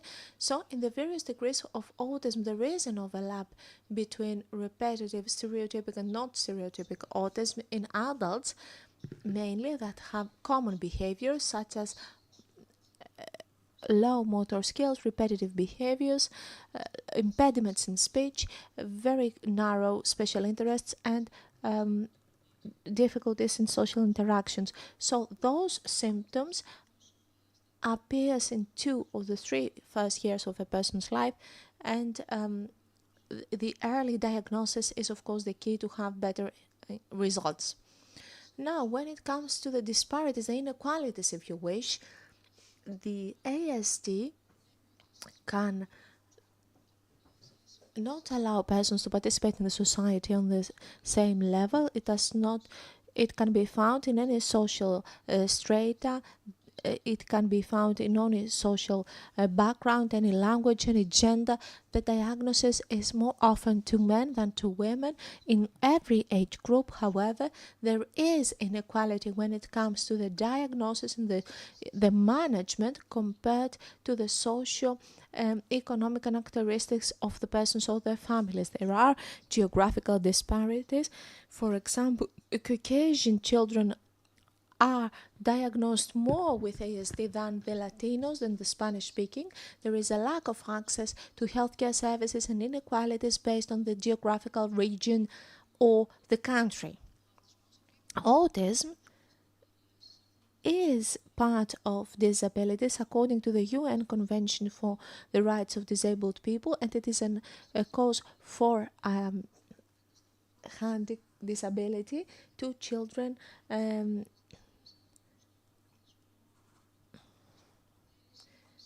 when we're talking about dailies, it is an indicator for health that showcases the health of the person, or by adding the years of life that have been lost from an early death, or from the years that have been lost due to the disability. The UN in 2007 has said that the 2nd of April will be the World Autism Day in order to promote the rights of people with autism. And now let's take a look about the prevalence of ASD on an international level. For the last 30 years, it has been increased in all around the world. We're talking about the countries that have data as far as prevalence is concerned. Studies in Europe, Asia, North America show that ASD is from 1 to 3%, and the percentage is also 7% for 1,000 people. According to the World Health Organization, 1 out of 100 children has autism, and according to other studies, 1.68% of children at 8 years old in the US are diagnosed with ASD. You can see here at the curve that it started from a lower point. From 2000, it was 1 out of 150 children. In 2020, it was 1 out of 36, and now this figure is 1 out of 59 children. The European Union, for people with ASD, has got pilot studies and has got specific criteria, and then the American Psychiatric Society and WHO also have specific criteria, and it urges the countries to use those criteria in order to diagnose ASD, and such an example is the ADR and the IDOS interview, which are very important diagnostic tools that are used also in Greece. Moreover, when it comes to the curve at the right side of the screen, you can see, at the lower side of the screen, we can see that the ages, when it comes to autism diagnosis, starting from 2000 and later on, we can see that the higher curve starts from 0 to 5 years old, meaning that the diagnosis now is done at a very young age. I have started to find some tables that include those data with autism rates in countries around the world, and this is a database rather valid and good, and in my opinion it's one out of the few that update and register the data of the countries that send those data, and we can see with darker color countries with increased rates. We can see Japan, the UK, Sweden, and some states in the US. And you can see that I have included 3 lower figures: Turkey, Greece, and the UK has got 700 people for 100,000 people population. The US, it might have 603 people, that this concerns all the states. However, we will see later on that there are states that have very high increased rates of autism and that rank first around the world, such as California. Now, when it comes to the accumulation of those data, it is very difficult to have a very precise depiction of those percentages in the world because we don't have unified comprehensive criteria, diagnostic criteria for autism around the world. The prevalence studies do not use the same methodology, and especially the samples are small. We don't have national statistical data. Autism is not verified with medical tests, but we have specific clinical criteria, multidisciplinary. A lot of countries do not have the resources in order to conduct assessments, and a lot of countries do not follow the percentages of rates. Why is there an increase in the cases? The increase of autism dates back to the 1990s on a world level, with the States being the first country. This increase, according to the literature, is due to the increased awareness and to the early diagnosis from an early age. Therefore, we have diagnostic criteria, and all the countries more or less start to adopt those criteria. The diagnostic criteria can detect autism even in an age younger than 2 years, and also, according to the literature, parents now have children at an older age, and therefore we have 5 times more births from women that are older than 40 years old, and premature babies also survive, while earlier premature babies could not survive. And there are also other variations, and last but not least, environmental factors. This is a factor, if you wish, that for the last years, according to the research, and we have a percentage of 80%, has been focusing there because there is a belief that, according to the results of researches on the environmental factors in relation with autism, and I will talk more about that, reduce the increased cost. The data of CDC for California has shown that there is the highest rise in autism for children in 8 years that are 8 years old, and we can see the differentiation with other states. For example, in Maryland is 1 out of 43 children, while in California we have 1 out of 22, and this is a percentage of 4.5%. Now, when it comes to Greece, in Greece, 20 years ago, 1 out of 10,000 children had been diagnosed with ASD. There were no relevant studies. The most important study was carried out in 2020 by the second pediatric unit of the Athens University. The prevalence was then measured, the prevalence of ASD was then measured in Greece, and it was determined to be at 1.15%. Therefore, it is over than 1 out of 100, which is the WHO rate. The same study actually showed that on average children are diagnosed with ASD at the age of 6, whereas in the province diagnosis may be delayed for 1 or more 2 years. Despite this, it seems that internationally the average age of diagnosis ranges between 4.5 and 8 years old. Moreover, there is another difference, or inequity, if you like. Both the frequency and the average age of diagnosis across parts of Greece are widely different. Also, according to the National Organization for in Healthcare data, the data for autism involving boys diagnosed with ASD showed that Creta is in the lead. The relevant percentage there is 1.33%. That was a very important piece of information because it demonstrated using figures the costs. If you check the figures, you will see that 4,544,000 treatments were prescribed for males and 1,200,073 treatments were prescribed for girls. The prevalent therapy of choice is speech therapy at a rate of 28%, followed by occupational therapy at a rate of 27%. So you can see that the figures actually confirm that there is pressure both on the family, on the society, and on the healthcare system overall. And this cost is huge.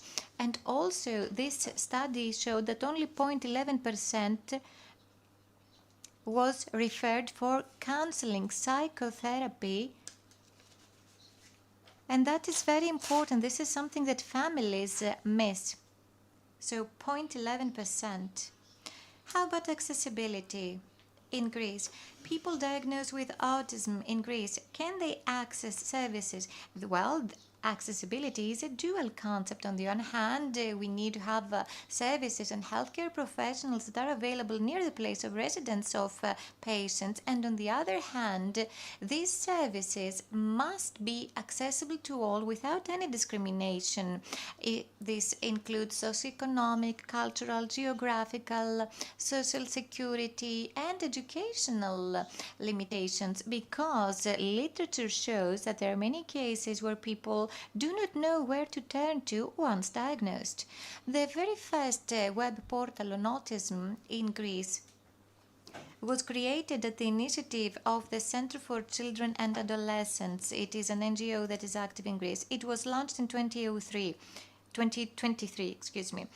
It aimed to advocate for these persons so as to increase the accessibility of services to them. And actually it was a first attempt to map the availability of services across Greece, and the map shows that there is a larger concentration of such services in Athens, Thessaloniki and Patras, the 3 major cities. This is explained if considered that this is where most experienced doctors and healthcare professionals are located, and also because these are places of referral from rural areas. So this first effort through the web portal was indeed very helpful to a large number of families, but I could say that the plan was a bit disorderly. And you know, the figures are high, so it's like all private individuals, private practitioners rather, all public facilities, everyone involved with autism, be it occupational therapists, speech therapists, you name it, are included.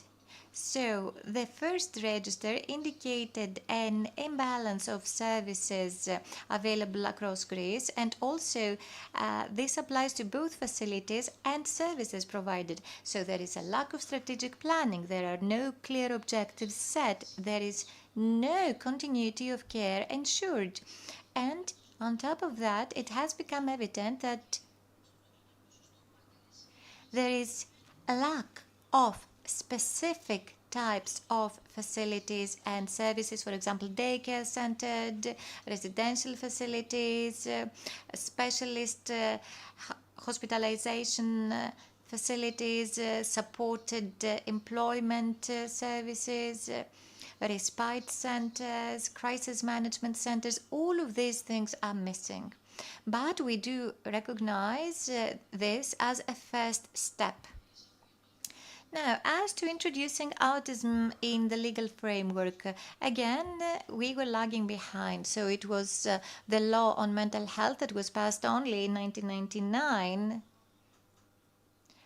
And then this was followed by the 2000 law on special education. So it's education, healthcare and employment that are regulated by the national legal framework. As to a national strategy, Greece does not have a national strategy for autism as opposed to other countries, for example, Spain, Cyprus. So we need to foster cooperation between different line ministries in order to achieve this. In 2021, the Ministry of Labour actually announced that a pilot program for the early detection of ASD in preschool children was to be rolled out. That gave room to hope, but again, a national action plan is needed because it is currently missing in Greece. As to global developments, the UN and the EU actually urge member states to develop and pursue policies that are evidence-based. Europe is actually taking steps in that respect. It does not have resources like the US or the UK. They're the leading countries in research. Now you can see the histograms on the top right side. You see the publications since the 70s until 2022. What do we see? We see that there is this gradual increase in papers and publications on autism.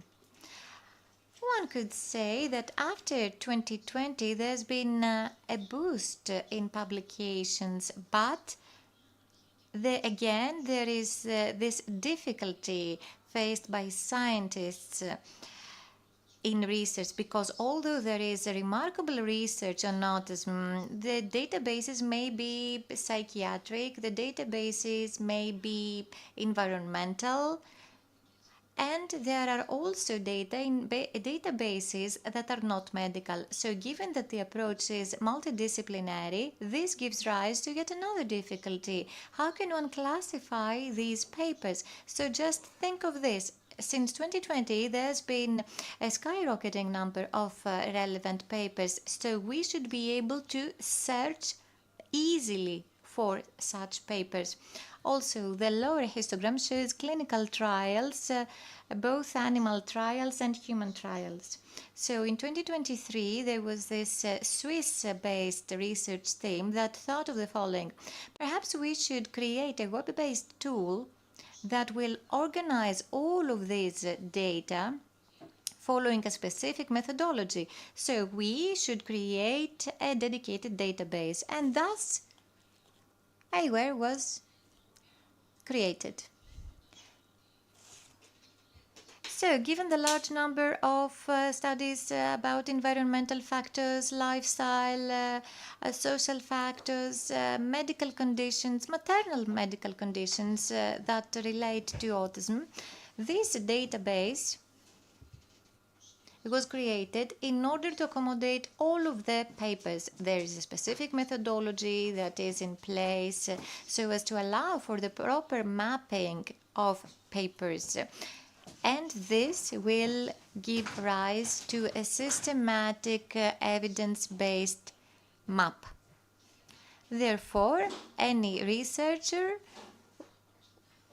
will now find it easier to use keywords for search purposes and identify papers that are useful to them. So this will be very helpful in policy making in the future. Also, how about the social and financial impact of autism? Clearly, social impact is high. The total annual cost for autism in the States ranges between 11.5 and 60.9 billion US dollars. This has to do with out-of-pocket payments, special education, absenteeism from work, and you can see the pie chart on the right-hand side. Children with ASD incur higher costs annually. In fact, this cost is more than 4.1 or up to 6.2 times higher compared to a neurotypical child. So this is 40,000 up to 60,000 US dollars annually for every child with ASD. And another typical characteristic of the US Medicare, because you know the insurance organizations have a greater role in the US healthcare system, it seems that claims for insurance reimbursement are rejected. So this combined with early diagnosis means that costs are increasing. As to the social impact, it seems that ASD may actually lower a person's ability to take part in daily activities. ASD also lowers their opportunities for social interaction. It prevents them from attending school classes. It keeps them away from the labor market. It increases their need for lifelong support. And also, travel times are long. And this implies more costs. And the ASD cost is significant. I will show you a prospective research that spans all the way to 2029. There was this research carried out in the UK recently, and it explored the out-of-pocket costs for education, medication, legal aid, travel costs, and it also checked indirect costs as shown on the right-hand side.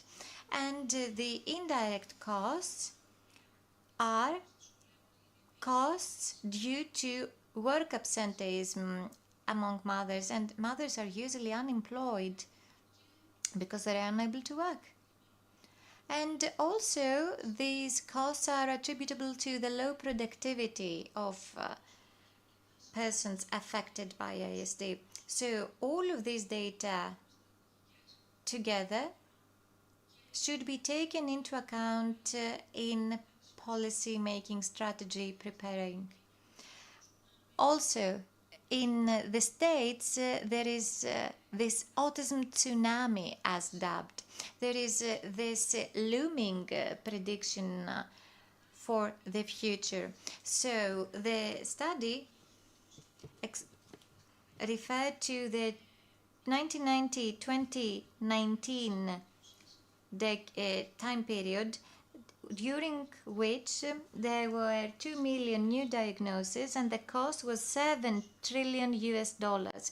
So if the prevalence rates remain unchanged, in the next decade there will be yet another million of new diagnoses and extra 4 trillion US dollars in terms of costs. So just think of this and note that in 2029 the US will need more than double this money to actually meet all needs. And if you take a look at the yellow curve, by 2060, systems will fail all of these cases because there is a threshold, a ceiling in terms of state budget. So we will see that volunteers are of utmost importance. The data are similar in North Korea. Again, the total cost is very high. Their indirect costs are a bit lower. Now, as to autism and public health, what is the relation between the two? ASD are definitely a key public health issue because public health is focused on identifying the determinants of health, improving the quality of life and protecting vulnerable populations. So the UN and the WHO keep bringing ASD to the forefront of the debate. Autism is something that is associated with social responsibility, not only a matter of public health. Therefore, we need to have early diagnosis, we need to strengthen the families of persons with ASD, we need to facilitate their access to social services, educational services, communication skill training. We need to raise awareness among the public and promote acceptance and inclusion, and we need to make sure there is access to quality healthcare, the labor market, and also we need to ensure that community-based programs are in place. So this means that public health is focused on the transition from survival to well-being. This transition is very important, and this is an area where all member states across the globe are lagging. What is transition? Transition means that children with ASD reach adulthood and have to be taken care of by adult healthcare services. So this means different types of specializations, different types of facilities. So the transition starts at the age of 14 and spans until the age of 22. Also, we do not have any follow-up data. What happens to these persons when they turn 40 or 50 years old? So until the age of 14, there is support. Then, during the transition, gaps are identified. What does the transition entail? It entails the transition to the labor market or to the secondary education level. Also, it entails the transition from pediatric services to adult healthcare services. And also, these persons need to become independent and be able to travel on their own, making use of public transport. And there are problems globally in 3 areas. First, lack of cooperation between healthcare professionals, parents, and patients. They all need to jointly create the treatment plan, the transition plan. And usually, the transition is based on what is available. That's all we have, that's what we'll do. But parents are unprepared. When their child reaches the age of 14, parents fail to realize that their child needs to become more and more independent. And also, children between the ages of 14 and 22 should be assessed in terms of career paths, vocations, interests. But again, there are few opportunities for secondary training for persons with ASD. It's only 37% of young adults with ASD that actually graduate from post-secondary training. And again, the transition period entails inadequate funding. So it's like with neurotypical children. There is lack of funding once they reach adulthood. This is also applicable to children with ASD. So their parents need to find ways to make sure that they are insured. Communities are very helpful because communities are supposed to foster a mindset of inclusion, and they are supposed to prioritize the needs of the most vulnerable. So the decision-making process should reflect this. And healthcare professionals actually are interested in these things, and they can help in that direction, in strategy, planning, and so forth. Here we can see a slide which shows how difficult the life of adults with autism is. And the percentages show that 5% approximately have a family. They go on with their life in this respect. There are also comorbidities. 26% have depression. Many among those, after the pediatrician, they do not go on visiting or having access to health services. 1 out of 3 has seizures. Many of them are unqualified, that is, they haven't specialized in anything, 1 out of 5. And most adults with ASD stay with their parents. They do not become autonomous. Here I have a very good program, Access, which was carried out in California, the US, and which helps with the transition. So what they did is that they set up a program of 20 weeks. They decided on the interventions for adults with autism, and it has been proven through the results that the adaptability and communication of these persons was improved, and each year 100 training opportunities are given to students, professionals, members of families, etc. They collaborate through this program with local businesses in order for these people to be able to find work, to find a job, and all this helps a lot in their becoming autonomous, and it is being funded by charities. This is why we say that volunteerism is very important. Now, what are the main benefits of these programs that many countries have? I will show you best practices later on. They reduce stress and anxiety of the person who is, of the adult who is in ASD. They reinforce their socialization, their opportunities for life. They investigate new opportunities, and all this through new programs. In Greece, we have the daycare units. They are very, very few. I would say they are extremely few.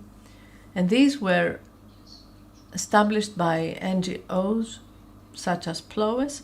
It's the Society for Psychosocial Studies. There are also facilities that are for children 2 to 14 and very few, much less for children from 15 to 40.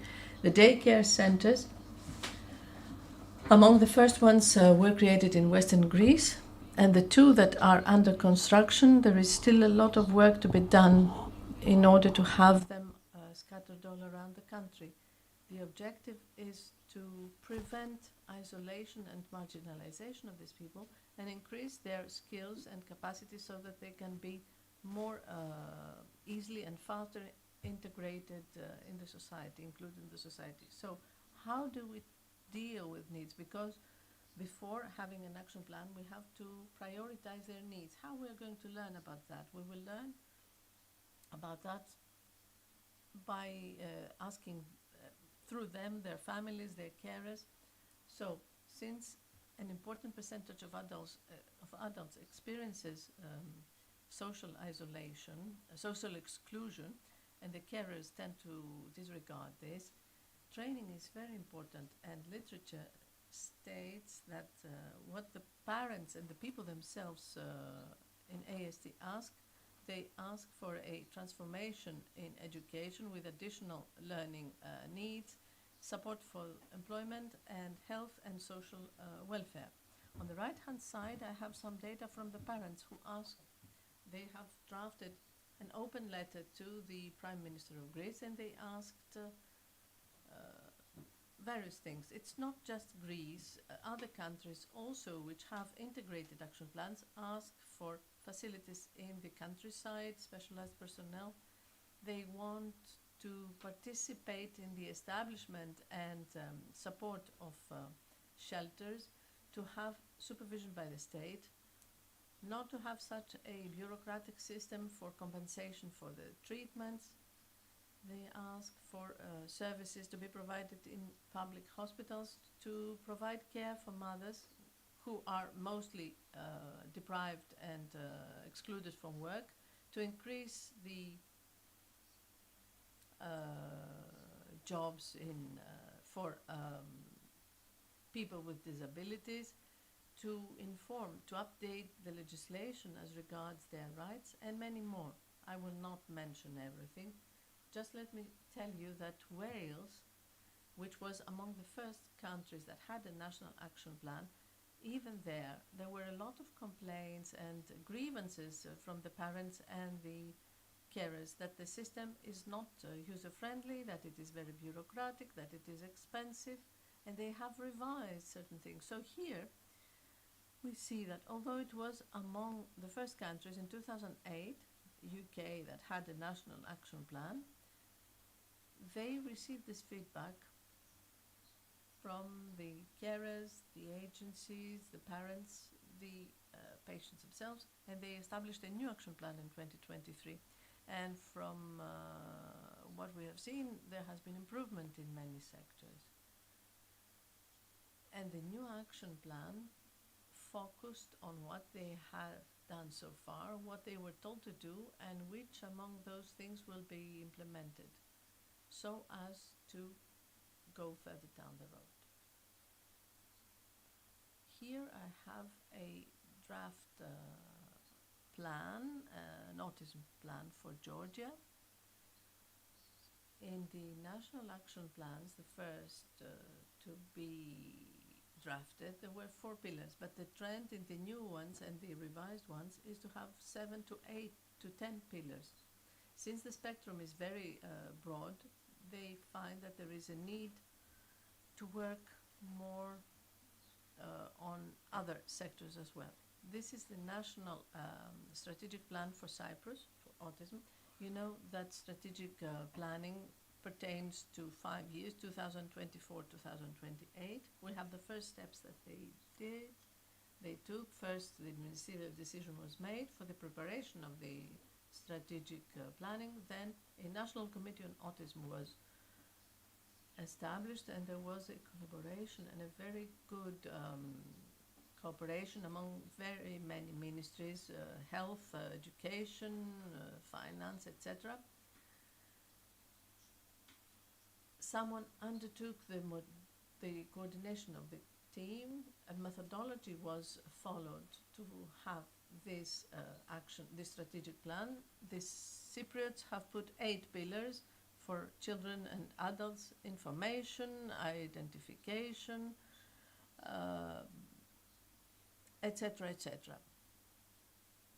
They recorded and they evaluated the existing situation. This is a very important step. I have it in my proposal, because if we do not record the existing situation, and if we do not have a SWOT analysis to let us see the weak and strong points, the threats, the opportunities, that is, to see the external environment, we cannot go on. But in order to have this recording and evaluation of the existing situation, we need to have information sources. Where do we get the information from? Databases were used, and registers for children and adults. They studied also national strategies from other countries, studies by experts, etc., etc. Can a plan become better? Of course.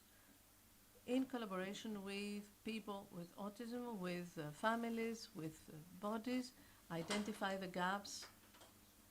There must be constant, I will insist on that, and I will say it again, even on a pilot action, in a pilot action, if you do not evaluate properly with criteria, you cannot see where the gaps are.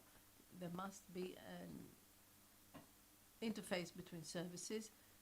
There must be support of people who might not be eligible, because there are higher functioning people, but they need support.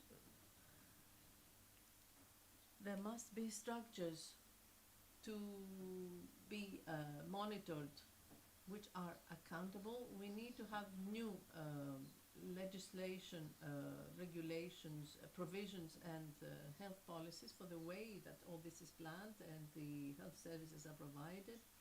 There must be compliance to the guidelines of the EU. There must be development of a communication strategy, collaboration between the institutional and the volunteering sector, a setting up of an advisory group, annual report of what has been achieved, and of course information gathering for the number of people who are following up and have a personalized plan. Now, that was as regards global data and what I said about Greece, and now we come to the national strategic planning. I will propose a plan that could be put into practice, but before that we need to see planning and programming. We need to establish the objectives, to develop a strategy, and all this based on the resources. Technical, financial, information, etc. Then we go to the second stage, which is organization. Here we proceed to what has to be done, who will do it, how. Third is direction and guiding, provision of incentives, who will be the stakeholders, what will be their role, who will be closer, who will fund, and finally, when we complete the planning, we go to control, monitoring of the activities, progress of the works, and measuring of the efficiency and efficacy of what we did. In order to establish a national strategic plan, I have put a plan 2025-2030. For sure, there must be a general strategic objective, a dual one. First of all, provision of services and support to children and adults with in ASD, and second, social participation and integration to the possible extent, to the maximum possible extent in all the manifestations and states of their life. It must be based on the principles and values of the UN Convention, respect to the dignity of people, equity, freedom, etc., etc. I will not read everything. So we start with those. Now, as pillars, I have included, if we want to have a holistic plan, I have put 7 pillars. Research and knowledge. The first one, I will tell you how we are going to talk about target setting. Identification, diagnosis, and early intervention. Second. Third, health and therapeutic intervention. Education. Fourth, social protection and independent living. Work and participation in leisure, culture, etc. In order to understand how each pillar is organized, I will talk about just about the first one, and then the others follow suit. On the yellow, the right-hand side, the yellow color is the basic actions, the initial actions, existing situation for research and knowledge, SWOT analysis, good practices from other countries. Then we place the strategic objectives, and I can tell you what we could have here, and all this always having in mind whether for their implementation there are any barriers, financial or human resources barriers, etc. So, having secured the right-hand side, we put the objectives. That could be for Greece, the setting up of a scientific committee, an electronic national platform to have a national register to know how many these people are.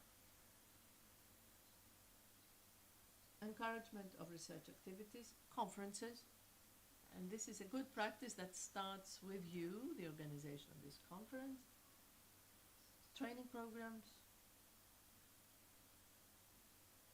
Now, good practices because in each pillar we have good practices from other countries. So I will just give you the basics. Scandinavian countries, Germany, Austria, the Netherlands, England, USA, Canada, Israel. There are important research centers. There is in Sweden a very good research center, guidelines that we have from the EU. So there are several good practices, best practices that we can draw upon to create our own. The second pillar, identification, diagnosis and early intervention. Again, we have on the right-hand side what we have in order to reach the objectives that can be training pediatricians in order to utilize and implement single identification criteria. It can be a protocol, for instance, protocol for early childhood and family intervention, tools, training of the parents and adults, register of diagnosis, support of the family, direct support of the family after the diagnosis. I read that a mother said that when she was given the diagnosis, she was told to look up on the internet to see about the condition. Now, good practices. Israel, the UK and the US have specific evaluation protocols that follow up, diagnose and repeat every year. The Netherlands, it is in the Netherlands from 0 to 4, they visit the child 13 visits. So up to 4 years, if you visit 13 times, it is very difficult for a child not to be diagnosed.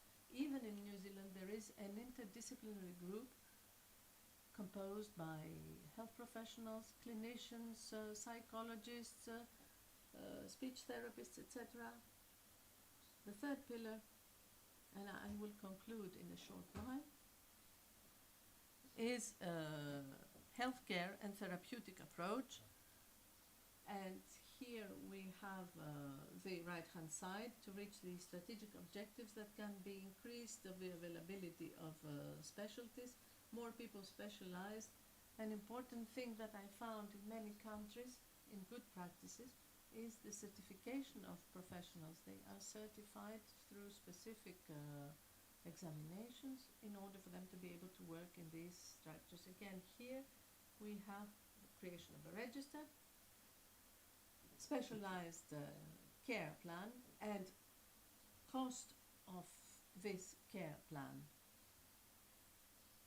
DRGs could be incorporated here in the criteria in order for us to have some savings. Good practices can be found in the US, in the UK and in other European countries. The US has certified specialists, professionals, and in Wales, people with autism have access to NHS, but also access to the National Integrated Autism Service. Now, when it comes to education, I will not repeat myself. We might include some people to the BOD.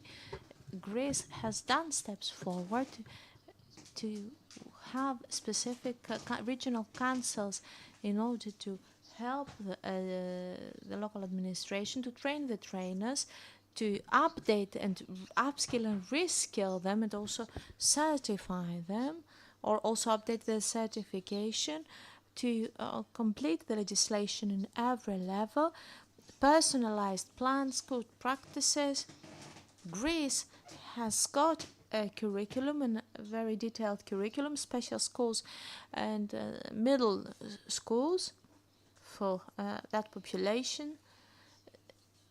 In England, there are a lot of decentralized points of education, and the local administration has got 3-member councils, and the judges and the courts have access to those decisions, meaning that the adult or the child is bringing their medical reports, the psychological assessments, and the local administration decides on the cost and on the type of intervention for that person.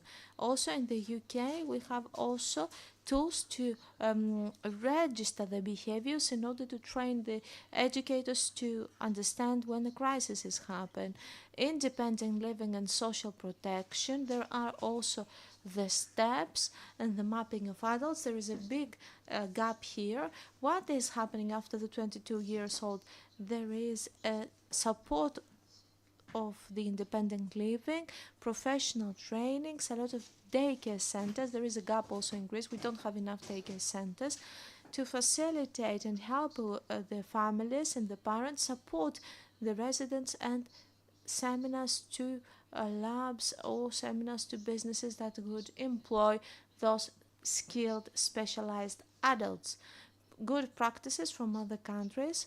I have learned a lot from the personal assistant, and the UN recommends it. This is the case in a lot of countries around Europe. Israel and the US cover have 100% coverage. They cover the cost of the daycare centers. In Greece, we have provisions for specific relevant positions. So for 12% for people with disabled is for adults with autism, and this is an important step forward. Now, when it comes to employment, if we would like to describe some goals, I want to propose programs for professional training, new programs for the employment, such as the 5-month program that a person can go there to be specialized, the social cooperatives, the social businesses, that this is also the case in Greece, to collect data, statistical data, and of course mentoring, which also helps a lot since every person is different. They help them to go into the job market. Job coaching, this is a very good measure. In New Zealand, they have even more support, meaning that they help those people find a job. They face various problems that those people find them. So people on SAD have support not only before finding the job, but also after staying the job, because keeping a job is very difficult for those people. Therefore, we have to focus not only to help them find a job, but also keep that employment, keep that job. Recreational and integration with the society.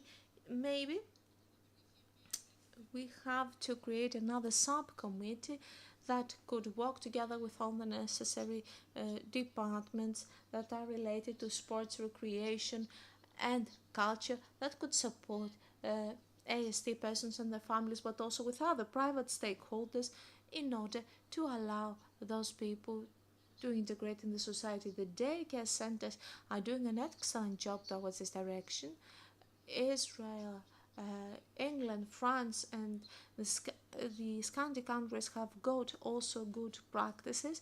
In the States, those also expenses, those activities are covered 100% by the state. And last but not least, we can understand that an integrated plan should include services for all ages, should include a multi scientific approach, should be supported by the local community, and of course to offer continuous assessment for adults, coaching and training for the parents, for themselves, for the caregivers and their families. A lot of articles mention the siblings of people with ASD that should all be trained accordingly, and of course this multidisciplinary team should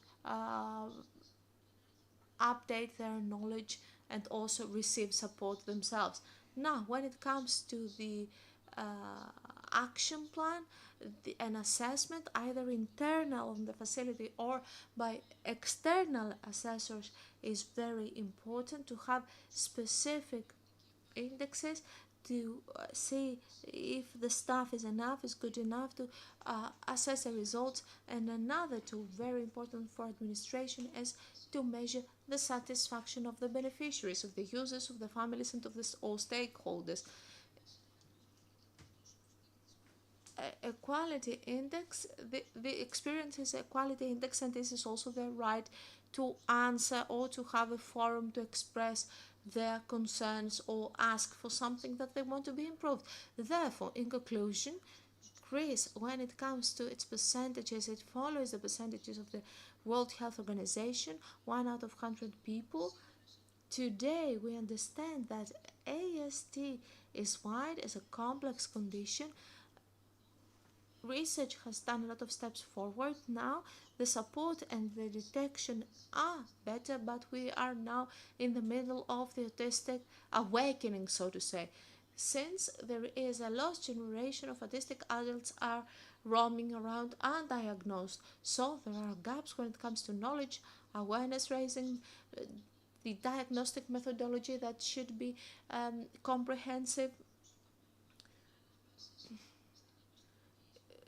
We should work also to raise awareness among healthcare professionals. There are gaps also in the political will to recognize the rights to assess, to evaluate the actions. Since we may have some activities, some actions that operate only for 6 months and then they are never evaluated, to have benefit cost analysis, because we have reached a new law, we can't even offer the basic services to them. And the follow-up, we should continue the follow-up from 14 to 22 to help them during that transition. Why not keep tracking them during their whole course of life, to their 40s, to their 60s, in order to find necessary support measures? The family, of course, needs support. The services that should be decentralized, because we can see the inequalities with the regions, with the countryside, and of course to raise awareness amongst the civil society in order to help those people. Thank you very much.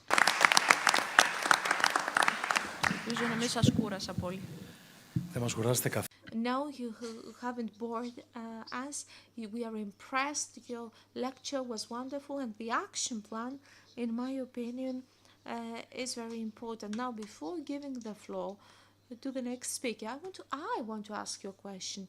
I agree with everything that you have said.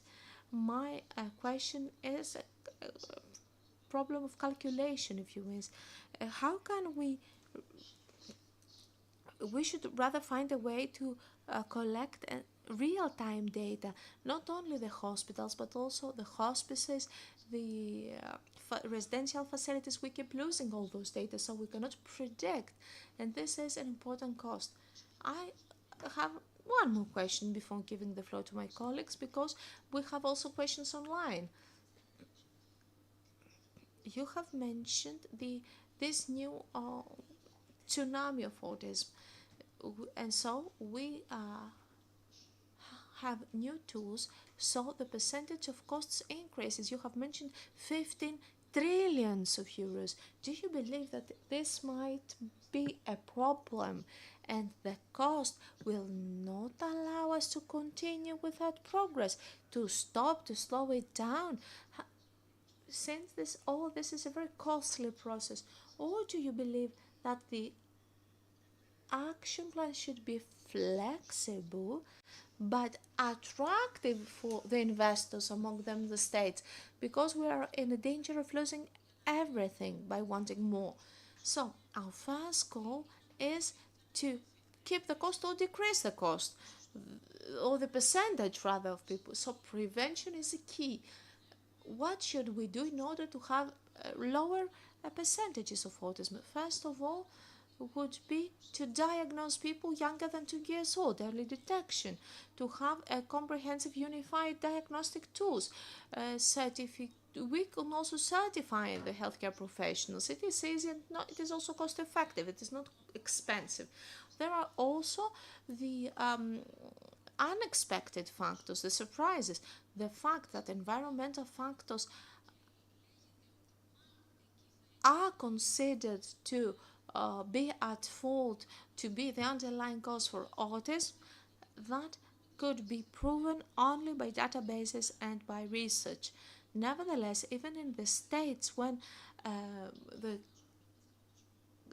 government covers 100% of all the costs, they use volunteers. Of course, we know that there is overspending, and 4.5 million prescriptions. This is really a huge amount, and maybe we don't have personalized care.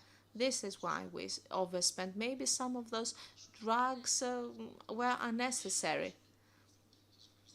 Thank you very much. And now, without further ado, I will give the floor to the questions from the audience online. Hello, congratulations on your presentation. We have a question from the audience from our live stream. It is a question about prescription. In 2021, there was a increased percentage for speech therapy, occupational therapy, and special education, and a low percentage of psychotherapy, family psychotherapy is 0.11%, when we all know that parents are co-providers, care providers. The question is, why do you believe that the percentage of this prescribed psychotherapies is low? If you want my personal opinion, I believe that it is all a matter of mentality and culture, because parents believe that it is easier to try and correct the child to go for speech therapy or occupational therapy, or it is difficult culturally for parents to say that we go to the therapist as a family. So one of the reasons is the mentality, the culture, and scientifically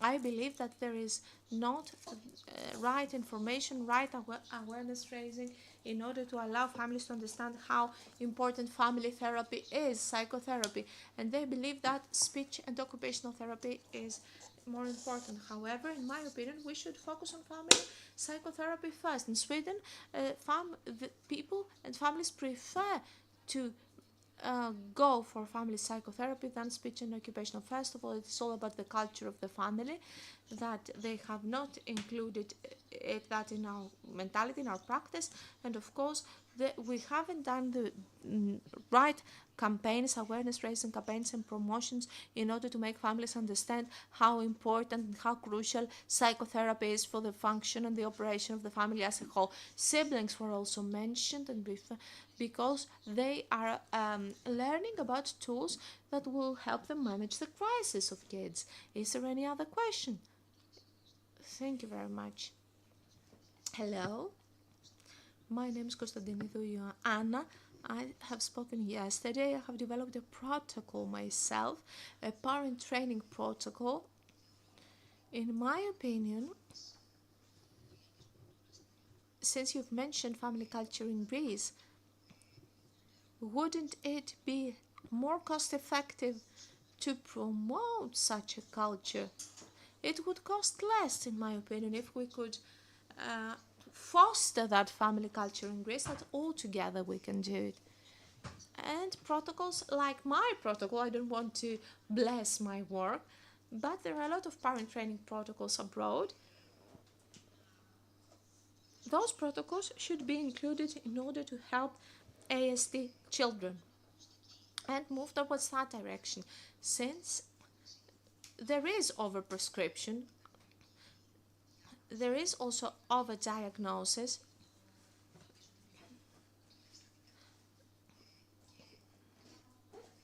I think that this is the point where we lose it, and I'm sure that the government, the state do try to help those families. I have a personal experience. I have sent an email to the Prime Minister's office, and 2 days afterwards they called me and my request was granted. the state is willing to help, but the organization is what we are lacking for, because they send us to great work, but they also establish this culture of this is our job, you just lay back and relax. That would be better for the state. I agree with you. However, I have visited a lot of facilities during my career, not only as a trainer to healthcare professionals, but I have also worked on a voluntary basis. In my city, Larissa, we have Hara 1 and Hara 2 residential facilities, so I have experienced it myself on my skin, and I have realized that people do care. Even the map and the website, if you want to see how many people walk in this small country, that is very important. However, all the efforts are fragmented, are dispersed. There is no organization whatsoever. However, if one would try to set up registers to organize this better, we could have had better results. People now work on a fragmented basis, and if you are lucky enough to have a good community and a good healthcare professional, and you also found a good psychotherapist, then you can say that this case is not just integrated to the society. And allow me to say that we have people that are very successful professionals. However, if a person is unlucky at a remote region where they don't have access to good specialized healthcare professionals and the local pediatrician cannot help them. And I know personally 2 families that have asked for our help. They came from Katerini and Elasson, and the pediatrician advised them to leave the city. Only if you go to a big city you will be able to help your child, and this is not a solution. We need to increase awareness and to have organized efforts, because a lot of communities do a great job, but they cannot bring about good results. In the UK, since 1983, there are tables on the public services on how to manage a blind person, a disabled person, autistic person. There is at the wall a poster with guidelines. However, at public schools, you know what is taking place. Do you believe that the educators have read those guidelines? Teachers do not care. What about the Parents Association? They don't want to do that. However, it is a really sad story, in my opinion. I have sent an email to the Prime Minister's office and they have granted my wish, but we need to work really hard to raise awareness. If we focus there, then parents will understand. It needs a comprehensive plan. When we have a national body that communicates through a specific website and all the information is gathered there, you have a point of reference. You can find your data timely and early, and you know that you can find telephones of the relevant people to speak. So the problem is deeper. It starts from the moment of diagnosis, and the family is at loss. We need parent training. I keep repeating it again and again. We agree, we don't disagree. Thank you very much, Chairman. Now let's continue with the next speaker. Είναι ο κύριος Διαμαντόπουλος.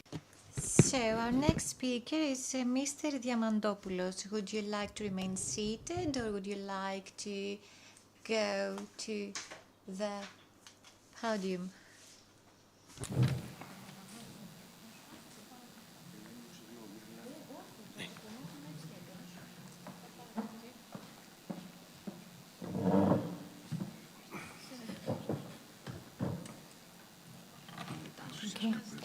Λοιπόν, επόμενη ομιλία είναι από τον καθηγητή Βασίλειο Διαμαντόπουλο.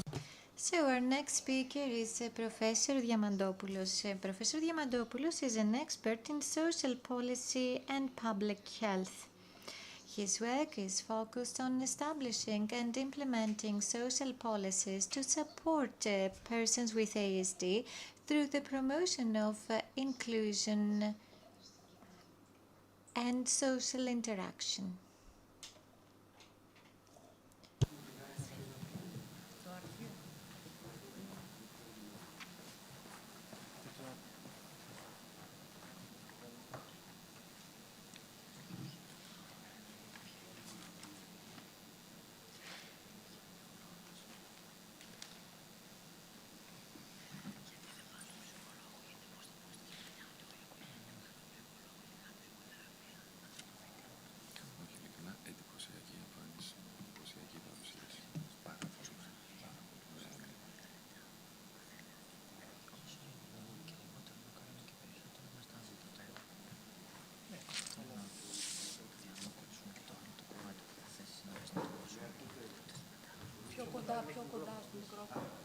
Πιο κοντά, όχι, τώρα είναι ανοιχτό, εντάξει.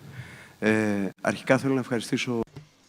First of all, I would like to warmly thank the organizing committee for inviting both me and my organization. I represent the Department of Public and One Health of the University of Thessaly, and we heavily invest in One Health. You know, usually I prepare a presentation and then improvise, and I'm very radical. And also, if you want to go through my presentation, feel free to do so. If I start sharing the contents of the PowerPoint, I will, like the previous speaker, spend the entire day doing that. So I think that's not wise to do. Now, if I were to comment on the previous speaker presentation, my comment would be, see, there is a plan, and there is the Cypriot plan, the Welsh plan, and there is a relevant culture. So many times there are many people who work together, spend a lot of time and energy, and at the end of the day, this session was food for thought. And, you know, let's be precise and accurate. We're here to talk about social policy. We're here to speak humanely, speak personally from the heart. I have this issue, but now we're also here to talk about the states, and states do have obligations, unless we are in the AI era where humans will be replaced by bots. And all of a sudden we, the primitives, will be deprived of our rights. So this mandatory character lies with the welfare state.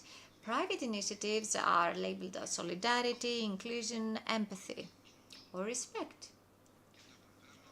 And programs do not start from the bottom up, they start centrally. And this is why welfare states have been doing lovely things over time. So I will take a step further. You can see Whistler's definition on screen. The definition of public health, that is. So it dates back to 1920, and then it was followed by the 1977 definition. So, the 1920 definition, and every word is of importance, public health is the science and art of preventing disease, prolonging life, and so on, and the organization of medical and nursing services for the early diagnosis and preventive treatment of disease should cooperate. So, I'm a professor in public health. This is what's important. And then there is reference to the birthright. You know, the birthright is something that is applicable to all of us. It is something similar to the collective unconscious. This is our common identity. And this is why I was struck by so many things I've heard during the day.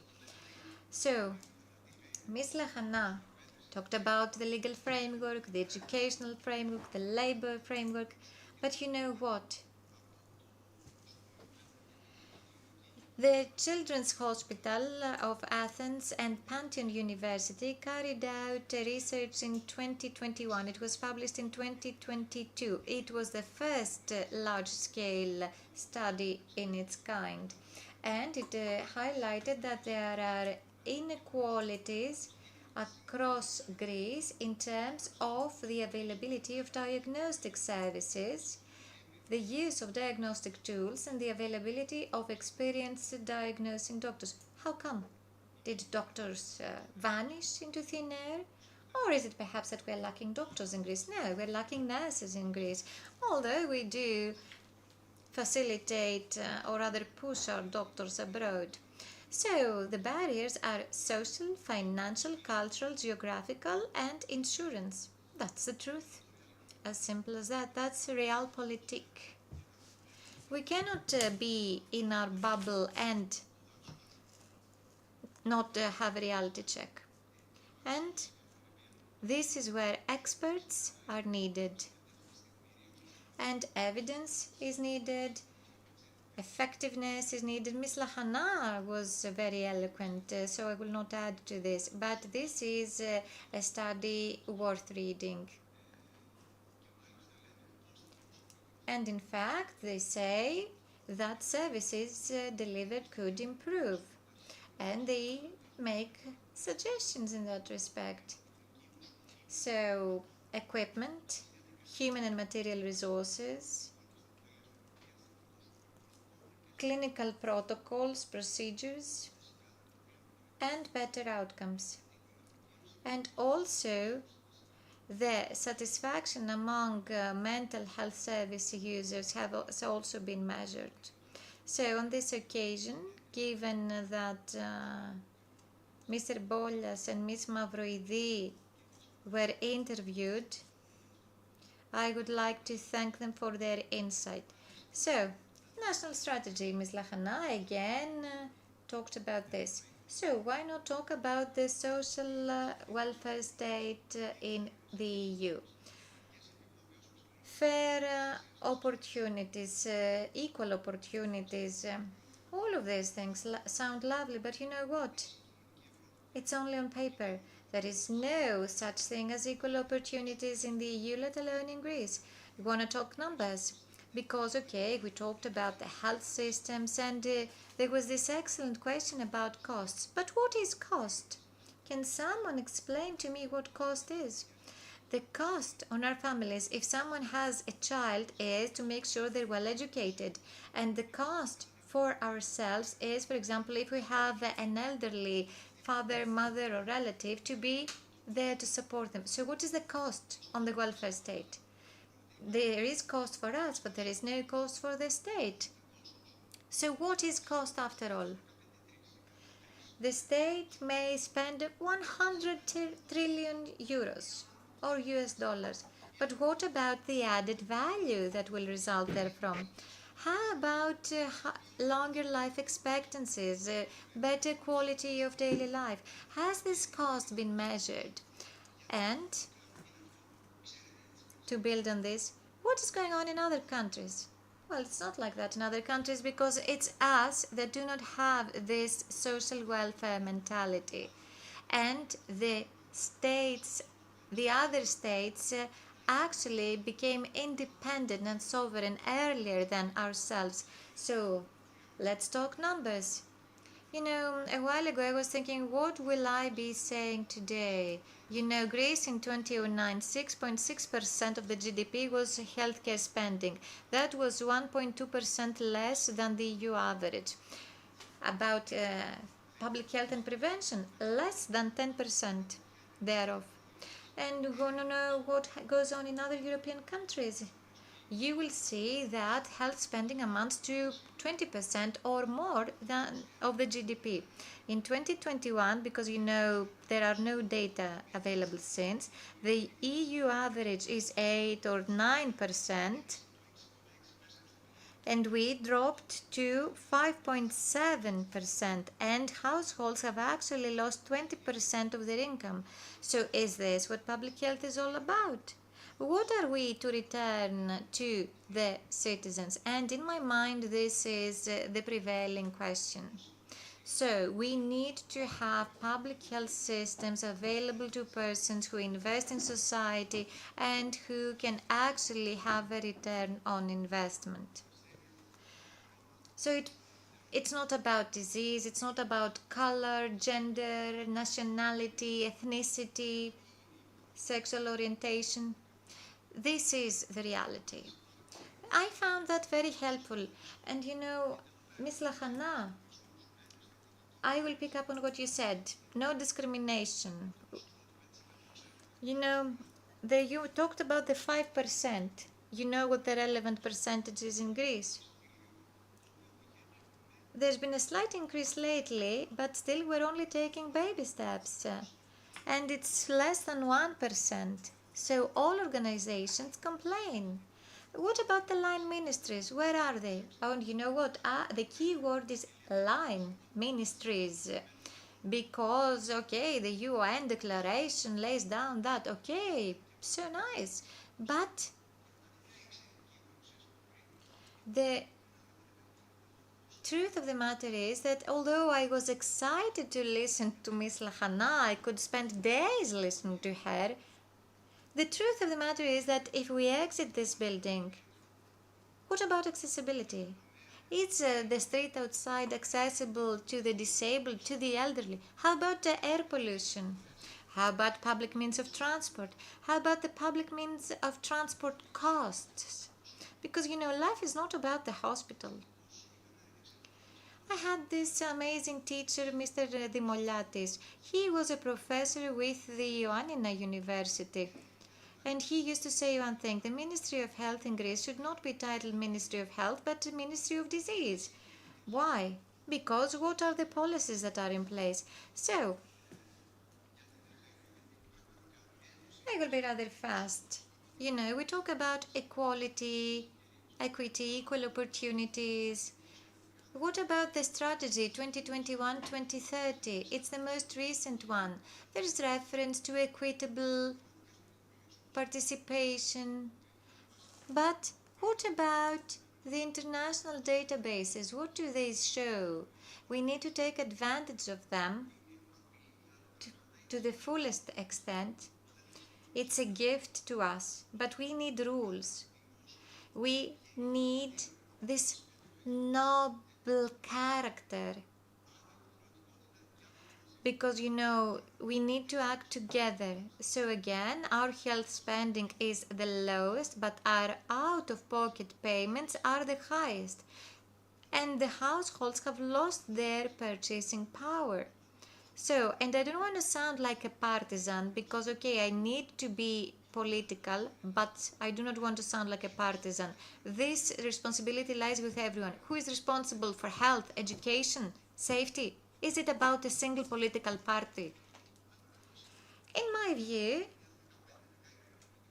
well, if you ask a teenager, like a 15-year-old, they'll say that this is part of our national identity and duty. Unless we invest in these areas, how can we invest elsewhere? And you know what? The demographics are shocking because our population is decreasing. What do we do? So we need to renew our human resources strategies across the spectrum. And health policies are important because we need to establish a social Europe. But how about Greece? What's going on in Greece? And again, the EU, let's be political, the EU is there, but all of a sudden the Schengen is not respected or applicable in Germany or in other countries, and different articles. We have all heard of the Alma-Ata Declaration, and day after day I'm so excited, but at the end of the day there's no such thing in our daily life. So how about the persons with ASD? Is it a medical condition? And if it is, we need to tackle the social components. And there are so many plans, but one needs to actually invest and focus in the implementation of plans. And again, how about costs? What do interventions need? Well, they need to be cross-cutting. They need to make a difference. And what happened in Cyprus? Because Cyprus serves as a very good model. So 8, 9 ministries are involved, but in Greece it's the Ministry of Health or perhaps the Ministry of Labor. But public health falls within the scope of like 15 different ministries. Because, okay, we need to talk about transport as well. So the Ministry of Transport is also responsible. So where is the strategic plan that brings everybody together? And how about public consultation? This is not something restricted to 15 days online. That's no public consultation. And you know what? I used to be an advisor to a minister, and we were setting up the social committee within the Hellenic Parliament at the time, and all social stakeholders would attend the sessions, families were represented, the academia was represented, the civil society was represented, the beneficiaries were represented. So there was a lovely talk, but nobody would walk the talk. So is it only a matter of pretenses? Because when we want to talk about democracy, we should first master equal opportunities. And this is why it's not only persons with ASD that are affected. Article 37, 25, 26, the guidelines of the national strategy. If one of us seeks recourse to court, the court will actually award them 2, maybe 3 million euros. You know why? Because the strategy is not implemented, is not put into effect. It's only lovely on paper. So, what is it that I'm saying?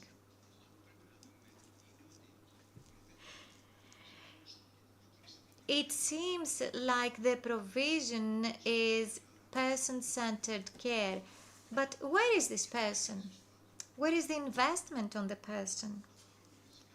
So clearly we need to improve healthcare facilities, we need to establish reference centers, we need to have offices in place to monitor cases.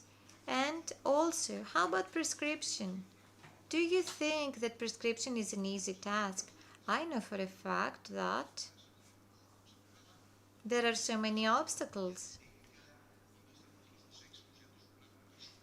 And there is overprescription. Why? Why? Or is it that there are expensive medications that are inaccessible? And this is something that should also be tackled. So we need to raise awareness, we need to have educational courses, barriers numerous, physical barriers, unequal access to healthcare centers. There's only a GP in a health center, let's be frank. And then we talk about the healthcare reform. What about the staff? All facilities are understaffed. And what about funding? It's only thanks to NSRFs and partnership agreements that we get funding. What happens when these funds run out? And how about disability? Sometimes or most times it is overlooked. I want to say some more things. In my view, the pillars are: the state should be in the service of persons with ASD. There should be ensured accessibility, there should be lifelong support, and there should be synergies in place and awareness raising. These are the tasks of the state, and these are the right, the primordial right. To quote Winslow in 1920, it's been more than 100 years since that definition. So, horizontal activities, we need to revisit the legal framework. We need to have digitized services that are accessible. We need to simplify processes. We need to make sure that public means of transport are accessible. We need to upgrade support services.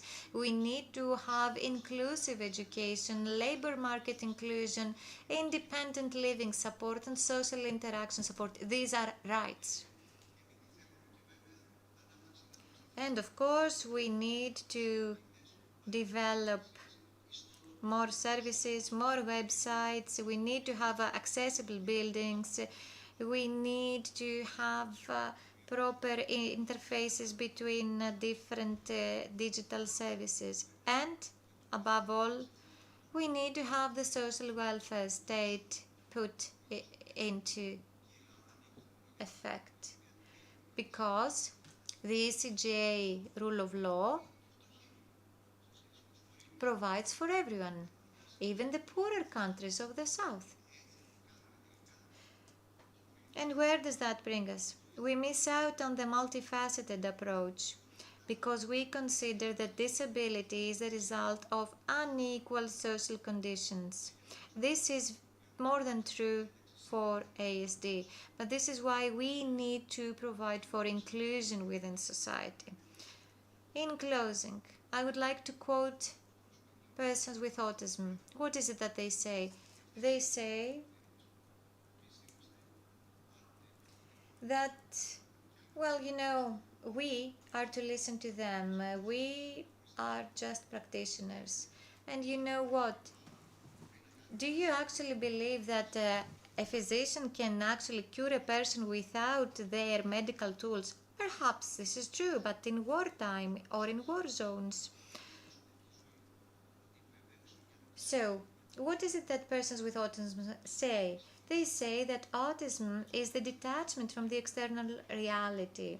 They say that autism is not a label, it's difficulties. So, we need to have the family, we need to have the peers, we need to have the society standing side by side with these persons. And these are all parts, components of the social welfare state. So it's the 6 F: function, family, friends, fun, fitness, and future. And on a last note, I would like to share a brief comment. And I may sound provocative. There is this exceptional timeline. The percentage in Epirus is 0.56%. In Eastern Macedonia and Thrace, 0.53. In Central Macedonia, it's 0.55. 1.33 in Creta. What's going on? How come the prevalence of ASD is higher in Creta? And if we check the Central Macedonia, the rates are so different. And in Athens, the rates are again different, and in Thessaloniki too. So, high accessibility is supposedly there in Thessaloniki, Athens, and Patra. So, perhaps this has nothing to do with accessibility. And I would like to underline the fact that apparently data highlight the gaps within the system because there is fear and the systems themselves fail to register cases, there is lack of accessibility, and this is the only explanation behind these disparities, different rates. And Antoine Saint-Exupéry said in The Little Prince, "It's only the unknown that scares people. But one has faced the unknown, this fear is turned into knowledge." Thank you.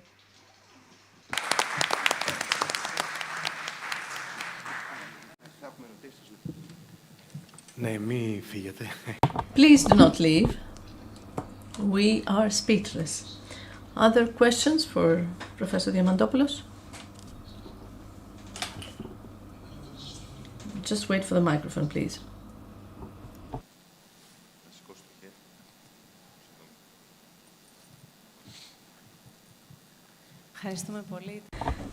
Thank you. It was excellent and really enjoyable. semi-revolutionary, philosophical. I will agree with what you said. So I wonder, maybe the problem is a problem of awakening to a general extent. Maybe the problem is back to basics, as you said, because we have lost the basics. Maybe the problem is beyond the family, on an individual level, how much I want to have a family. Maybe the problem lies in humans, in their own conscience. Do I have a connection to myself? Do I know what I'm doing, why I'm here, etc.? Maybe it is a bit more philosophical because we have the training, the knowledge. But do we have this education? The young people that we are teaching, are they interested in being taught, in being educated? Do they take it seriously? Do the families provide the proper stimuli so that they can want to do something more? Or are they all on iPad, just scrolling down because they are bored to death, because they cannot identify, they cannot connect? And I'm not talking about autism right now. Having one foot on neurophysiology and mental health and the other in education, and having worked with children and families in Greece and in Europe and in Australia and in the US, I define the problem right now as being even further back from what we discussed. I think we need a broader awakening. I think we have forgotten why we live in this race. We have not understood what we do, for why we do it. As Greeks, whether we live here or abroad, we know what our problem is all these years. So maybe we need to redefine, to reboot, to see the issue more holistically in order to have a result, because educated people are educated more and more, they are trained, etc., etc. But finally, the framework in which we are, people who are being educated, and we like it, can it support us? And how do we translate all that in Greek reality, and broadly, not only in Greek reality? No.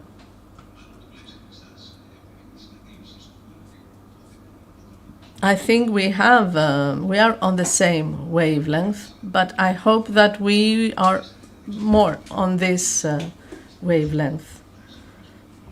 I will start imitating Mrs. Lahana, and we will finish tomorrow. You touched upon two issues, and I will be very brief. You talked about school.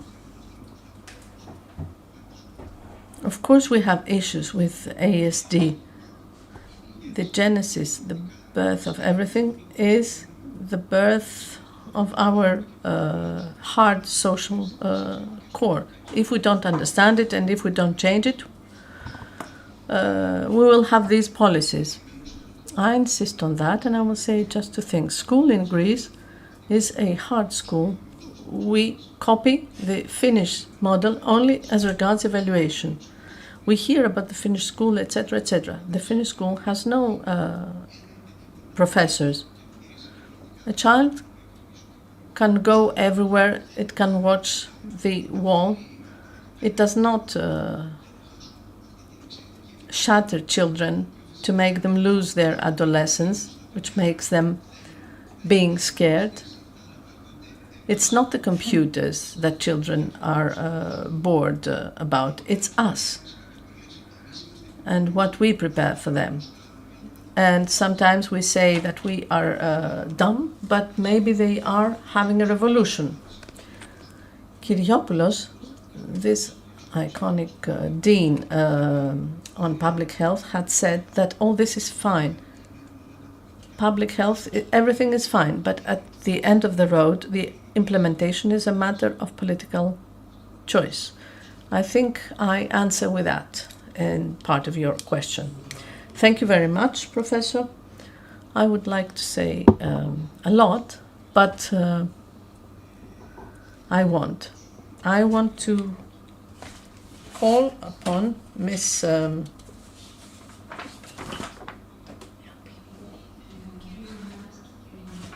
Lupi and Mr. Napas, who are PhD researchers, and they investigate the legal framework, the legislative framework on autism spectrum disorders, and they examine legal frameworks that promote the rights of ASD people, ensuring that society is ready to respond to their needs.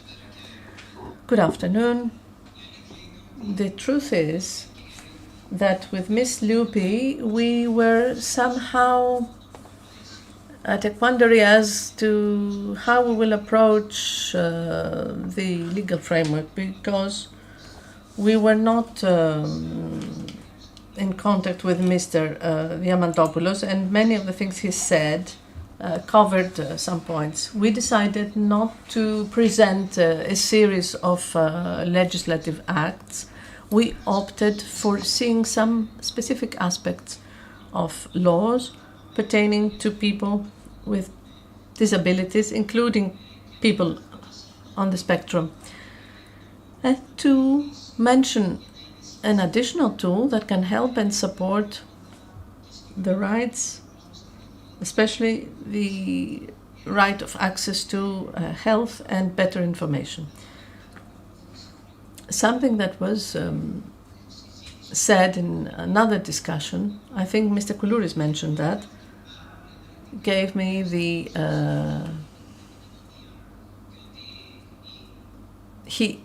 he talked about communication, and he concluded that we all need to have the proper training, the adequate training, and invest in training, education, better information vis-a-vis everyone. So, taking this as a starting point, we will examine 3 or 4 different laws, and based on that and the general social impact that they have on the life of ASD people, and then we will talk about the role of mediation, which is a very useful legal tool that can help in really satisfying some rights of people with disabilities, and especially ASD people, and not just a theoretical approach that we would like to avoid today. So we will talk about the Constitution, which in Article 21 reads that people with disabilities have the right to enjoy measures that ensure autonomy, vocational integration and participation in the political and social life of the country. So the Constitution is the basis of all the other laws on a national scale. It sets some foundations, theoretical foundations, as to where what we need to approach, and we see that the sector of labor, employment, autonomy, political and social life are an important part for all people with disabilities, and the Constitution states that we must focus on that. Beyond the Constitution, we will also talk about Law 3699 of 2008, which pertains to special education and training of people with disabilities.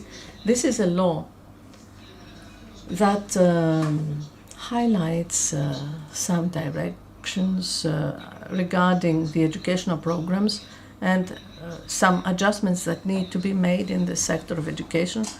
Either we're talking about something simple, placing a ramp, or different forms of education that must be provided and must be promoted in schools, so that all pupils and adults afterwards, depending on the type of school that we are addressing, can be trained, can be educated, and have full access to work on what is interesting to them, to learn about. Then we heard a lot about the UN Convention on the Rights of People with Disabilities, which was ratified with Law 4074 of 2012. Actually, the international obligations for the promotion of all these rights were embedded in the legislation, and there is a reinforced priority. That is, the principles promoted is the principle of equity and non-discrimination. And there is a categorization depending on needs. Children, women, it considers that there should be different categories so as to favor all different social groups. All these three things that we mentioned aim, their objective is to promote the rights of people with disabilities, including ASD people, so that they can participate autonomously in the economic and political life of the country. And this is a very important aspect.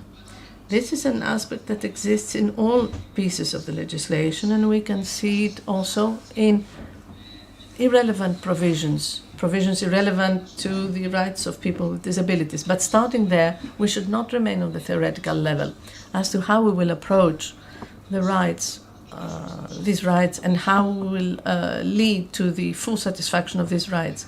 We need to see some practical tools that can help so that the rights can be put in practice.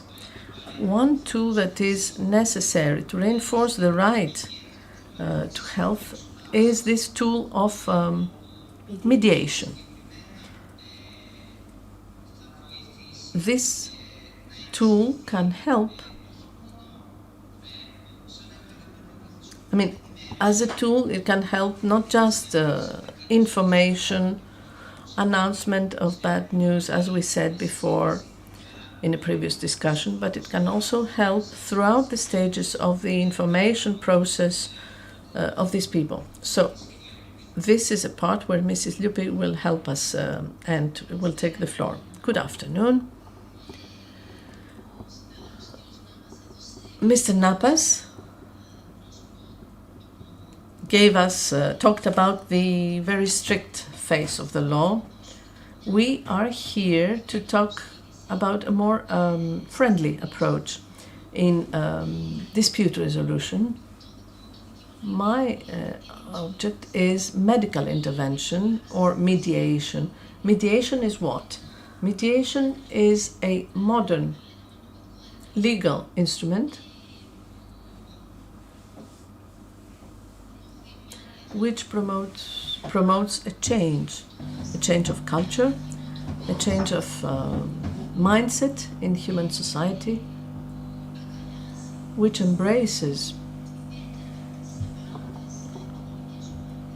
vulnerable groups, especially vulnerable groups such as people with ASD, protecting their rights and improving thus their quality of life.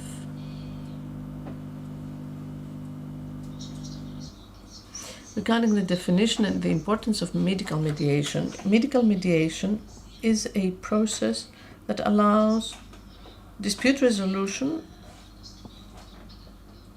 between patients and health professionals in a non-judicial, but in a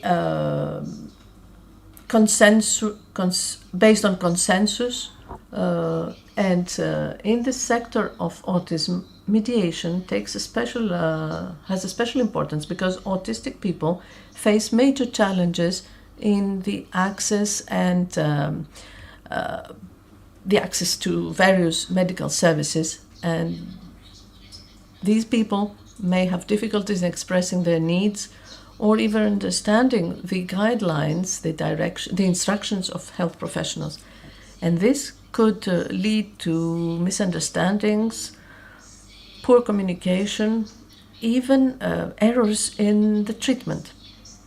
Health professionals, on their side, may not be adequately trained in dealing with people with autism. And this might worsen these difficulties. And this is where the role of medical mediation comes into play. Medical mediation can work as a bridge of communication between the healthcare system and people with autism. How does this happen? With the involvement of a third party, a neutral party, the mediator, who is independent and who has specialized knowledge both on autism and medical mediation. And this person can help in resolving the disputes, the differences, in a more effective way. The mediator helps in achieving a better communication, ensuring that the voices of autistic persons and their families are heard and are taken into account, and helps in resolving disputes that might arise during medical care, health care, either regarding the provision of services or the selection of a treatment or compliance to medical protocols. As a lawyer, I have to stress that this procedure of mediation has to be done in full respect to the rights of people with autism. So this process must be transparent, fair, and of course to protect the rights of all parties involved.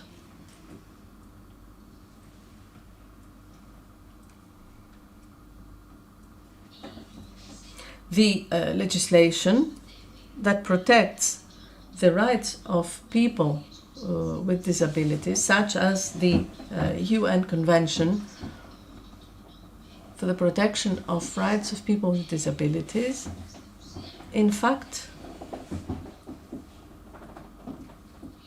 provides for equal access to health services, but also the need to adjust these services to the needs of persons with disabilities.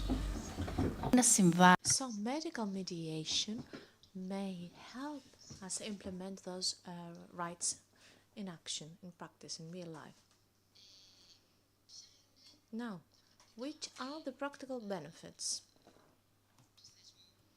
of this institution? So medical mediation may add a more friendly, if you wish, approach to dispute resolution by reducing the stress and the pressure felt by ASD people during medical processes, medical procedures. It also contributes to reducing time and cost compared to a day at court, and at the same time promotes collaboration and mutual understanding between patients and healthcare professionals.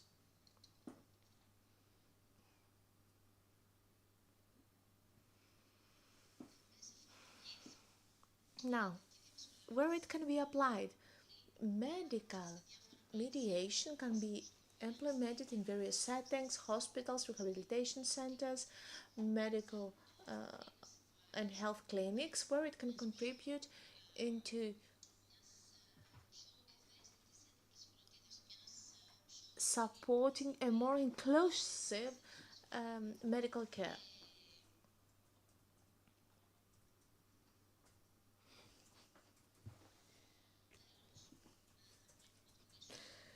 Last but not least, one has to stress again that medical mediation is not just yet another dispute resolution process, but an instrument that can support the rights of people with ASD and increase the quality of the healthcare services offered to those people. So it is necessary to promote the training of healthcare professionals in those practices by safeguarding that the wishes of people on ASD will be respected.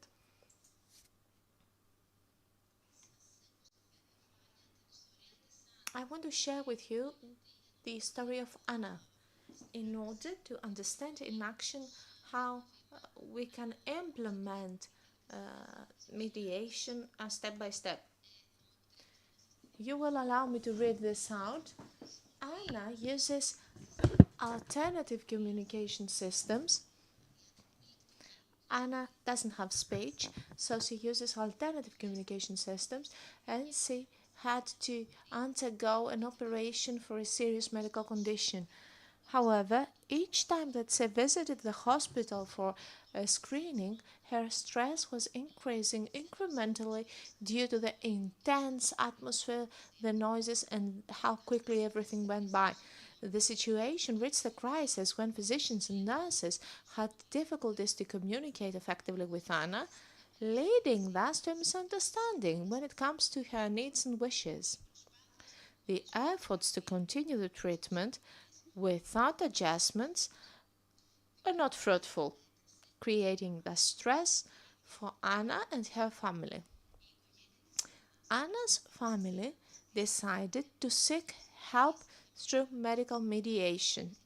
So a medical mediator specialized in working with people with ESD, was called upon to help. The mediator first of all sat down with Anna's family in order to fully understand how Anna communicates and the stimuli that increase her anxiety. Then he met with the medical team in order to explain Anna's special needs and to propose practical solutions. So, those solutions included the setting up of a very calm, adapted environment for the tests, the use of alternative communication methods that would help Anna express herself, and the fact that a family member would be there to accompany Anna and support the medical team. So due to medical mediation, physicians understood Anna's needs better and they could adjust their approach. Anna underwent this medical operation successfully with reduced stress and a higher sense of safety. Her family appreciated the adaptability of the medical team, stressing how important medical mediation was in the success of the whole procedure. So, this short analysis does not mean that mediation cannot be applied in other settings as well. Mediation can be used at schools. There is a school mediator, at workplace, a work mediator, in the family mediator. And it can also be found in support communities in legal settings and also in social services. In our last slide, we have introduced a QR code.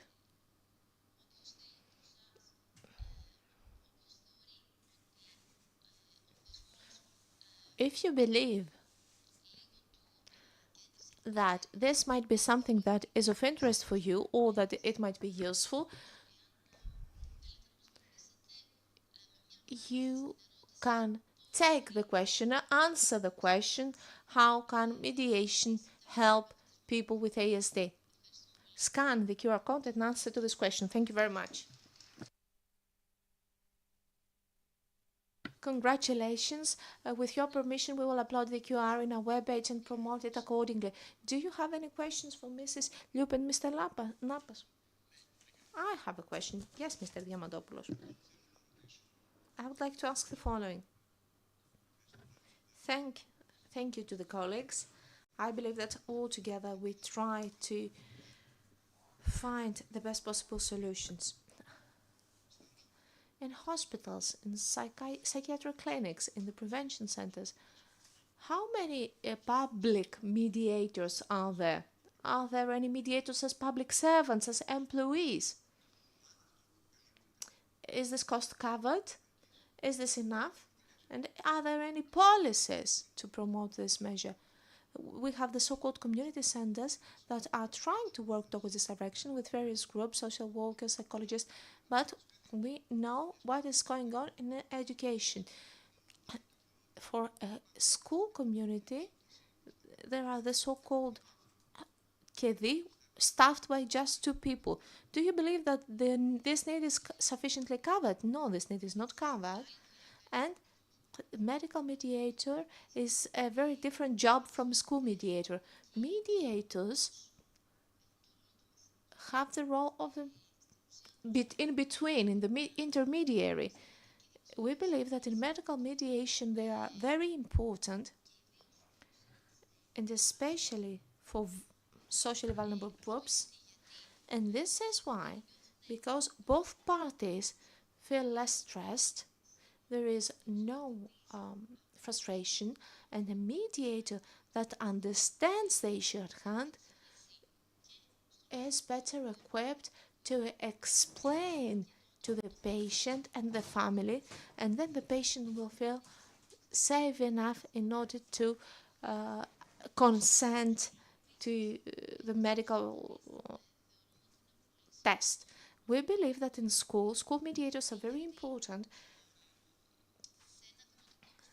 And let's take an example of a grammar school, an elementary school.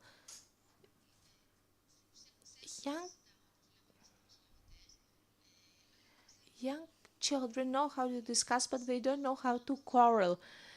The school mediator is to teach young children how they can work together, how we can sit around the table to introduce the dialogue and try to find a common place.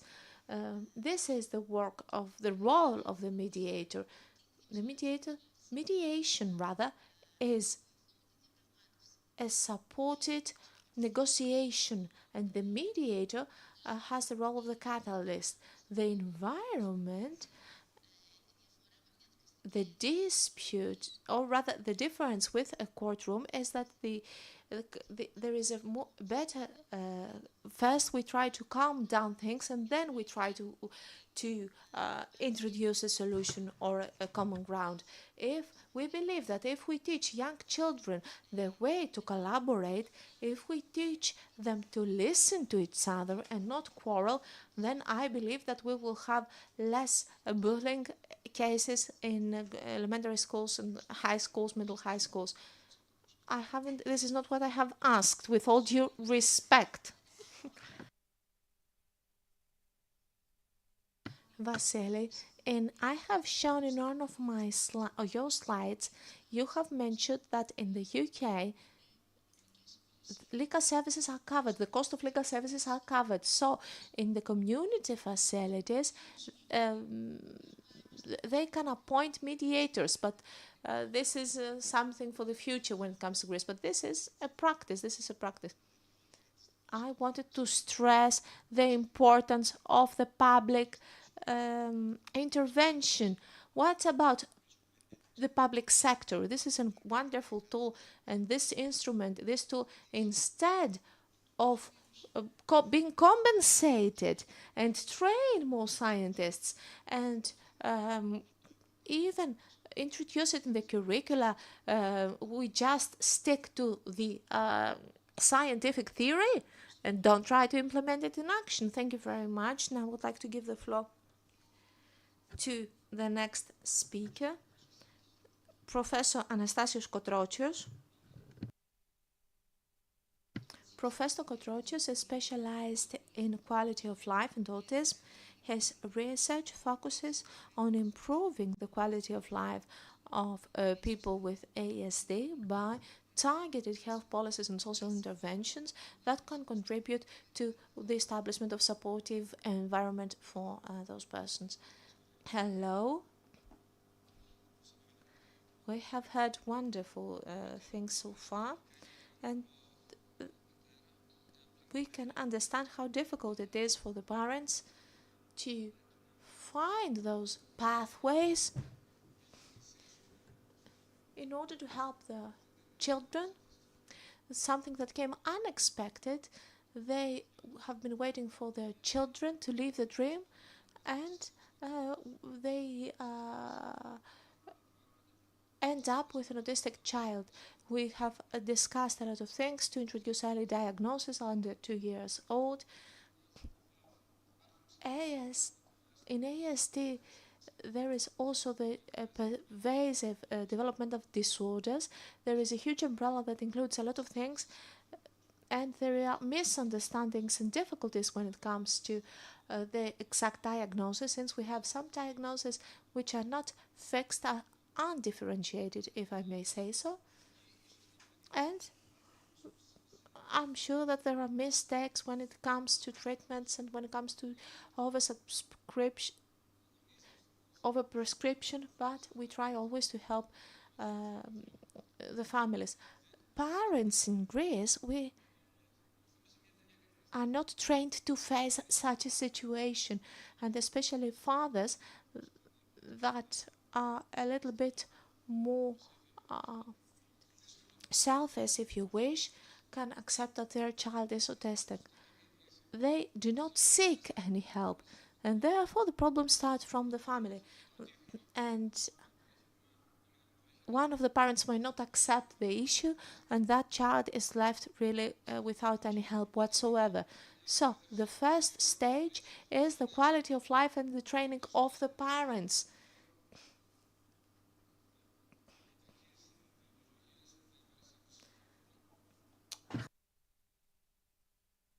So there is no conflict of interest. I just wanted to say that and get away with it. So I want to talk about the factors that affect the quality of life and the mental health of parents that have children with ASD.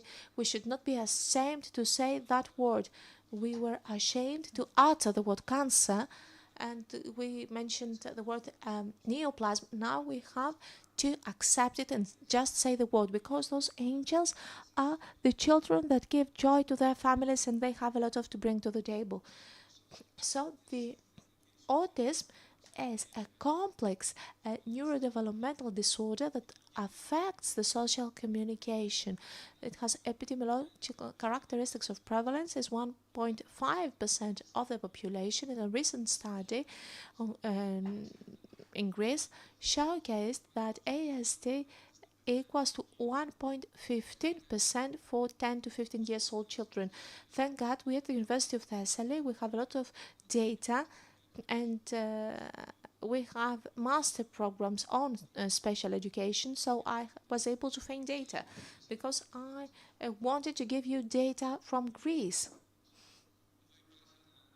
Now you can see an image of the theoretical model when it comes to the quality of life, the objective situation, the seriousness of the disability, the interpretation, the stance against life, the mental resilience, the sense of control and self-efficiency, and of course access to resources and social networks, and the quality of the institutions themselves. Of course, we have strategies to find solution, to manage the issue, and of course to do reflection. All that increases the quality of life and the mental health. And of course, as you can see on the right side and on the left side of that graph, we can see the type of family, which is the socioeconomical background of the family, and if they can have access to services.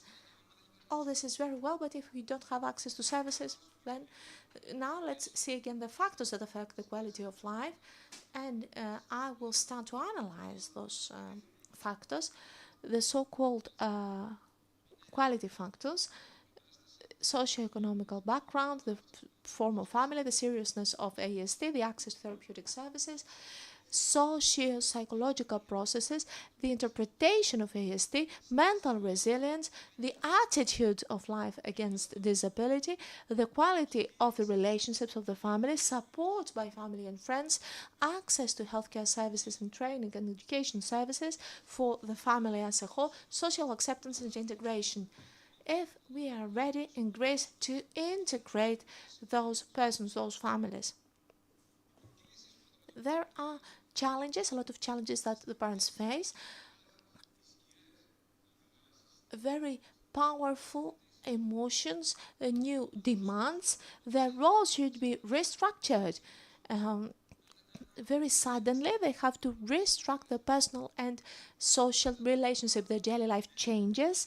We have a new and more complex reality and daily life. Here you can see some data from the University of Thessaly. Anastasia Zisi and Sofia Mavropoulou have done a study for the quality of life of mother and children with ASD. They discussed about the characteristics of the children and the mother's educational level of the children, if they are graduates of the university, and what is happening with work, if they're unemployed or not. There is a huge unemployment rate, or if they do a seasonal job for just 4 or 5 months, 6 months every year.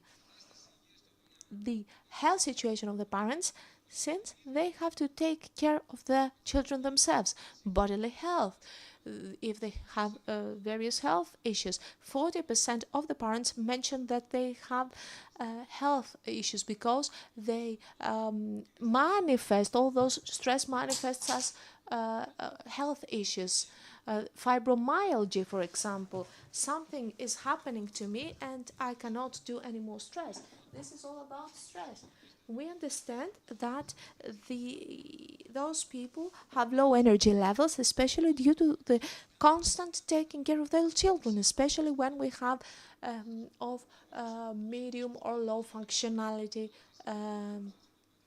people, children. You can see here the frequency of medical visits. At least once per month they go to the physicians.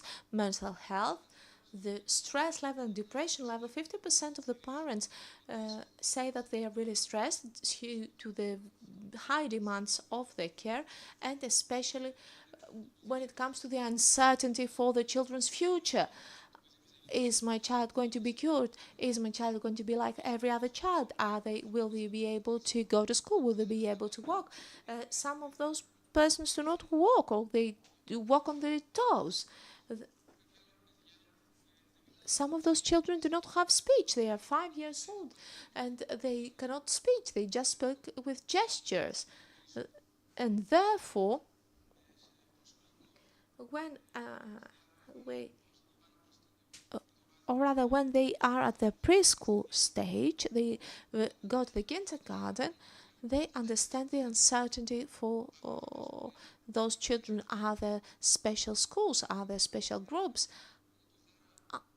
Are there the residential facilities? In Thessaly, Volos, Larissa, Trikala and Karditsa, and there are only 20 persons hosted there in that residential facility. For the whole region of Thessaly, there is a whole interdisciplinary team there when they can receive speech work, occupational work, they can learn how to dress themselves, they can have music therapy, art therapy, psychotherapy.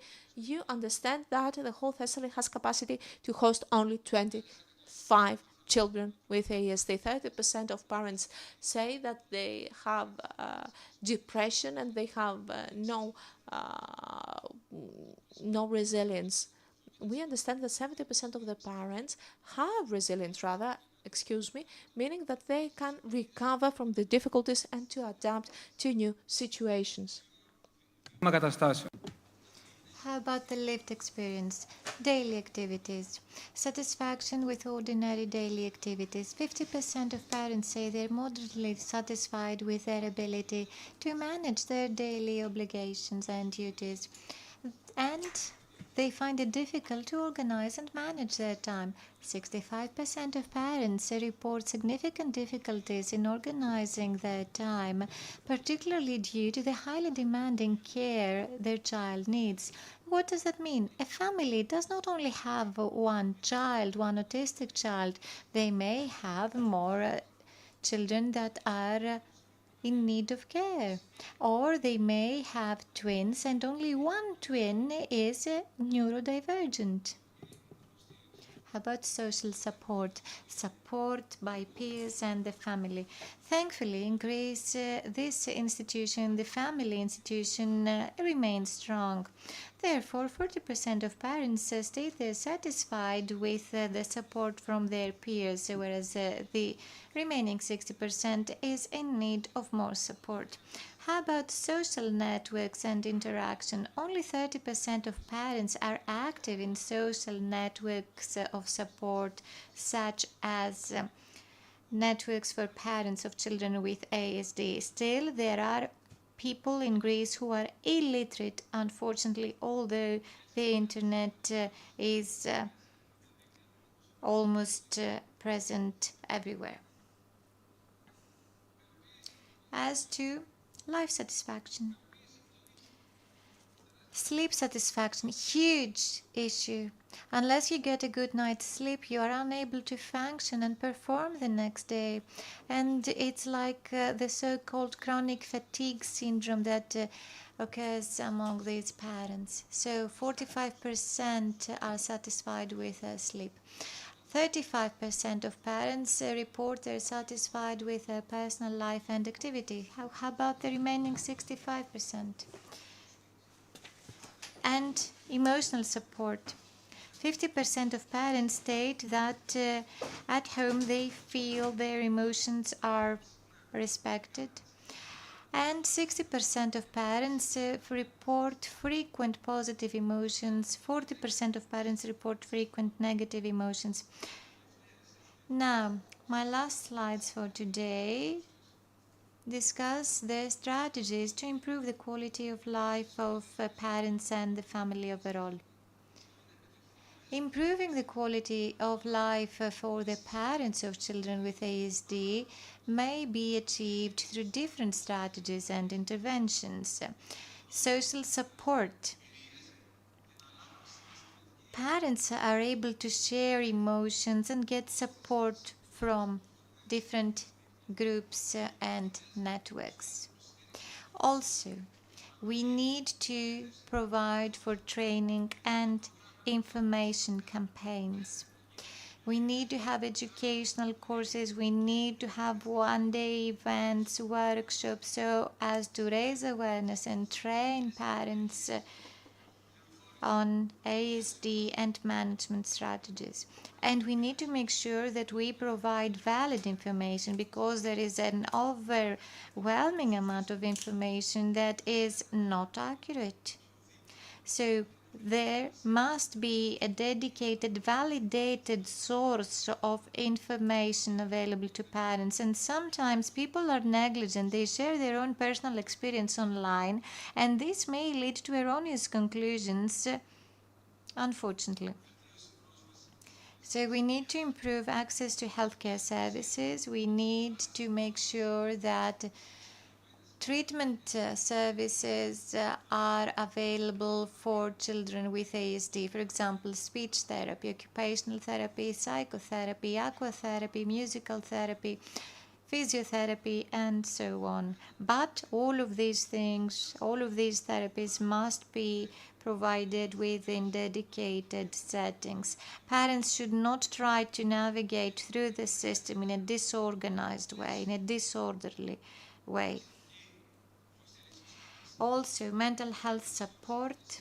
We need to provide for counseling rather, for parents in order for them to be able to manage anxiety, stress, depression.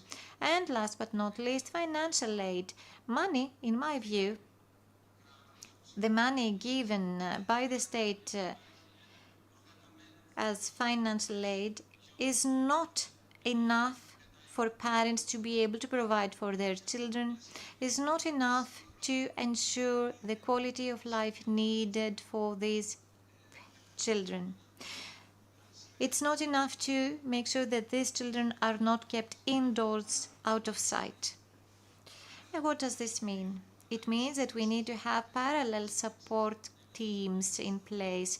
This should not only be restricted to the school setting for 2, maybe 3 hours. We need to have around the clock parallel support, and we also need to have social support so as to include children in daily life. Children should know how to go to the bank. They should know how to go to any service. And this requires financial benefits to cover for treatment expenses, medication costs. And we need to have flexible working hours to accommodate the parents' needs. Or we should allow these parents to work from home. And we need to promote self-care, well-being activities. We need to encourage the parents to take part in activities that promote well-being, for example, physical exercise, meditation, leisure activities. And we need to encourage parents to find time for themselves, because this is something that is very helpful to their mental health. And we need to make sure that the social welfare state responds to its role, delivers on its role. We need to have policies that support parents. We need to establish partnerships with organizations, either state organizations or NGOs or EU organizations. And we need to enhance the mental resilience of parents. This last thing is something that can be facilitated through different strategies and following different practices. For example, we can establish different networks, so connect people. People should connect with one another. People should be taking care of themselves, sharing their thoughts, their emotions with people they trust.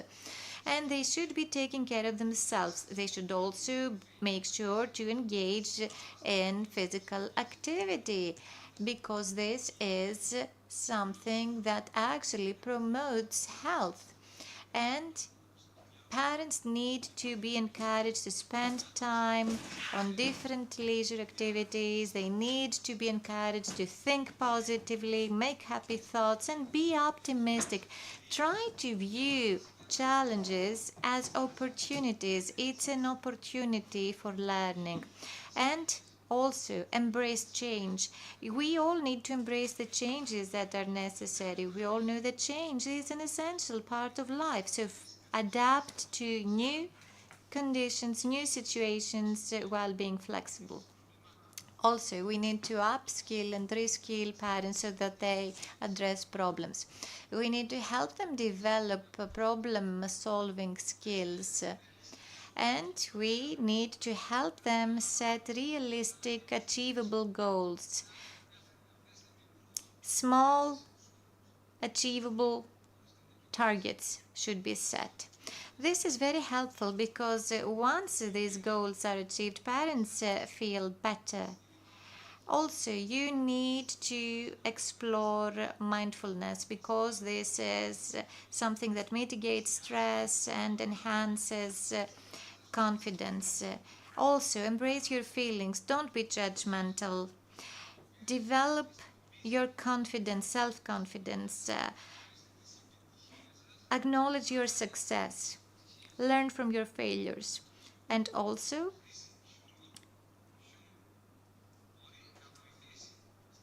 always look at the bright side of life. This is helpful. It relieves from stress. Please do that. Always look at the bright side of life. Σας ευχαριστούμε πάρα πολύ, όλους. Thank you very much, everyone. You know, I was thinking of Abbott's book. It's The Fourth Dimension. I don't know if you've heard this. So if only all of these things were in place, if only we were living within a society that now sounds utopian. We talk about persons with ASD, but we would all benefit from well-being for all.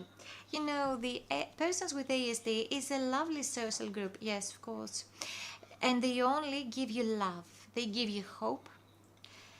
And they create dreams. So it is up to us to respect their dreams and turn them into reality. Yes, exactly. Are there any questions for our speaker? No. Good. So, our last panelist for this session, Professor Konstantinos Tsiamis. He is an expert on the vulnerability of moving populations to autism.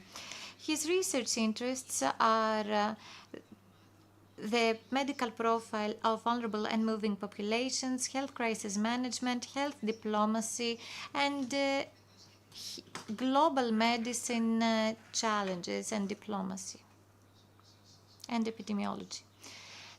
Hello. First of all, I would like to congratulate the people who are behind this conference.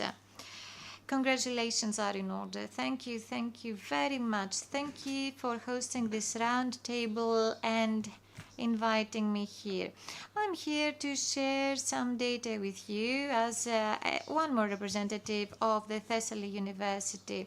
I will be as brief as possible because you'll understand that this is a vast topic, and I must, and this is something I always do, I must declare from early on that I'm not part of any political party. I do not have anything to gain. I do not hide anything. I have nothing to hide. I'm talking about this migrant population, the refugee population, and there's nothing in it for me. My opinions do not necessarily reflect the opinions of my department or university. This is my introduction to my presentation. So, is there vulnerability among these populations? Yes, clearly there is. But I want to share with you some concerns as regards how is this vulnerability perceived. And I would like to share with you some concerns of mine, drawing on my knowledge, experience, and literature review. For the sake of formality, I should mention the definitions of refugee, migrant. But okay, this is something that is defined in international law. So, I will start with this. This is a heavenly place on earth. It's a small island, one of, those atolls where there are palm trees, fish are colorful. It's Nauru, or Nauru. Anyhow, it's this typical place that is popular on Instagram, but it was also the hub of a guilty, shameful secret. Some of us knew what was going on, but all of a sudden the secret was revealed. What was going on? As part of a broader anti-migration policy pursued by Australia and New Zealand, and this is shown on the poster, you will not make Australia home, you will not make New Zealand home. Anyway, it was a common practice between these two countries. So there was this anti-migration policy targeting Asian Pacific populations, and Nauru was therefore the place where camps were situated. This also applied to Manus Island, but these camps were not shelters, they were detention centers. So there were children that were detained. I will not get into international law, but please accept this. These are asylum seekers who have no right to care by the Australian government. And the Australian government says, Papua New Guinea, aren't these your citizens? So you will be charged with a cost. So there was persecution, there were tortures, and Nauru was dubbed the Australian Guantanamo. Children were born there.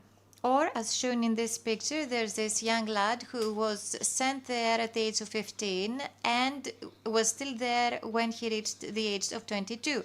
So when the scandal broke out, the Australian government paid 70 million in damages to the Manus detainees. That was very embarrassing for Australia. So what was it that allowed Australia to save face? Well, the focus was on the border between the US and the Mexico, and also the focus was on the Mediterranean countries. So when the first papers started being published, it became evident that there were problems affecting particularly the younger populations, and you see that PTSD is prevalent and there are other symptoms that are prevalent, and all of these indicate autism. But all data were indicative of this, but what happened afterwards? I will not get into detail, but I'm interested in the following. You will see that I have selected a few papers, for example, Neurohumanus, Autism is present, but I'm interested in how we make use of this data, because okay, data is there, what do we do with it? So this brings us to the next level. So it's like we are in a square and 4 different sides are policy, geopolitics, geostrategic, and geoeconomy. So it's not purely about medicine or humanity. And if we go across the globe, so if we travel all the way to the north, leaving Australia behind us, there's this very interesting Finnish study. The first thing that strikes me is this persistence to link autism with specific ethnicities. It's a methodological issue. So what's the goal? Let me be plain. If we scientists debate things, okay, that's something that helps science advance. But let's imagine that these data fall into the wrong hands and they're used maliciously. What will follow? Labels on citizens of third country citizens. So this is an extraordinary study. This is not debatable. It's scientifically robust, solid. I'm just here to share my concerns. This is a brilliant Finnish study, but it is centered around some concepts. So there's this link between autism and migration, refugee waves. And what's the conclusion? For example, the conclusion of this study was that Finnish families were compared to second-generation migrant children from Vietnam, the former Yugoslav Republic, from the Soviet Union, from Asian countries. What was the end conclusion? Labels. So this is a bit concerning, worrisome. So in Finland, the children who are born to immigrant mothers with or without an immigrant partner have an increased risk of childhood autism. The risk varies with immigrant parents' region of birth. Unfortunately, this type of approach is found over time in different papers, and personally I find it striking. Why is it that ethnicity always comes into play? If we are to group a category of papers, my concerns have to do with the following. Women born outside the EU have a higher risk of giving birth to a child with ASD. And there are other papers that show there is no link whatsoever. Just think of the following. Half papers indicate that the use of mobile phones have an impact on human health. Half papers show this is not true. So this is a scientific debate. As to the homeland, the country of origin of the father seems to be closely associated with autism as opposed to the mother's country of origin. So, which is it? Is it the mother or the father? So the higher risk is there when both parents are immigrants or refugees. But if dad is not a refugee and mom is a refugee, things get tough. But if your father is a refugee and the mother is not a refugee, the risk is minimal. By the way, I would like to apologize to the interpreters, says the speaker, because I have to be fast in order to save time. But it's not just the issue of migrants and refugees. Another part is populations that are wandering, traveling populations. In 21-22, we had problems in Asia. The monsoon floods in Pakistan, where we're talking about 33 million people who were hit, millions of people who had to be displaced, internally displaced within their country. There were some studies, and I have to move backwards, says the speaker. Some studies which show that children who have been diagnosed on ASD and who experience such destructive, catastrophic phenomena have a greater probability to manifest it, to never be diagnosed due to the situation that the country is living. We're talking about a country that is in ruins. Infrastructures, this is a Western construct. All this cannot be implemented in other countries. So if we want to start concluding, there are various restrictions in the studies. First of all, we do not know how successful or correct the diagnosis is. We do not know people who come. We have to distinguish migrants who have come in some ways. They have got a permit, visa. Second generation of migrants have been diagnosed, or is it an accidental finding? Children coming with the refugee flows due to wars.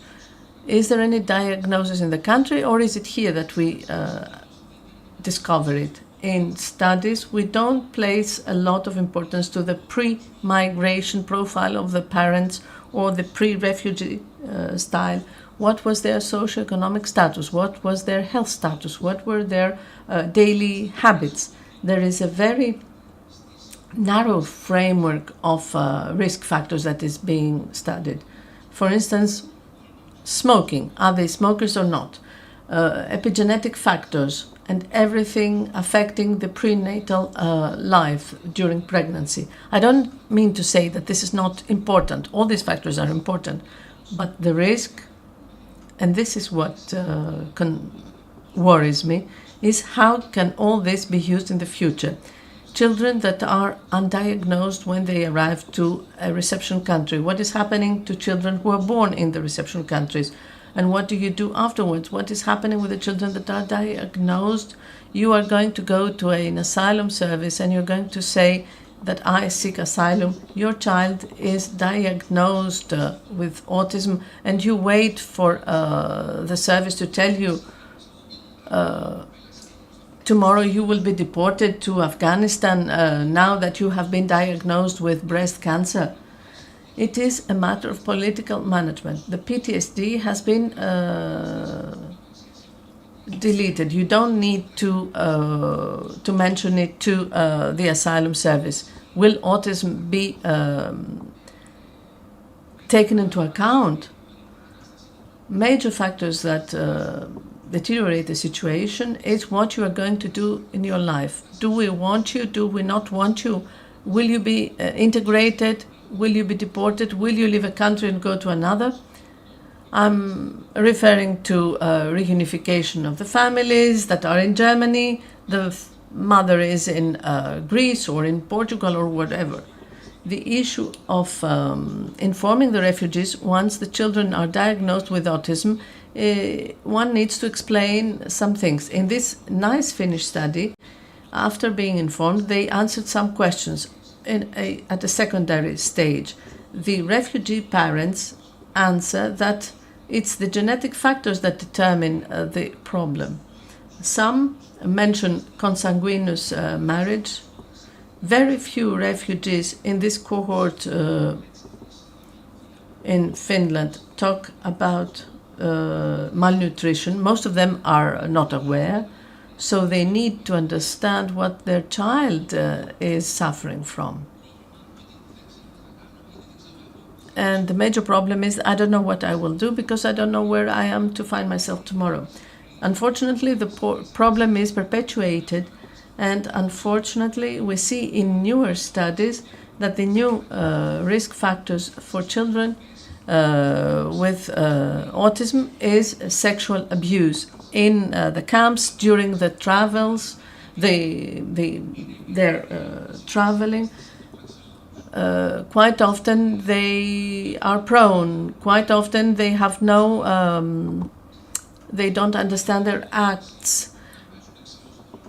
In France, they go out in the streets, they burn down patrol cars, they might react in these ways, but due to their youth, and children with autism can be carried away and they can be seriously involved with very serious repercussions, legal repercussions on them. And you know, some things can be solved or are starting to be resolved. For instance, a playground. When you have refugee children, have them in the camp and have a playground there, it's a first step.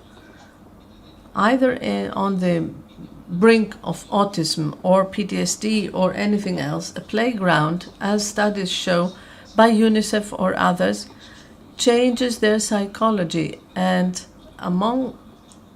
for children with autism in the spectrum, they start to be socialized, because we know this problem. Or a basketball court in a camp. It is a very good solution for all these children. I will conclude with a picture. These are members of a very special group, boys and girls, refugee children. They grew up in camps. Many of them have been diagnosed with autism. Many of those were bold enough to talk. They spoke about their problem. They shared it beyond all the other problems that they have as refugees, but they were not ashamed to speak about autism. And you know, these boys and girls are members of a very special team. For the first time, we had a refugee Olympic team representing their countries. They could have represented their country, but they went there as a refugee Olympic team. Many of these children were not ashamed because they managed to overcome this and share their stories and spoke about autism. So a lot to be done is necessary. And if so much is required on a national level, just imagine what has to be done on an international level, on an international scale. So, in short, that was what I had to share with you on the methodological level regarding the studies and political will and what needs to be done with these populations, especially with these children. Thank you very much.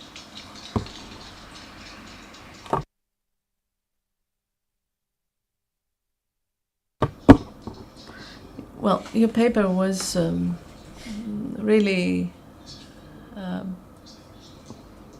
very moving, and I will come back to the question asked to Mrs. Nakhala. I didn't want to say it before, but looking at the Finnish study, I want to say that there are very many genetic tools, and the issue of refugees and migrants can disorient us from what is substantial, as Professor Lefakis said, bioethics. We will see at the end whether we have managed to put the right foundations. Professor Lefakis said that we must ask some questions, eugenics, because someone in the future might say something like that. When I saw the autism tsunami with 15 trillion, we have genetic tools that are very, very powerful. We have things that might scare us. Let's not say more right now. But just think about an economy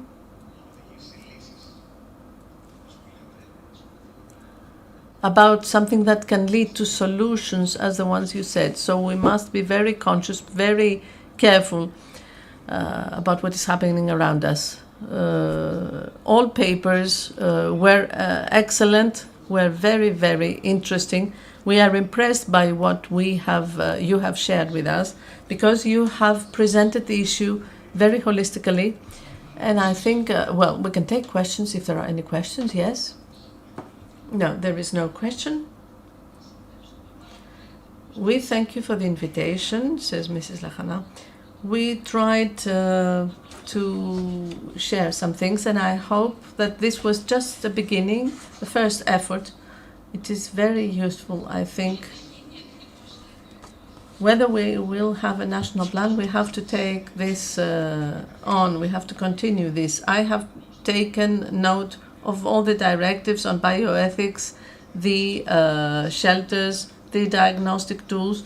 We heard about motor handicaps, as Mr. Sranzo said, and others. We talked about autism and cancer today. We have the social interventions from the municipality of Athens, and Mrs. Lianu talked about the support. We have already some applications and half of them have found a job. Tomorrow we will hear about autism. Mrs. Malamatenia from the University of London, how you can have imaging studies about comorbidities, about autism in this operation, in this surgery. We made a training in the Acropolis Museum on the 7th of September, and we have a session on computing tools and diagnostic, and now you have concluded with an action plan. I think we are more than full. Thank you very much, and take care.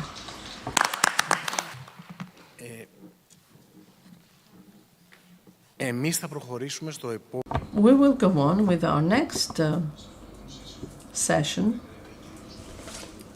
chaired by Mrs. Ontiru, President of the Culture, Sports and Youth Organization of the City of Athens. Welcome. We have two round tables that will take place here. Yes, please proceed.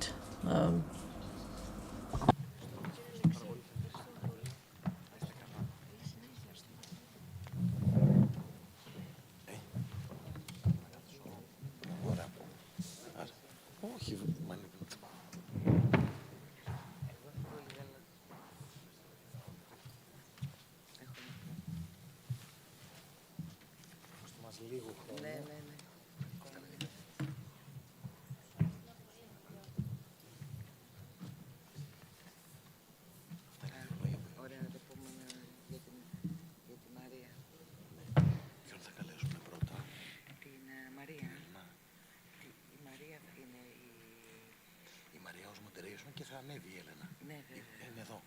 Εντάξει, δεν τους ξέρω. Όλοι. Και η ευδοξία είναι εδώ.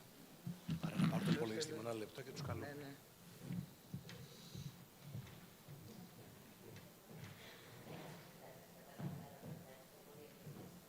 Η κυρία Ματζαβίνου.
Όχι, εντάξει, τα έχει γράψει κιόλας εδώ πολύ ωραία, οπότε εγώ μπορώ να κάνω την παρουσίαση που τους ξέρω.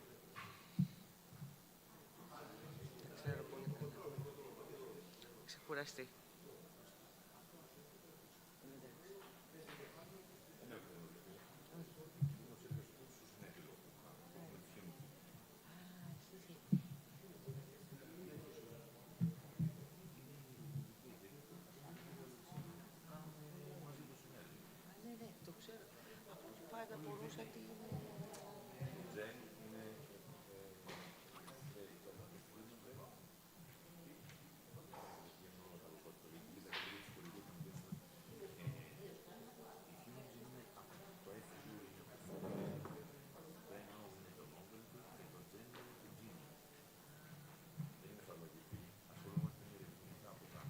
στόχο, πάντως. Μην αγχώνεσαι.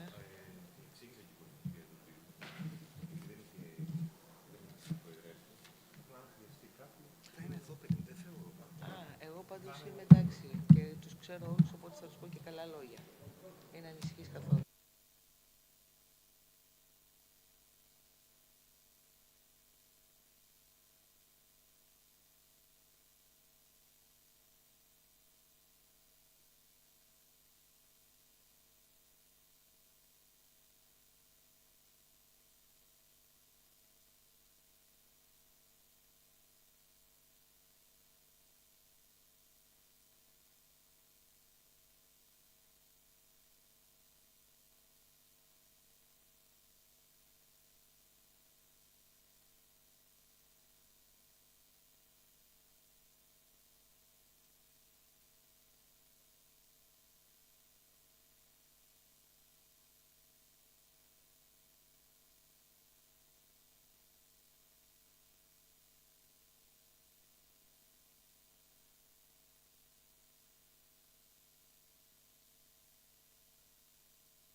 Ήταν σοκαριστή. Ναι, ναι.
Ανοίξω και την παρουσίαση, παρακαλώ.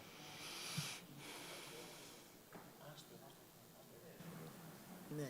Και με κρύβει κιόλας, κατάλαβες. Έχετε κανένα πεπόνι, εντάξει, αλλά αυτό δεν πάει. Ζητήσω χάρη. Λίγο τη διαφάνεια. Όλοι αυτοί δεν χορηγεί. Ναι, στο πάρω. Σε τι? Στο. Όχι. Εγώ έφερα. Καλησπέρα σας. Good afternoon. We go on with our next topic, inclusion and accessibility for autism in the municipality of Athens. This panel will be moderated by Mrs. Maria Eliopoulou. Maria Eliopoulou is a psychologist and president of the Hellenic the Greek Association for Asperger's Syndrome. And she works to support people on ASD through programs of inclusion and employment, enlarging their opportunities and improving their life. For Maria, I want to say a bit more. Maria has been a municipal councillor, former colleague, during the period 2014-2019. Maria Eliopoulou has taken her first steps as president in the Athens Baby Care Center, but she was the first vice mayor for children, and that was very important for the city of Athens. She is the creator of the program Open Schools in the Neighborhood, and she's the first one, and it is still in operation, thank God, in the Kapatos Park.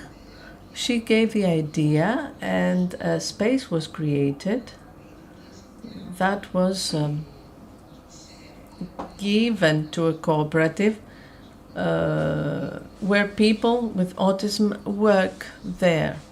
You can visit it. It's called Myrtilo in the Kapatos Park in Abelokipi. I have lived and I have worked with Maria, and we have seen her exercising her duties to the benefit of the many. So Maria Eliopoulou will moderate this panel. We have the speakers, Mrs. Elena Manzavinu, Special Municipal Councillor for Accessibility in the Municipality of Athens, and Vice President of KIADA. It is the Center for Reception and Solidarity. Mrs.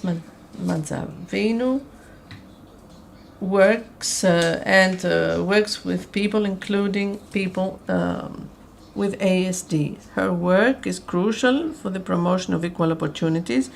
She makes daily life more accessible for all citizens.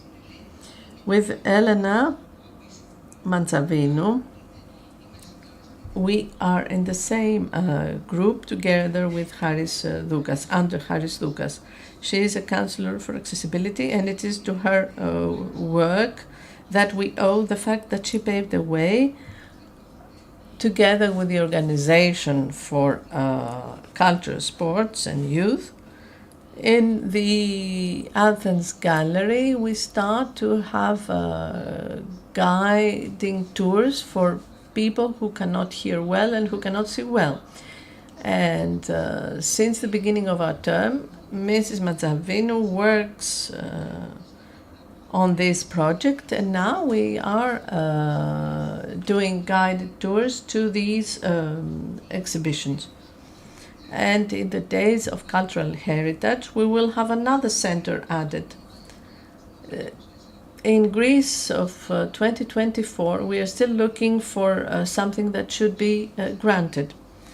The Museum of Angeliki Hadjimichali will also have guided tours for non-hearing and non-seeing people, and it is the first time that we will have these guided tours for visually impaired. So this is the work of Elena Manzavinu. We have worked with her, and she's working on something else. How?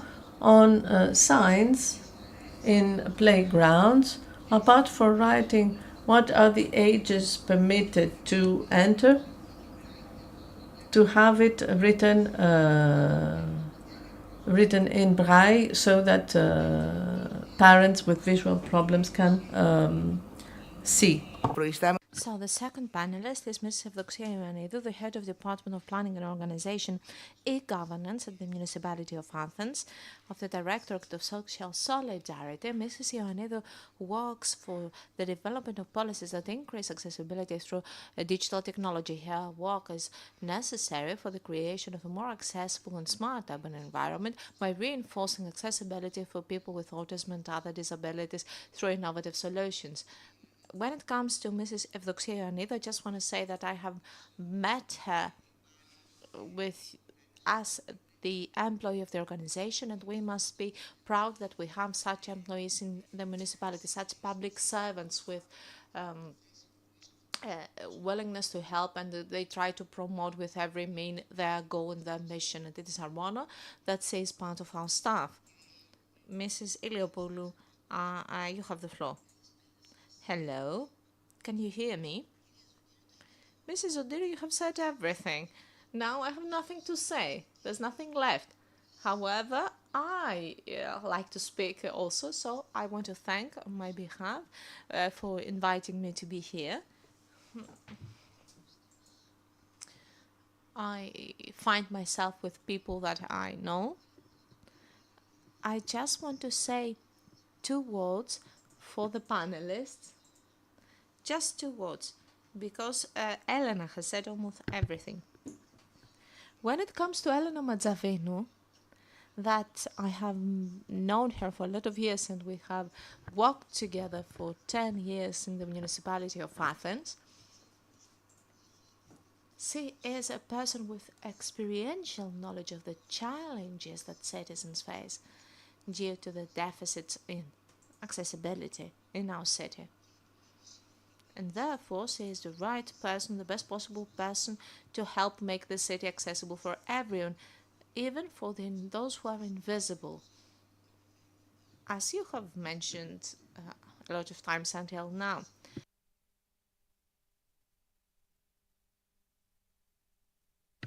nobody thinks that some people cannot enjoy all the benefits of staying here. Ευδοξία Ioannidou, that I also know for a lot of years,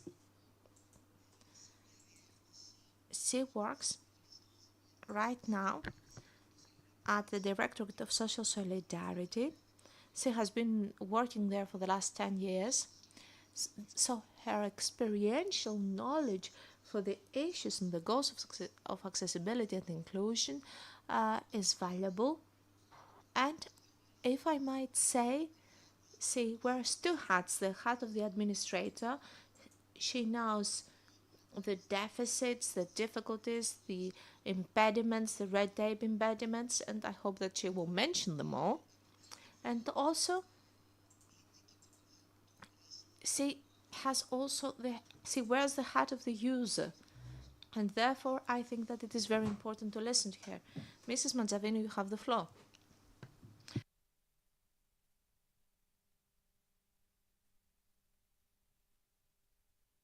Hello. It is a great pleasure and honor to be here today with you. I have to say that the fact that we are here today is due to the excellent collaboration and to the fact that we all see the same roadmap in front of us. Inclusion, culture and accessibility in the municipality of Athens. Because it was thanks to Mrs. Chronopoulou, who is not here today, she is the head of the cultural organizations and the museums, and she met Mr. Alexiou. They have discussed with Mrs. Udir. She called me if I would like to come and talk, if the accessibility department would like to organize this conference here. And of course I said yes, without thinking it a second time.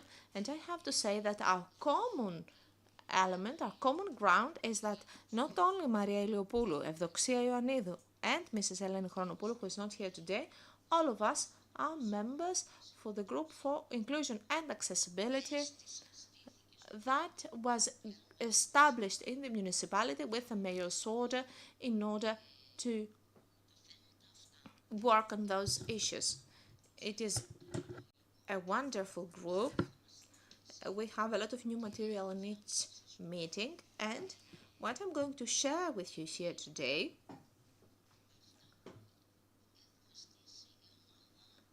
is what we have done together as a team. I will talk only about a few promises. I will discuss what we have already started doing for disabled people, for their visibility, for the visibility of the people with hidden disabilities. When we discuss about the city, Mrs. Odiru, I should not forget it, we need a ramp here next to the stairs. Okay, all right. After the conference, with the help of Mr. Alexiou, we're going to build the ramp. So, if we want to talk about autism in the city, at the first glance, you can see two opposite concepts. How can people with ASD and with other developmental disorders function? People who are sensitive to lights, to sounds, to being together with other people. In this city, since a city is a place that is very noisy, very smelly, it is also polluted, the lights sometimes are very bright, sometimes there is no lighting at all. How can we help and make this city more friendly, that would allow people on ASD that are of high functionality to go around the city to do their chores? Why should they be always dependent on other people? Why couldn't why shouldn't those people be able to have access to the municipality service? Just go and, I don't know, request a document for this or the other matter. So, first of all, we try to improve the municipality and to make it more accessible, the municipality per se. In order for a person to go around this city, apart from walking, they might have to get the bus, to go on the bus. So, the bus driver, but not only the bus driver, but first of all the driver should be patient enough to allow people with lower functionality, people that need more time than the average, to come to the bus. But first of all, we should have operating ramps at the buses. Yes, this is one issue. But we will collaborate more and more specifically, in a more organized matter with the Organization for Urban Buses in order to improve the conditions, introduce the new standards, and describe the needs that we have.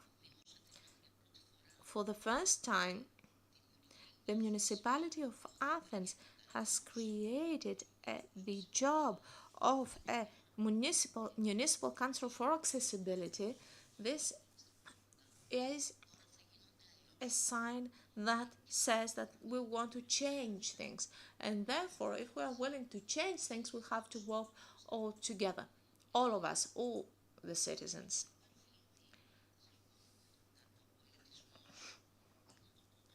Culture is the first thing that I leaned into, since the head of the art gallery and the directorate for the other museums of the city, I have to say that I haven't met them before, but we were finishing each other's sentences. I didn't have to convince anyone to the fact that all cultural organizations should be accessible for people with visual and hearing impairment, but also for people with invisible impairments. We have done a lot for people with visual impairments and hearing impairments. Now, when it comes to the invisible impairments, the neurodevelopmental disabilities, our first goal is to set up the digital museum. If you haven't heard it, I urge you, I invite you to go and navigate, to visit it. A wonderful building near Academia Platonos. Our museologists there have a certain experience, but we want to adapt this museum, and we believe that it would be the first that would be suitable for people with ASD.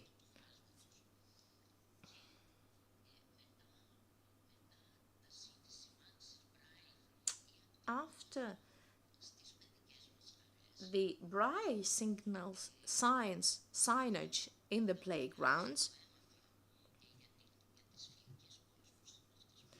I have done my research for autism-friendly cities. I also came across a signage for playgrounds where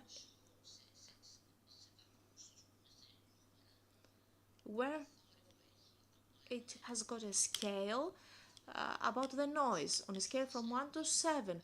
How much are going to people touch you? Is it very crowded? Is that playground crowded?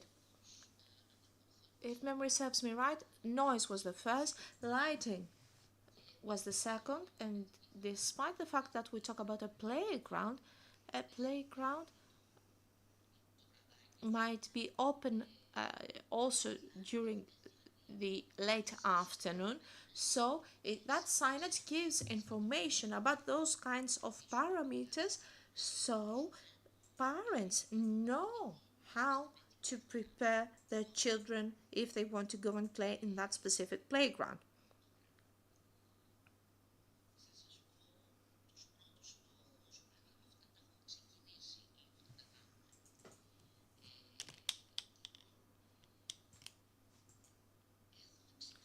we have already started to build a platform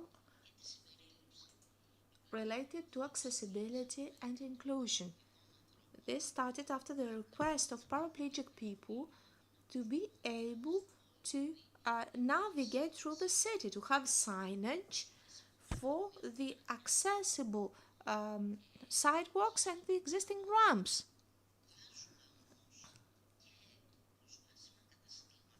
We also want to include accessible shops, either food and beverage shops or clothing, let's say stores, but also buildings of public interest. And we want to include accessibility when it comes to noise and the services that they offer. Yet another very important issue that is not really difficult to achieve is to identify points of calmness in the city. Let's say that a person is going around the city to do their chores, but at a given moment, for example, because they are tired from the stimuli, from the noises, they need to take a break, so to say, to catch their breath and concentrate. We want to find those spots in the city, but working together with the Patients Association, we want to include them in that accessibility map that will be available and accessible for all citizens. And therefore, a person will be able to say that I will go to Patricia, and in that road, I know that there is a nice, calm spot for me to go and catch my breath. Therefore, the map would include those little points of calmness, those little corners in the city.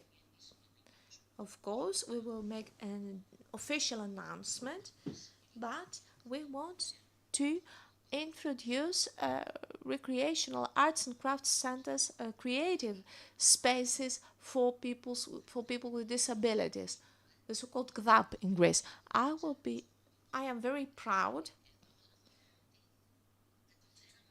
if I would be able to say that we have managed to establish and operate those kinds of centers. In our discussion with Mrs. Iliopoulou, since he's a vice mayor,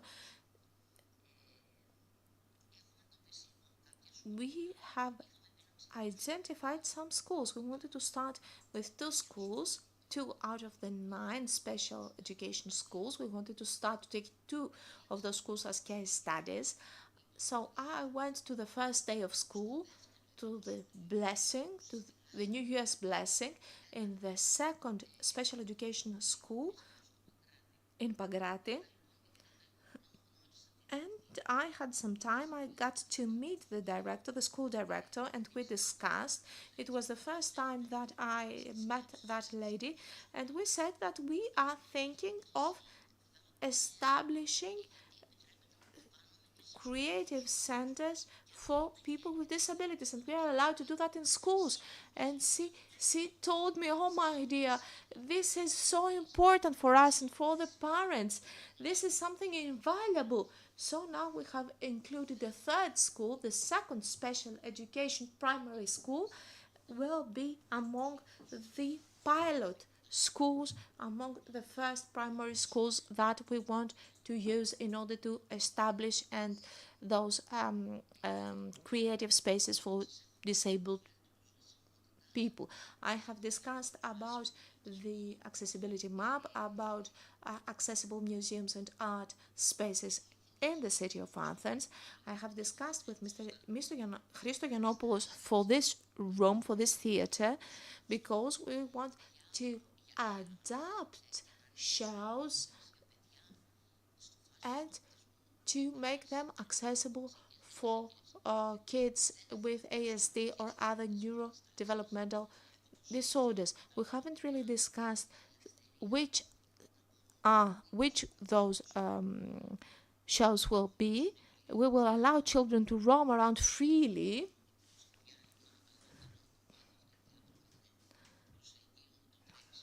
and because those corridors are inviting children to roam around, we might organize a show with with lights on. Those are the conditions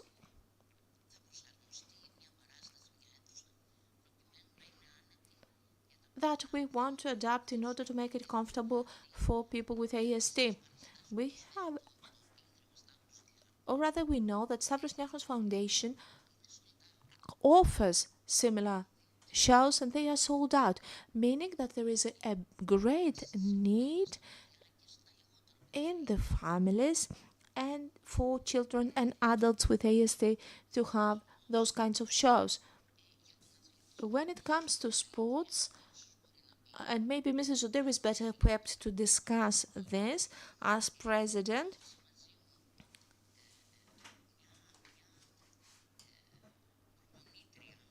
a coach contacted me that works for Opanda, and she organized a 15-day camp for children with ASD. Is that right, Mrs. Zodir? And we didn't know it. I was informed about it after its end, which was very successful. And we want to include more children for each period. However, in order for these things to be successful, as we all wish, for example, my wish is that I do not need to pick up the phone and tell people, how about accessibility? You are event organizers. How about access to the visually and hearing impaired? My wish is that all event organizers make sure that their events are accessible to all. How is that achieved? It requires awareness raising, information campaigns. This is something that we will develop across our services. So our services must be flawless. They must not stand in the way of any person willing to self-manage their existence within the city, because the city belongs to citizens. It's not like we own the city. There are so many people who are kept indoors because the city is hostile towards them. And sometimes it actually takes dignity away from people. If one needs to be carried instead of walking, well, then you are not able to go to the movies in dignity. This is not how things should be done, and we should focus on how to remedy this. So Miss Ioannidou has set up this team, and we will have this sunflower path. So this is a sign that is indicative of extra care that is needed. So a person will carry the sunflower badge, and this will be an indication of additional care needs. And we will first start with making our municipal buildings accessible. At 159 Patission Street, we will make the first step. This will become a model building. There are more municipal buildings that are difficult to access, but this building will demonstrate our determination to serve our citizens. In closing, I would like to say the following. In the future, not in the long future, in the near future, we will make sure that our city provides for accessible tourism. Athens welcomed 7 million tourists this year. However, across Europe, and it's not like I traveled across the globe, but you know, Brazil, Argentina, they have invested in accessibility services. So accessible tourism is a field on its own. So I went online, looked up data, and I found that cities actually get awarded for accessible tourism initiatives and activities. Feel free to watch this documentary online. It's only 40 minutes long, and it shows interviews of people who are pioneers in accessible tourism. I was amazed with this British person who owns a small hotel, a 40-room hotel. So that person says that I started thinking, what can I do about accessible tourism? What should I do? What does it take? Because I want my hotel, my premises to be user-friendly. And at the end of the day, it was very simple. The very first thing I did was that I lowered signage. So me and my staff made sure that signs were placed lower. Also, we dimmed the lights a bit, so people that are wheelchair-ridden did not have to look upwards in order to find their way. Also, there were no visual triggers when we dimmed the lights. So, in the municipality of Athens, and all of our team's members, we intend to start placing signs lower, and then more will follow. Thank you.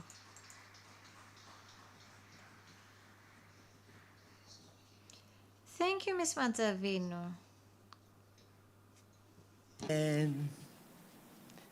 Κυρία Ματζαβίνου.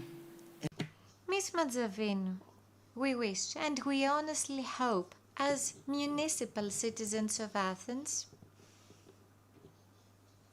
that some of the things you mentioned actually take place.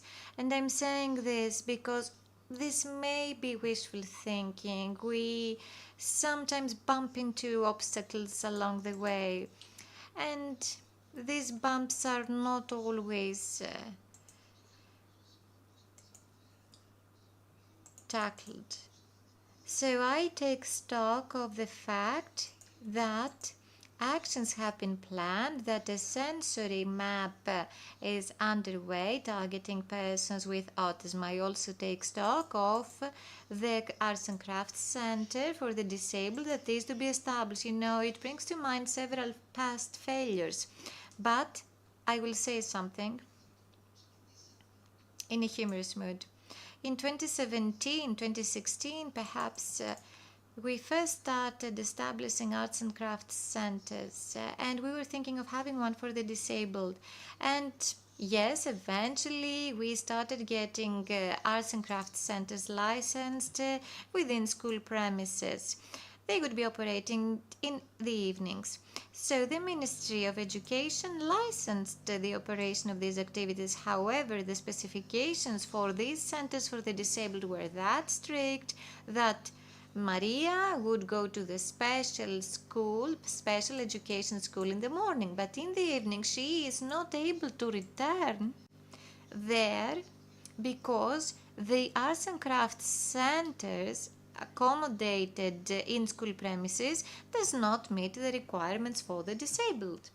Also, the new municipal building hopefully will also be accessible to persons with ASD.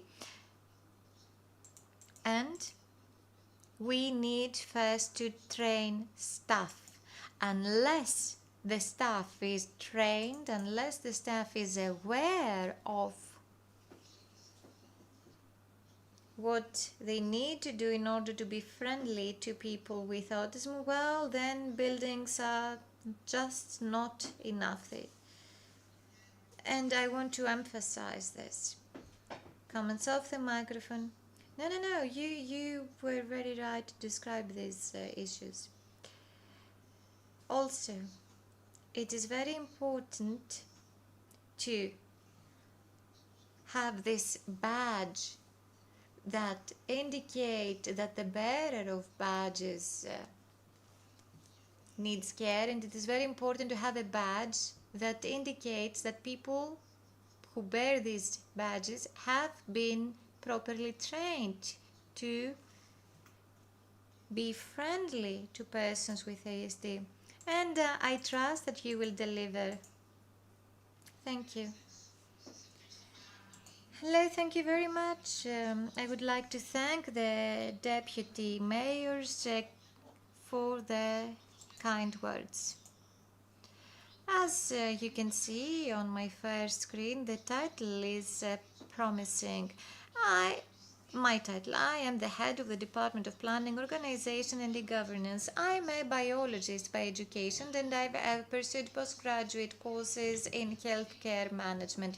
But I'm also a mother of a young child, a 21-year-old child who has intellectual disability and ASD. So, social solidarity is my field of expertise. Let's take a glance at what services are currently available within the city of Athens for persons with disabilities and persons with autism. So let's take a look. These are municipal services targeting the general public. For example, there are community centers. There is psychosocial support provided by the social work department. There is material support provided by the KIADA, meaning the Municipality of Athens Aid Center. They provide groceries and essential goods to families. And there is psychological support provided within municipal clinics. So it's not only medical services that are provided within municipal clinics, there are also psychologists and social workers in place.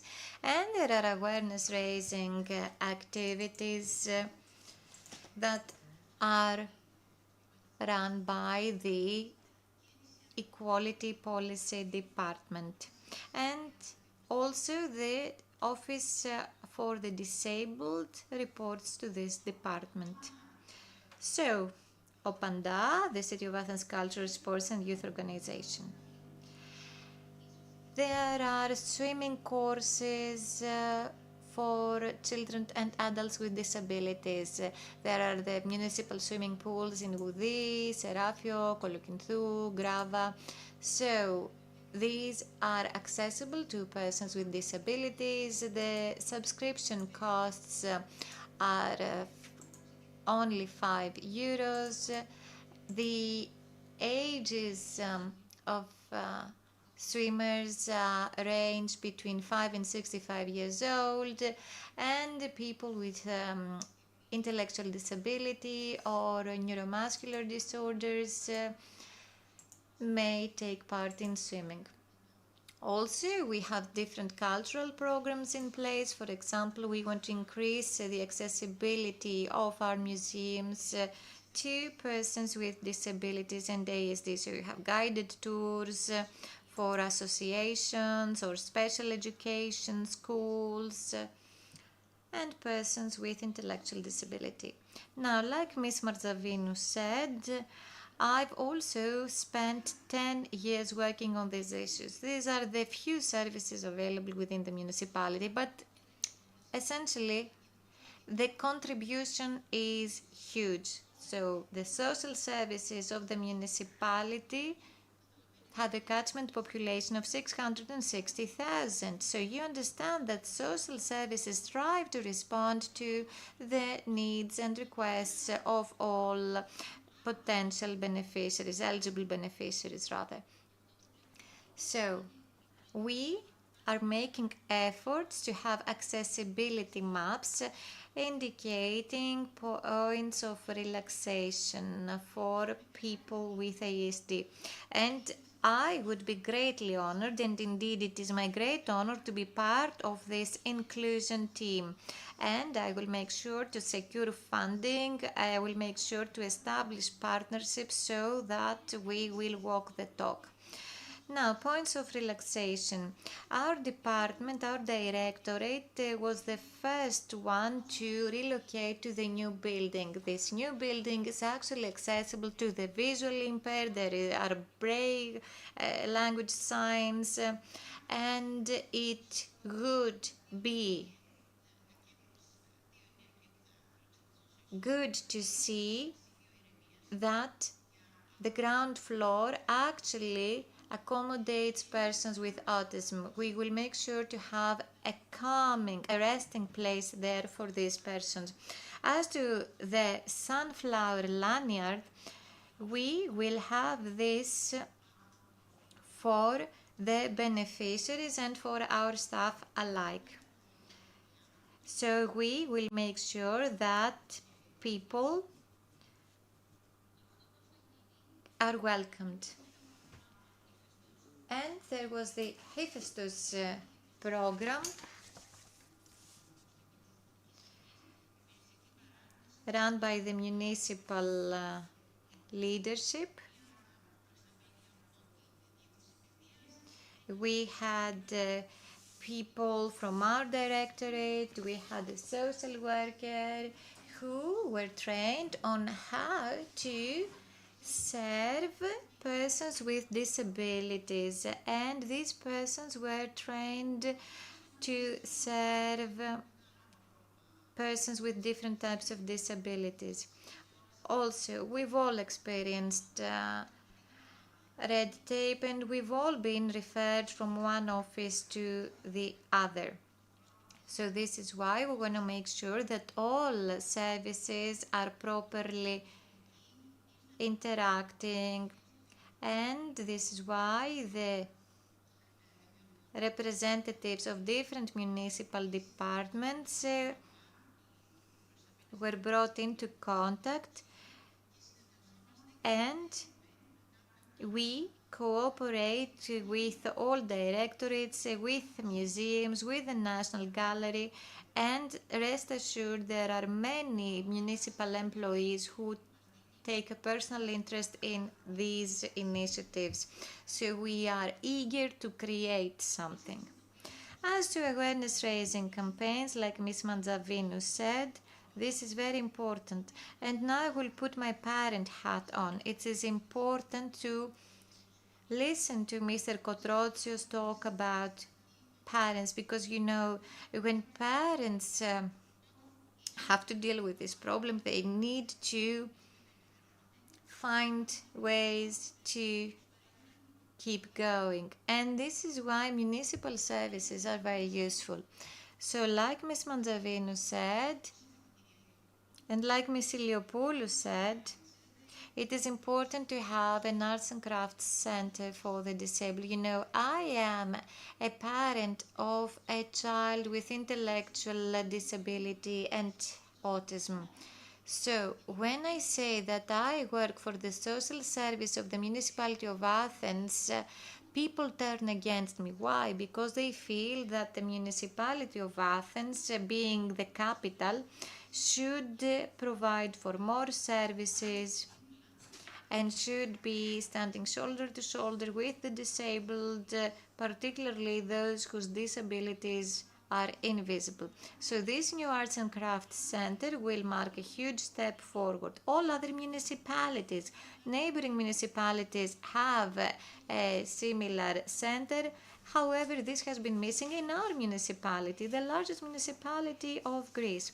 Also, if you are special educators, you are familiar with these special vocational training workshops that operate within the municipality of Athens. These were recently established. Just think of the following. My son used to study in the municipality of Agios Dimitrios with 249 more children. So now this establishment of this new center will now welcome persons with different types of disability, not only the hearing and visually impaired. So this is a first step. And persons with intellectual disability will be welcome there. Now, I will put on my other hat. This slide is from another presentation. It's my son Stamatis and myself. As a mother, I usually upload pictures on social media to give hope to other parents, because like I said, when parents first hear the news, when parents first start thinking that something's wrong with my child, the Golgotha awaits. It's a very difficult path that lies ahead. Stamatis was non-verbal at the age of 3. So you feel lost. And what I've seen in my experience as a municipal servant and as a mother is that it would be best to have a dedicated office for the persons with disabilities in the municipality of Athens.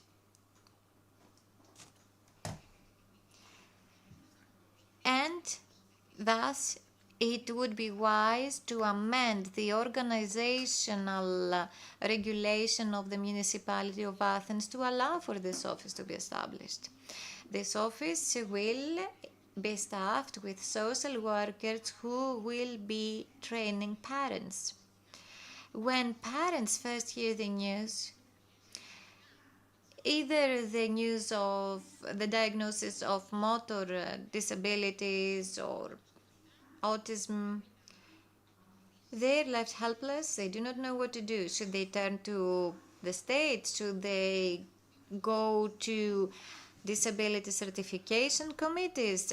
What should I do with the stigma surrounding disabilities? What will I have to do? Should I take my child and enroll it with the special primary schools? What should I do? All of these questions are to be answered by parents single-handedly, in Greece.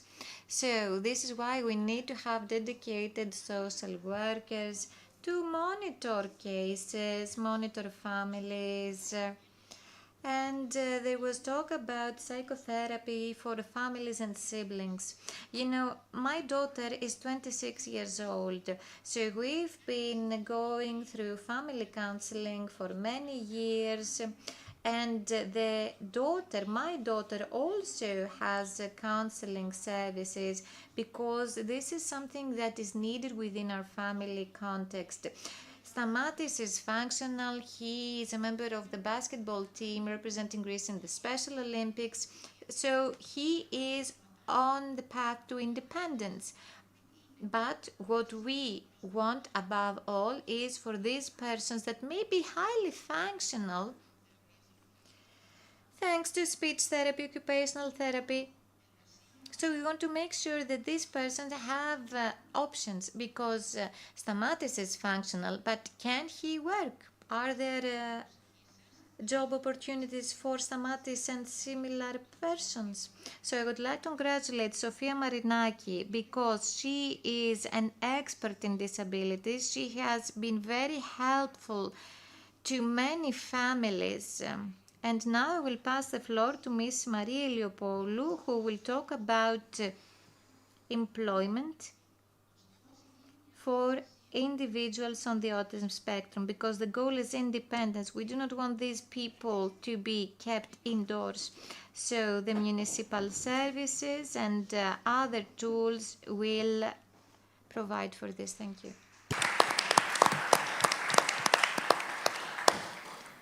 Εμείς σας ευχαριστούμε.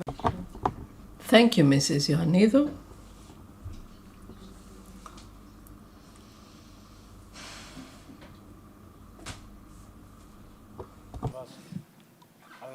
Δεν πάει.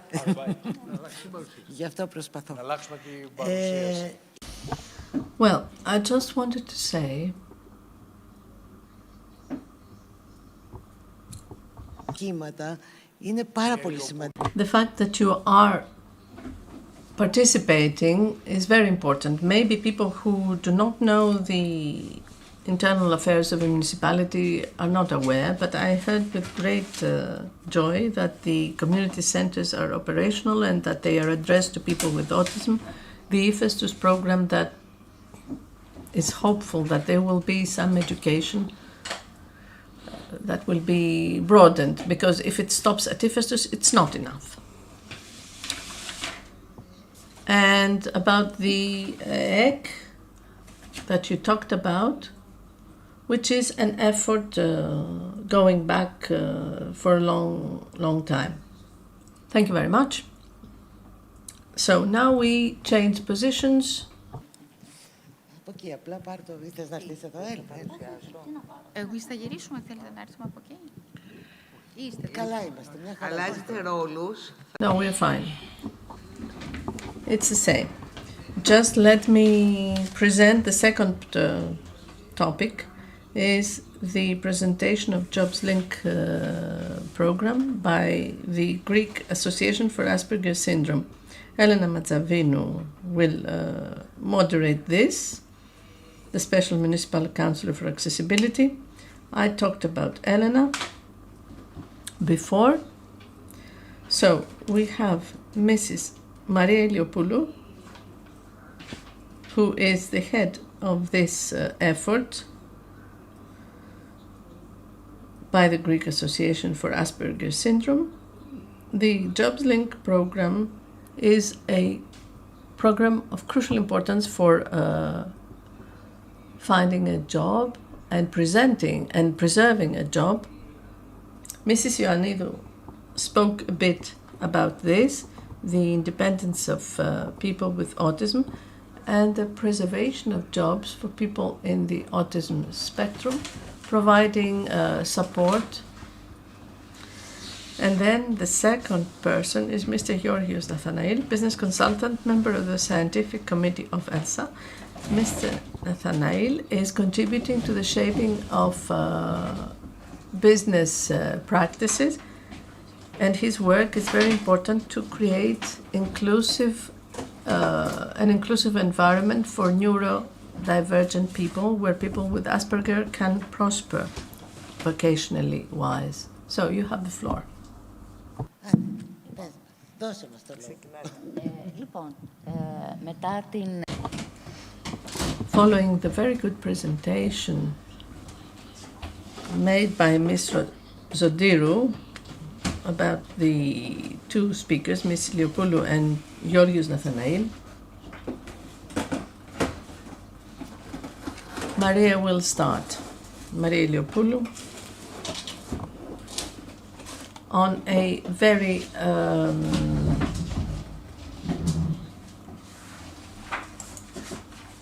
important topic.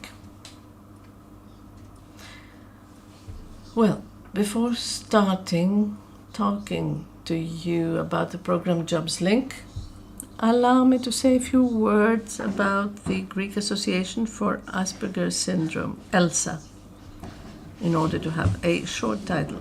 ELSA was established in 2007 by a group of parents,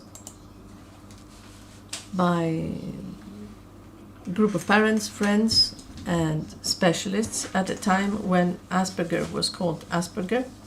The changes have not occurred yet. The people whose children had Asperger's, didn't know about it, and those who learned about it, it was by chance, because no one knew a lot about it. And we were feeling helpless and very, very angry, because institutionally there was nothing, absolutely nothing. So the objective was to recognize the diversity, the difference of people in the autism spectrum, and in particular, people of high functionality. I will not enter into details regarding the terminology. I guess that these have been broadly discussed these days. Yet we preserve our title as Greek Association for Asperger's Syndrome. This is how we are called. We are not going to change our name. But beyond that, a lot of people approach us because they feel that we understand what type of difficulties have the people who are with us. We have 300 members approximately. 40 out of those are people in the spectrum, very active, very sociable. Just a few things about the main institutional interventions to which we have contributed.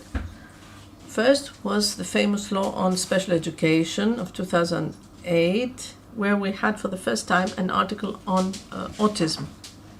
There was no special article on autism until then. And Asperger was mentioned for the first time. Then the last thing that happened, not to mention what happened in between, last thing is that following the intervention of us in the committee where this was discussed, the possibility was given to people with autism to enter higher education without examinations with 5%, the 5%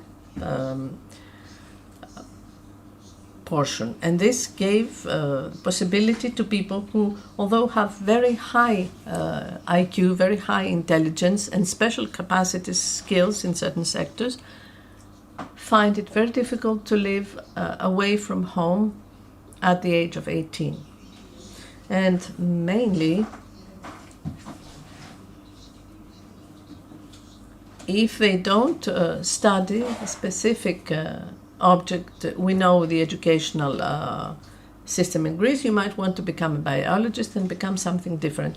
So if they do not study what they want, they cannot be functional. They cannot do it. So this gave a great hope to these people. A lot of people are calling and asking the association what are the procedures in order to get to the university. And Yorgos Nathanael and myself, we participate in the committee for supporting the special education at the Ministry of Education, and we try to convey these needs and these solutions. We are carrying out information actions, information days, where beyond our participation in conferences, organizing days, etc., all these years, we have been there for 17 years. We are 17 years old. In March, we participated in the month of awareness raising for disabilities when it was organized in the municipality of Athens some years ago. I hope they will be organized again. We have made publications and we are active in social media because we believe that people should know about that.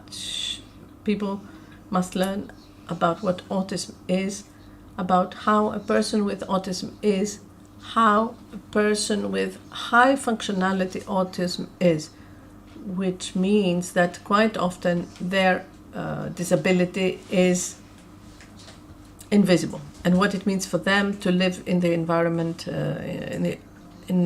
like the one we live in. During these last years, we make interventions in big companies and businesses to inform their personnel so that they can support colleagues of theirs and to welcome visitors with autism. We try to network and work. We work with DIPA, the employment service, public employment service. Our association is a member of the Scientific Network on Autism, and we feel quite proud, actually, because we have leveraged the foundation of this network, friendly university environments for people in the spectrum. It's for universities and us. We hope that the universities will be more numerous in the future. Yesterday, we have had the first project of the network, which is the translation of 3 excellent manuals addressed to the universities for the administrative personnel, the educational personnel, and the experts who support autistic persons who are in the universities. A very good work. It is free, accessible to all on our website. It is uploaded on our website. And indeed, we have received a lot of thanks from the universities for this. It was something that was missing. Now, as regards the actions to support the families and the people themselves, the ASD people, there are groups of support, mutual support of parents, and this gives the opportunity to the parents to exchange ideas, thoughts and solutions, but mainly to share. I was listening before this whole discussion as to how lonely you feel, how you cannot share things when you have to deal with something that is different from the ordinary. Moreover, we have daily communication. Our phone is ringing many times a day. People asking for solutions, or they just ask for someone to listen to them. The municipality could think about that, to have this expanded somehow. We had said in the past to have an ear, which would state the municipality is listening to you. Just an idea. Moreover, the Steki is an area operating with volunteers where neurotypical and neurodivergent people meet autistic people just to hang over for recreational purposes, not for educational purposes. Our children are subjected to a lot of education, and when they are adults, they just need to coexist with other people and be well together. This is what we try to achieve. We participate in career days of the Public Employment Service, and with Carriera.gr, and lately we have had something very different. We have had career days exclusively for ASD people, the people who participate in the Jobs Link program, and we're going to talk about it. Inditex, a major company, and NN organized a career day especially for the candidates of Jobs Link. And this had an extremely positive impact that you are going to listen from Mr. Nathanael. Thank you, Maria. I thank the organizers.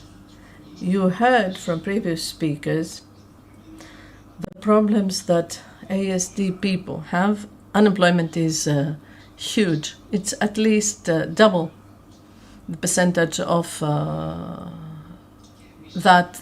the one we see in the general population, not just in Greece, all over. And beyond unemployment, there is also a vicious circle, because when you don't work on something, when you don't occupy yourself with something, over an age brings resignation at the very end. And there are people who have stayed at home for their whole depression first and then resignation. And these people will remain at home unless they are given a life raft to do something. To do what? To be employed somewhere.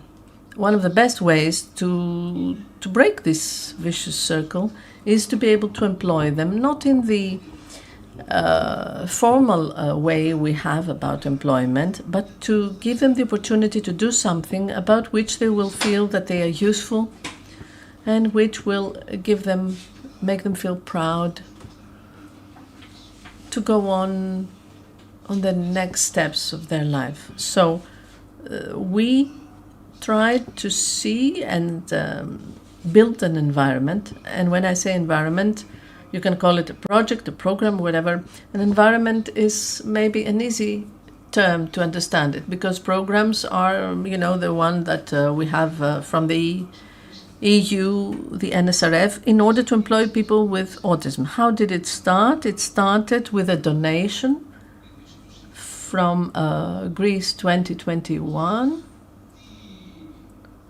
And this, it was a donation that provided us with a platform to employ people with ASD. And then we had donations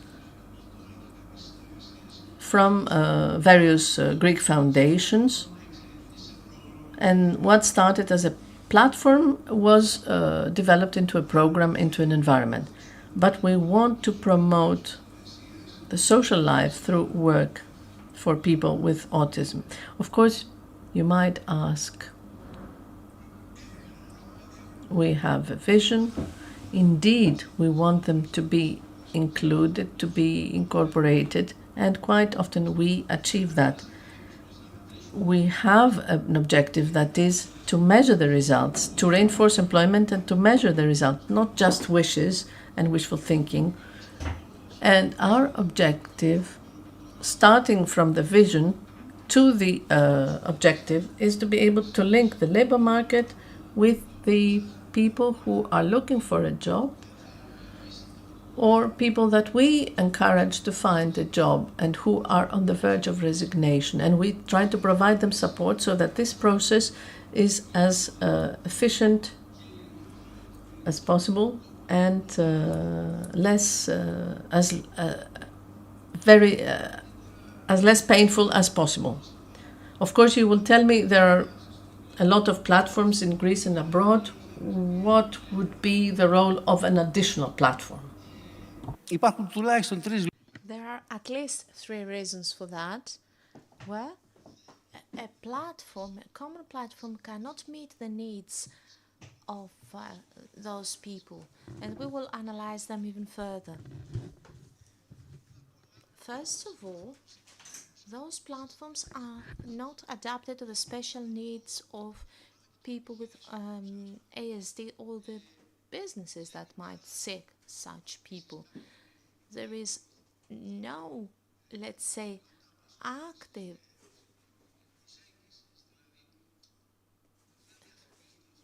promotion for those people. They do not, let's say, advertise that also people with disabilities could use it and benefit from that, from its operation. And last but not least is that those people need to be supported, and no such platform could give to them. So bearing all this in mind, we designed JobsLink platform, which is on air for 18 months, give or take, or 2 years. Okay, let's say that it has been on air for 2 years.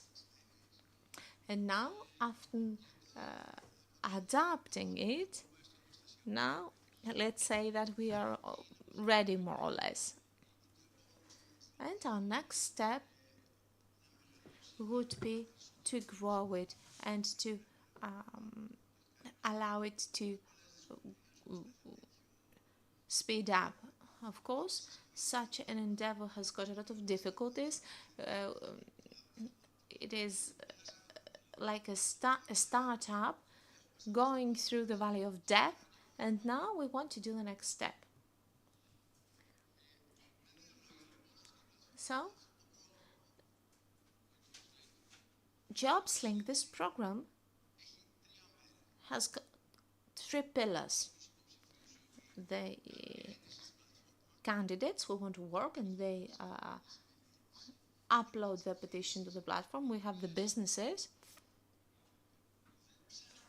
who do not search for the specific candidates, but they upload their vacancies, their job posts that they need to be filled.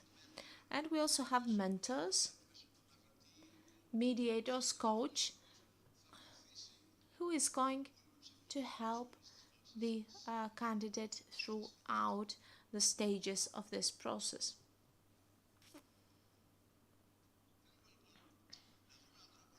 So we want to find a way to make the best possible pairing, to choose the right candidate for the right post, to have an intervention for its needs. However, this is different compared to other platforms. We want to be able to support them throughout this chain, from the first moment that they might come to us, either having a CV or not, preparing them for the interview, going along them on the job, but also to support the business in this rather difficult relationship, if I may say so.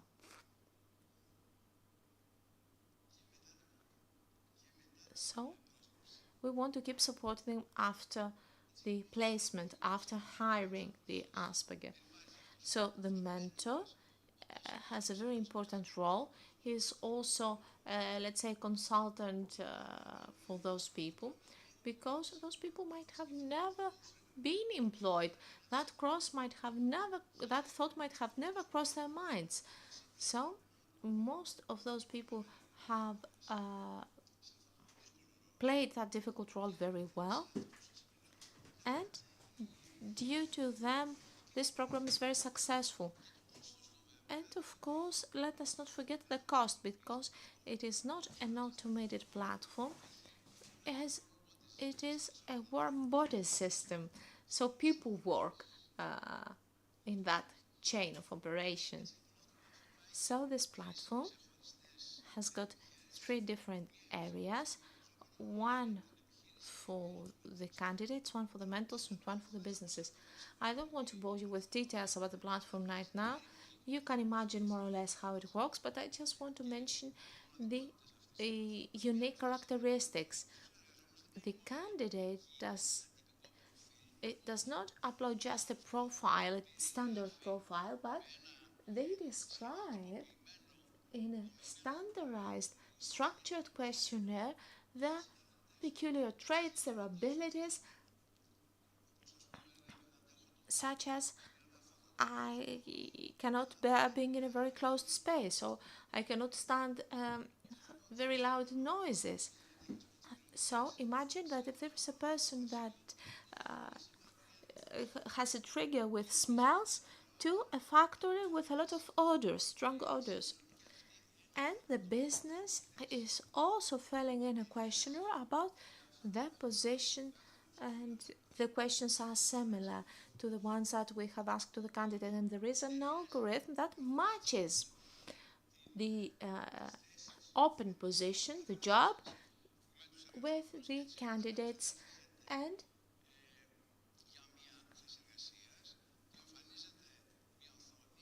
there is a screen that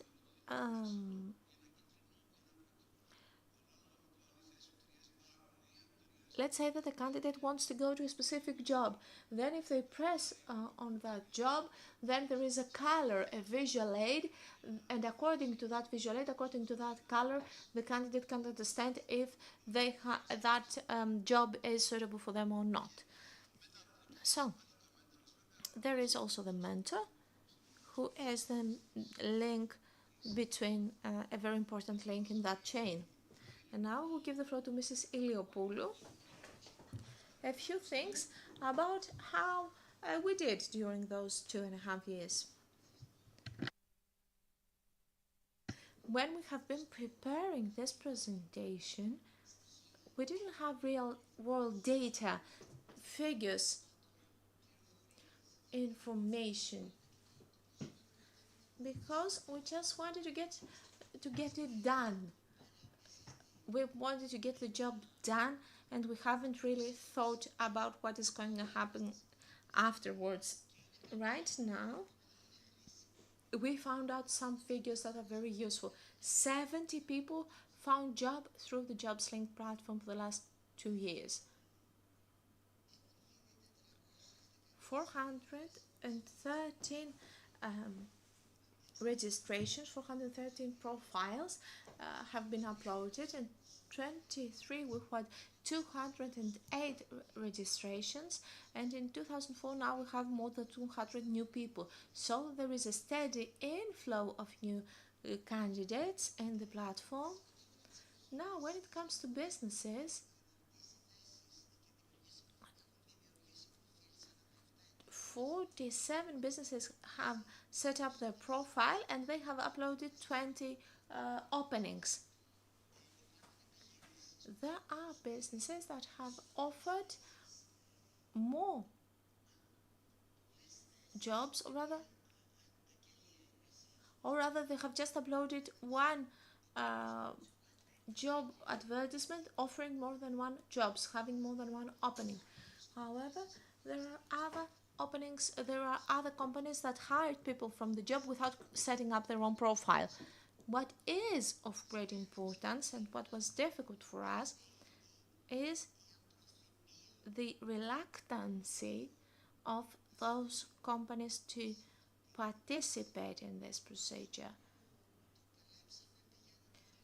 And we knocked on many doors, we explained it again and again, we discussed about the concept in an effort to allow people to understand that people with ASD, and I'm going to mention also their qualifications, might be very useful and very effective in a job. Of course, we need to raise awareness and to train people. I keep repeating that again and again. This was a valuable lesson for me, first of all.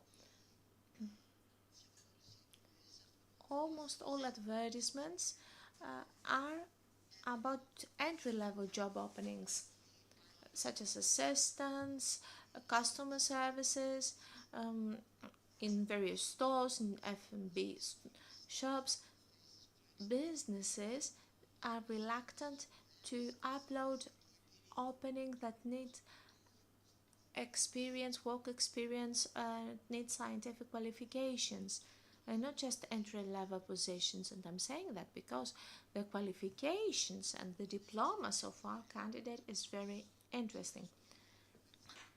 So 34% of our candidates have got a university degree, 15% have finished a professional school, and 8% have finished high school, and 2% come from professional, other professional and occupational schools and middle school. So the large percentage, the biggest percentage, are people that have finished and have degrees of tertiary education.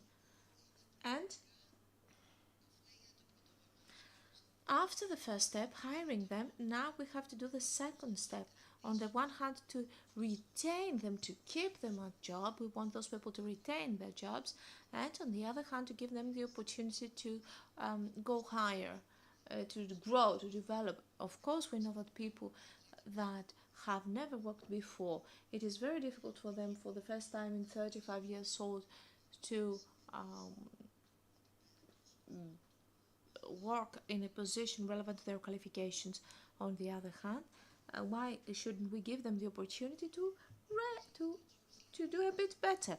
The candidates of JobsLink come from different backgrounds. Of course, we have a lot of people for unskilled people, but IT, we have a lot of people coming from IT, 8%, and arts, we also have a large percentage for arts and graphic design. A large percentage of our candidates wants to find jobs in tourism, 4.1, and accountants.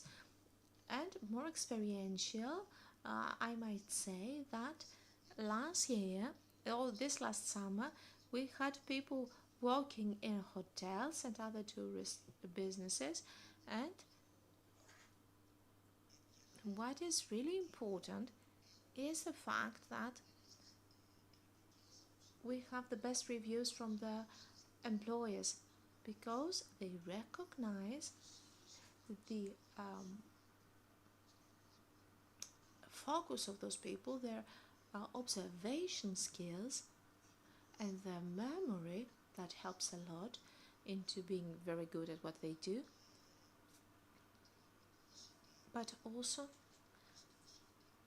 the fact that business owners that have welcomed those people, that we have of course trained a lot, mentors are there to help them on call. Every time that there is a slight issue or a reason or a misunderstanding, the mentors are there to help both parties.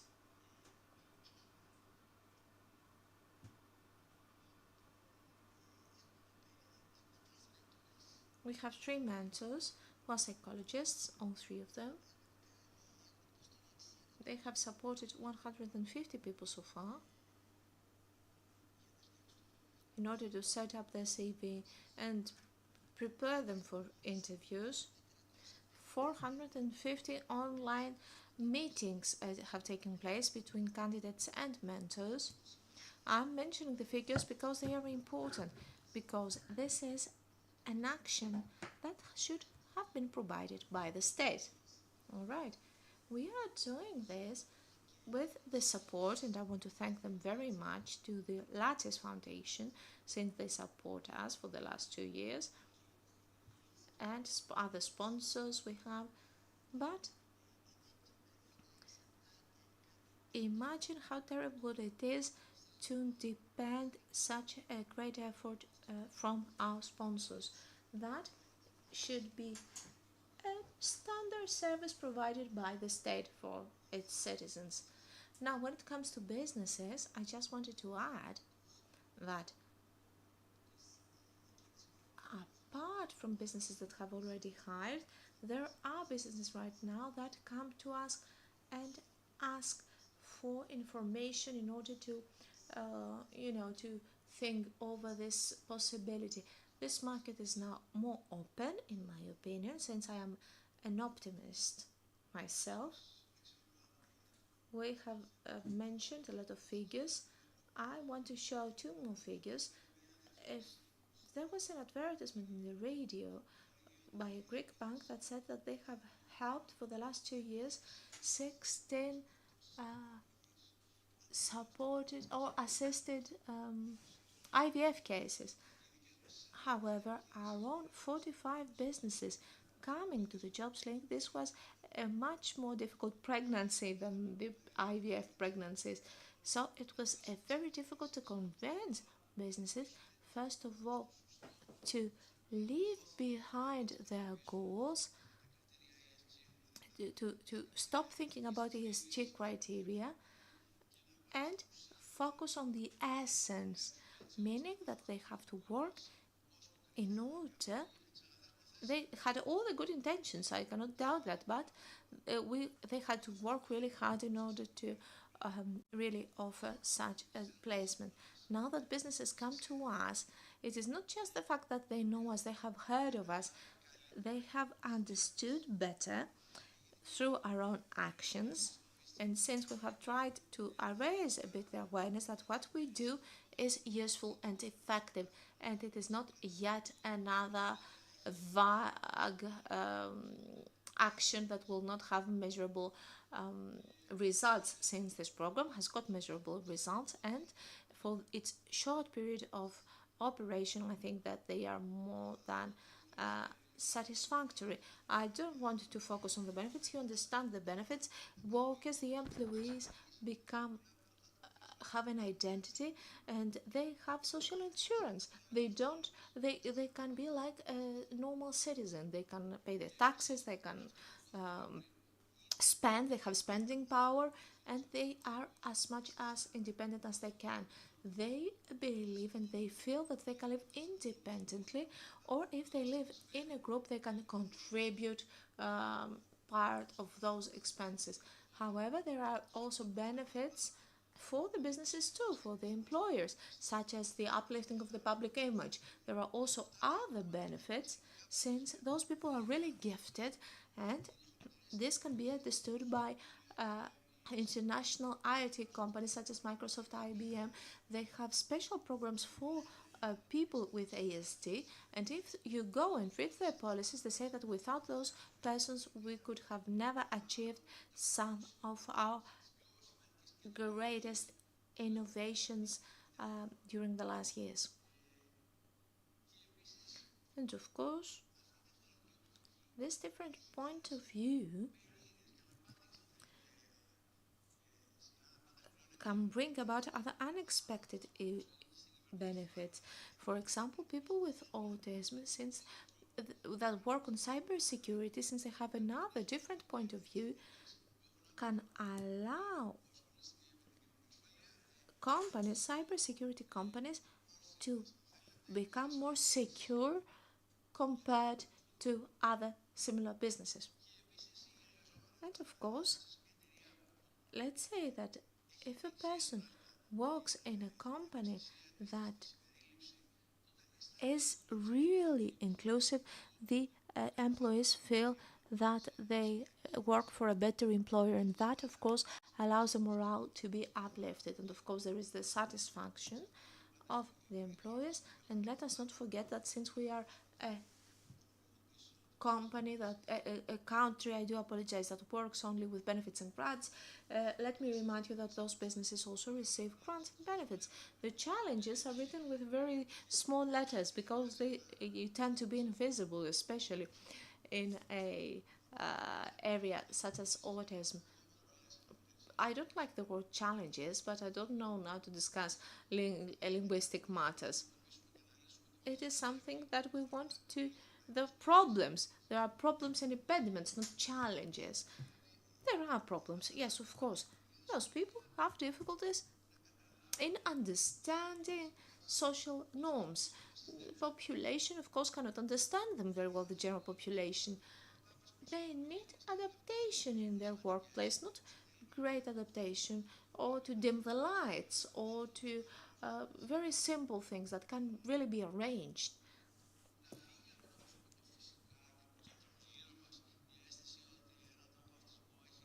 We should stop believing that those people may have a tail and 4 eyes, and that could create huge problem in the social environment. This is not the case.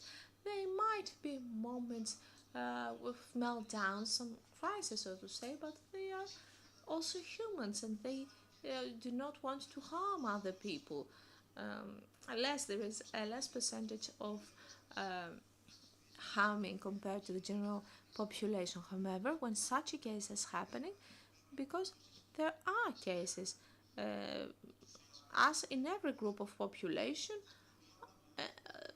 and the mass media are doing that for clickbaits, and the general population tends to believe that. So, not having the typical characteristics and to have those challenges in your socialization, having those sensory challenges means that we need to adapt the work environment, or more general in the environment. And this is why this discussion was very useful, because it is very important, first of all, to understand those needs, the needs for interventions, and then to intervene as needed. And of course, we will not go and let's say change everything in a room to spend a lot of money or to renovate it anew. We're talking about small targeted interventions. Τώρα αυτά τα καταλαβαίνετε ότι. I'm sure this is easy to understand. And it's been said times and times again. It's just that this generic conclusion is drawn. If we want our society to be an inclusive society, it's not like we're doing anyone a favor. We're not doing persons with ASD a favor. It's a necessity. It's a societal necessity and goal. And in addition to some cold benefits, we're building a better society. And this is not just a figure of speech, it's a reality. It's a reality we see when the eyes of children are filled with tears and they come to us and share this life experience with us. Evdoxia, would you like to add something? Are there any questions?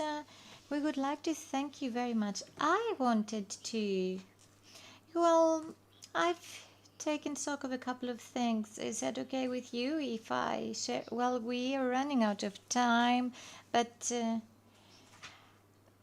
we will be taking a 10-minute break because the interpreters let us know that the discussion was taking too long, particularly the session on cancer. So the interpreter would like a 10-minute break.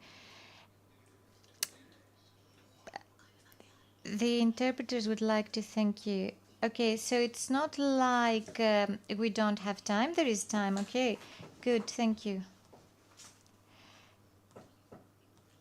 I think it is known that everything targeting children with disabilities in Greece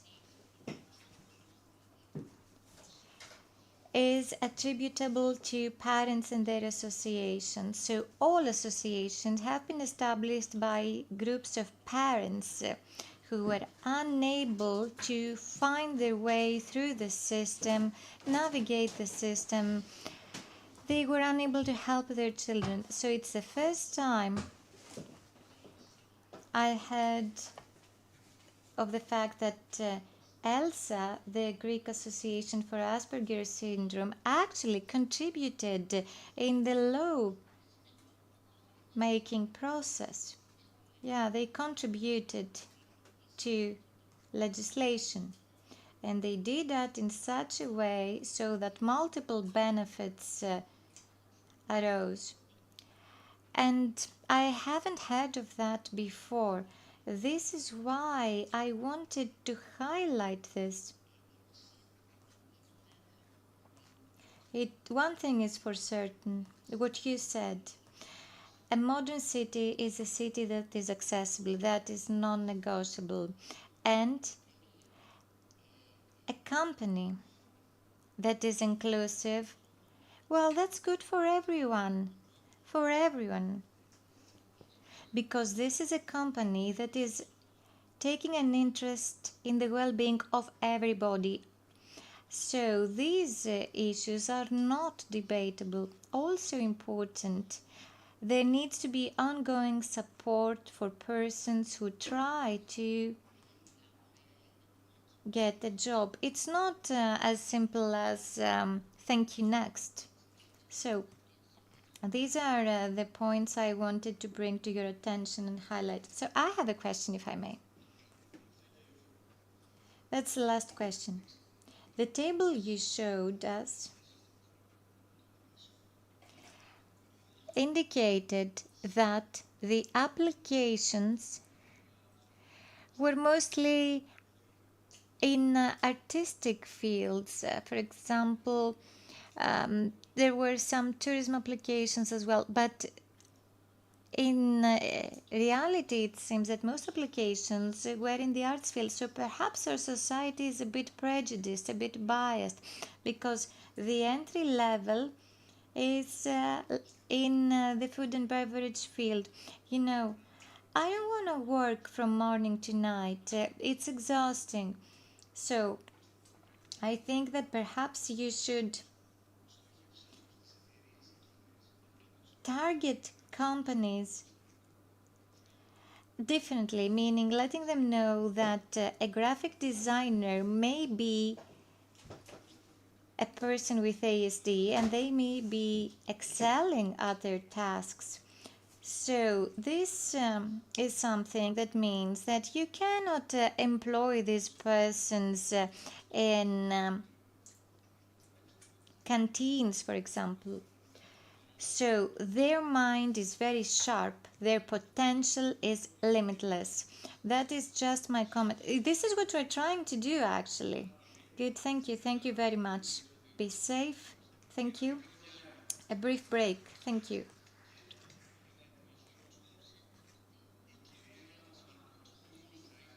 So now, the next session will be chaired by Ms. Markopoulou.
όσο μπορώ να...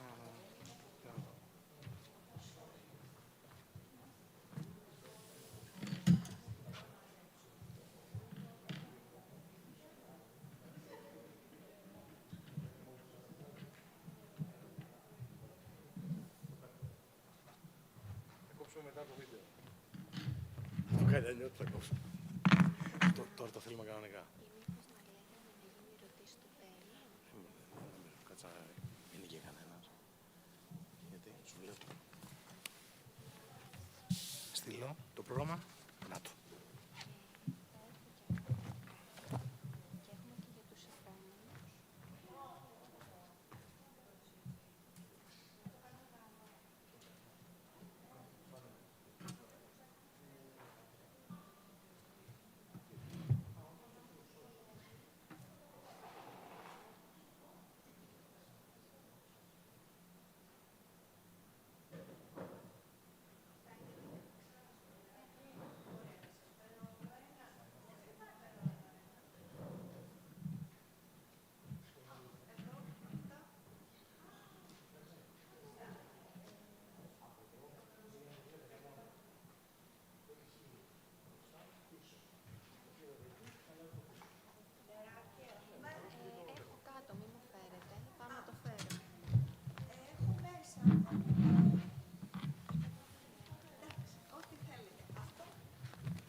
Αυτό είναι καθαρό.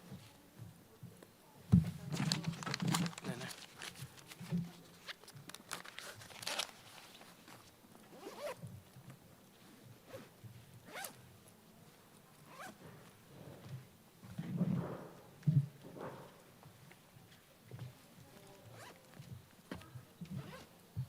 Ό,τι ξεκινάτε, ερωτήσεις. Εσείς θα φύγετε, κύριε Αλεξίου, θα ξαναέρθετε. Οπότε να ξεκινήσω τώρα. Ναι, μην ανησυχείτε.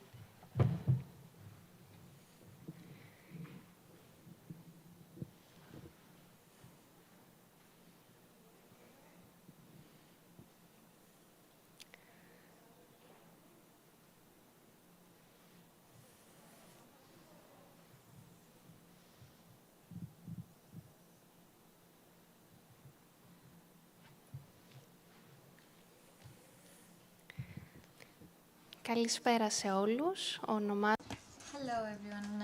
My name is Evangelia Markopoulou, and it is indeed my honor to take part in this conference. And it is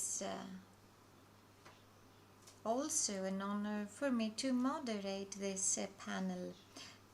First of all, I would like to thank the organizing committee, and particular thanks are in order to Mr. Alexiou and Mr. Tsangaris for inviting me. But now, without further ado, we will host the next roundtable titled Opening Up Work Paths on the Autism Spectrum, Quispe Diadromes. This roundtable will be moderated by Ms. Evgenia Lianou. Ms. Evgenia Lianou is the scientific officer of Quispe Diadromes. Quispes are social cooperatives. Diadromes Quispe is there to open up new pathways, work pathways for persons on the autism spectrum. Therefore, their activities support employment opportunities and social inclusion for the persons with ASD. So, with us, Ms. Katerina Sidiropoulou, who is a job coach and occupational therapist. Being an occupational therapist means that she helps persons obtain the skills needed to get employment, and also she makes sure that the workplace is accommodating. With us is also Ms. Anna Polychronopoulou, a job coach and speech therapist. She is an expert in the social interaction on persons with ASD in the workplace. Her work is a decisive factor in terms of getting job opportunities for persons with ASD. She promotes environments that are safe for ASD. Last but not least, Miss Anastasia Galani, a communication specialist and expert on ASD and DDD. PDD, excuse me. She is an expert in communication skills that pave the way for job opportunities. So, with that said, I would like to pass the floor to Miss Eugenia Lianou.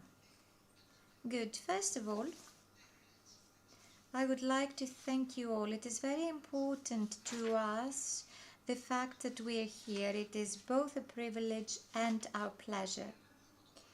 I come from the business field.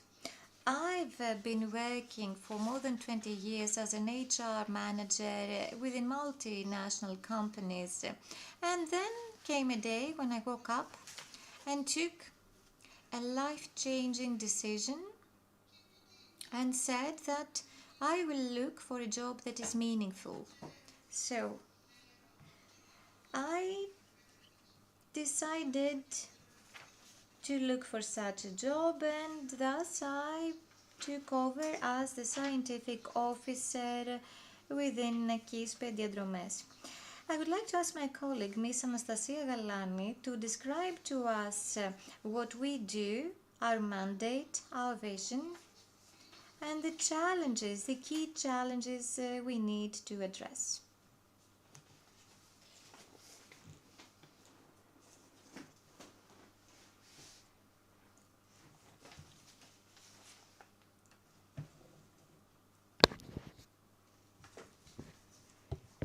So, hello. I would like to say a few words about our specialist employment office within KISPE Diadromes. Our employment office aims to find jobs for persons with ASD. Our funder is the Ministry of Health, and we are a member of the Pan-Hellenic Federation of Social Cooperatives. We are part of the Employment Support Network, bringing together KISPES from Athens, Thessaloniki, and other Greek cities. We were established in 2006 as a public legal entity. We aim to help persons with psychosocial problems. We were inspired by Panagiotis Sakelaropoulos and their work. And we are actively engaged in supported employment in order to find jobs for our beneficiaries. Our vision is to make sure that there is equal access and to the labor market for persons on ASD. We want to help create an organizational culture wherein every member can contribute to the best of their abilities. Our goal when we were setting up this employment office within our KISPE was to support, mentor, guide, and include in the labor market the persons on ASD who wish to be employed. Challenges faced are multiple. Persons with ASD usually are excluded from the labor market, although they may be competent and fit to work. It is indicative that an increasing number of persons with ASD graduate from university. Still, the numbers of those who actually get a job are very low. Labor exclusion is partly attributed to prejudice and bias that are deeply rooted in our society. Lack of awareness or inadequate awareness among the general population is a determining factor that actually means that the vicious cycle goes on. Our mandate is to raise awareness among the public employers and the labor market because this is the first step for labor inclusion. Busting the stigma, inclusion, providing for equal opportunities at the workplace is the core of our mandate, the core mandate of the employment office created within our KISPE. We feel that information is of utmost importance. We target companies, we have information campaigns on the way. We try to raise awareness among the general population and promote empathy. And it is very important to communicate and disseminate best practices involving persons with ASD that have actually gotten a job thanks to our support. This means that we contribute to a future society that is increasingly inclusive. As to our individual goals and how we support our beneficiaries, you can see the list on this slide.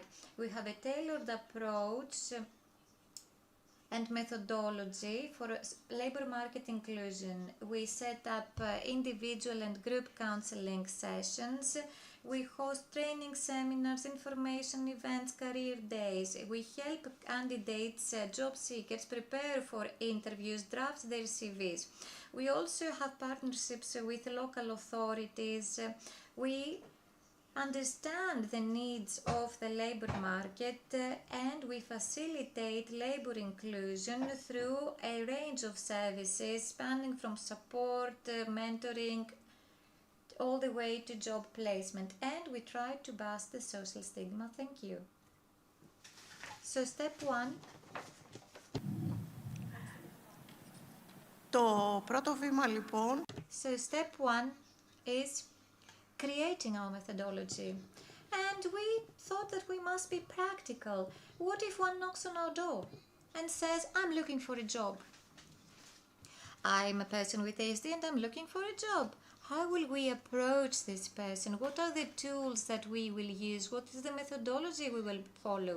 So we planned from scratch a different approach, drawing on existing methodologies for mental health service users. And now I will pass the floor to my colleague Ms. Sidiropoulou, who will walk us through this methodology. Overall, we have 6 meetings. The first one is here, where we take the history by the mental health specialist. We inform about all the stages of this process, and we also inform about the specific appointment. There are also issues of confidentiality that are discussed. There is an NDA signed for the protection of personal data of the candidate, and then we have the clinical interview, where we have a recording of some introduction information. We take the medical history and the social history by the mental health specialist. In the second meeting, actually we have the recording and the evaluation of the skills, which is done by the speech therapist and the occupational therapist. Again, at the beginning of the appointment, we inform about the objective of the appointment, what it will include, and then we discuss some issues of self-perception, where we give the opportunity to people to present themselves, to present main traits of their personality based on how they perceive themselves. And then we go on with the evaluation of the skills. Here you see a very long list of skills, starting with the skills for daily life, pertaining to autonomy, self-care. They have to do with transportation, moving around, medication taken, etc. Then we go on with motor skills and possible limitations that the candidate may have in their daily life. These restrictions, these limitations might be an obstacle as regards the job. Sensory skills. At this point, we evaluate possible sensitivities that the person might have, some special needs in this respect, in order to make the necessary adjustments in the workspace and in the work program. We proceed with cognitive skills, reading, writing, understanding of written speech, etc., and many others. Social skills, cooperation,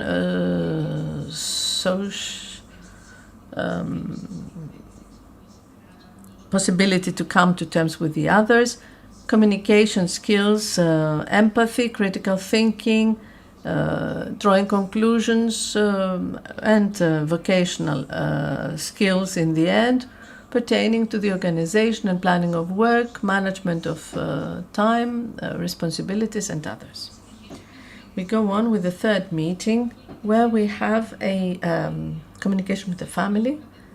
In this appointment, we get very important information. We can cover any possible gaps from the previous meetings, and any questions can be answered. We record the medical history, social and academic performance of the candidate, vocational performance, if there was any prior experience, any prior working experience, that is, interpersonal relations and family environment, friends and other supportive framework, behavioral difficulties that might exist, the daily life and interests of the candidate, as well as any therapeutic and educational programs that they might be following or that they have attended in the past. We go on with the fourth meeting, where we have a investigation of their vocational interests. The job coach takes the lead here. In this meeting, they discuss prior experience that the candidate might have. Some candidates did have some such experience, others not. We go on with work values, what is important for the candidate and what they are looking from their job.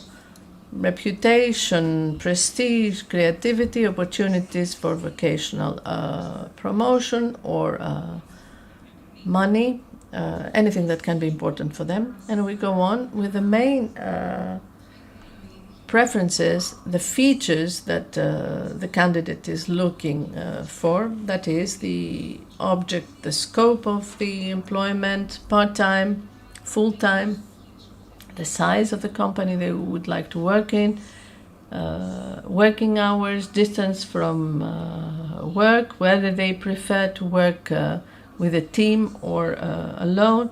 And then we go on to more specific features, whether they want to work on a computer or use a computer, whether they want to come into contact with the public, customers, etc., and other things. All the above help us to direct ourselves in the right path. Then we go on to the fifth meeting. Here we have the creation of the job profile. At this point, we also do a SWOT analysis in collaboration with the candidate to see what are the strong and weak points, but also the opportunities and any threats or challenges that we might face during their job integration in the job. And together we draft their CV.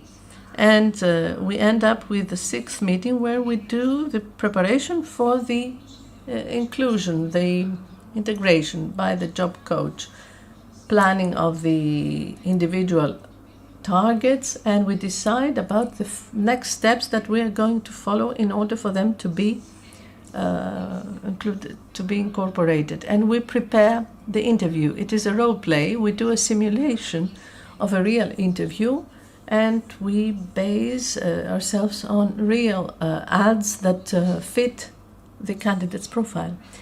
So this intervention through the consulting investigates, on the one hand, the interests, the capabilities, the skills of the person, but also their personal values, in order to see what fits better and what they wish to do in order to find the right match and the right job. So what we see is that throughout this process, we try to have the active participation of the recipient. All steps take place with their involvement, active involvement, and this is very crucial, because actually we co-shape their vocational profile. The second point I want to dwell on is that we have an interdisciplinary group, an interdisciplinary team composed by composed of people with different objects, psychologists, speech therapists, occupational therapists, and each one is investigating the interests and the skills of the recipient based on their training. So, going on and completing with the 6 meetings, we shape the job profile, the vocational profile. The next step is to seek job opportunities, employment opportunities, finding that is the right work environment, the analysis of this job, communication and information of the employer, placement together in collaboration with the mentor, and then follow up. So, we see as we go on that the most important step is the first one. It's the development of a relationship of trust between the recipient and the job, the consultant for employment. We define the situation, we define the objectives, we develop the action plan, that is the employment plan that we are going to follow with each one. We select and we implement the appropriate solution. Quite often, we might have to revise the objectives or reshape the action plan and move along in a different way. So, the most difficult part for a job supporter, employment supporter, for the creation of the job profile is to match the I want, interests, wishes and ambitions with what we really can, that is skills, knowledge and experience. Our objectives is for the recipient to better understand themselves and to realize their special skills, but also the points for where there is margin for improvement, to develop their own value system and understand their own personal ambitions, to be able to perceive opportunities, to make decisions for their vocational life, and be able to autonomously manage the realization of their vocational objectives, reviewing, revisiting their decisions if need be. The main objective for the creation of this program is to introduce for the first time in Greece, in an institutionalized and structured way, the notion of supported employment.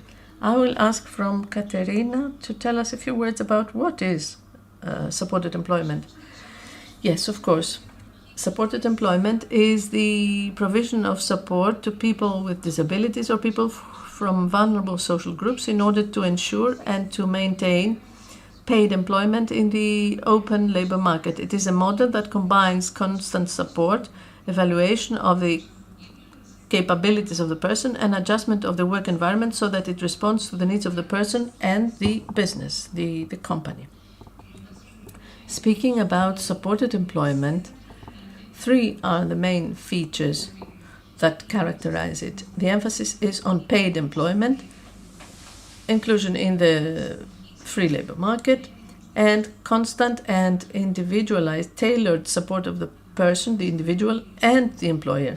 So going back to the background, the history of supported employment, it started in the 70s in the US and Canada with the application of pilot programs which aimed at incorporating people with disabilities in proper jobs, in normal jobs, in parallel with support from professionals. In 1986, with financing by the European government, we have the program Supported Employment, which pertains for the first time to the support of people with autism to enter the labor market, the free labor market.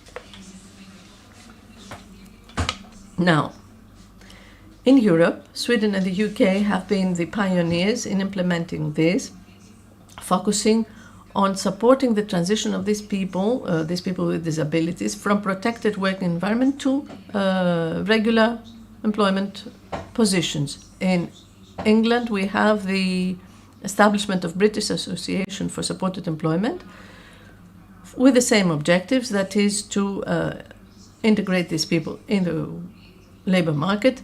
Important initiatives followed by the European Union, such as the European Disability Strategy 2010-20, which is a policy framework to promote the integration of people with disabilities in all sectors of economic and social life. Now, as regards Greece, what is happening in Greece? In 1997, we have the Hellenic Society of Supported Employment, aiming at disseminating the principles and the practices of supported employment. This model started to be implemented in structures which are addressed to people with intellectual disability, the Theotokos or the Margarita workshop. In parallel, efforts have been undertaken to implement this model for people with serious mental disorders.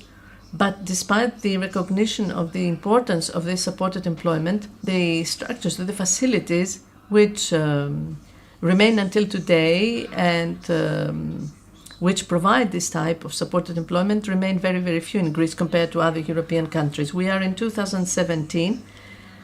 This is of crucial importance. We have the law 4488 of 2017, which provides for people with mental disease or intellectual disability, including ASD people, maintain their benefits even if they find a work, if, of course, this work helps in their psychosocial rehabilitation and their social inclusion.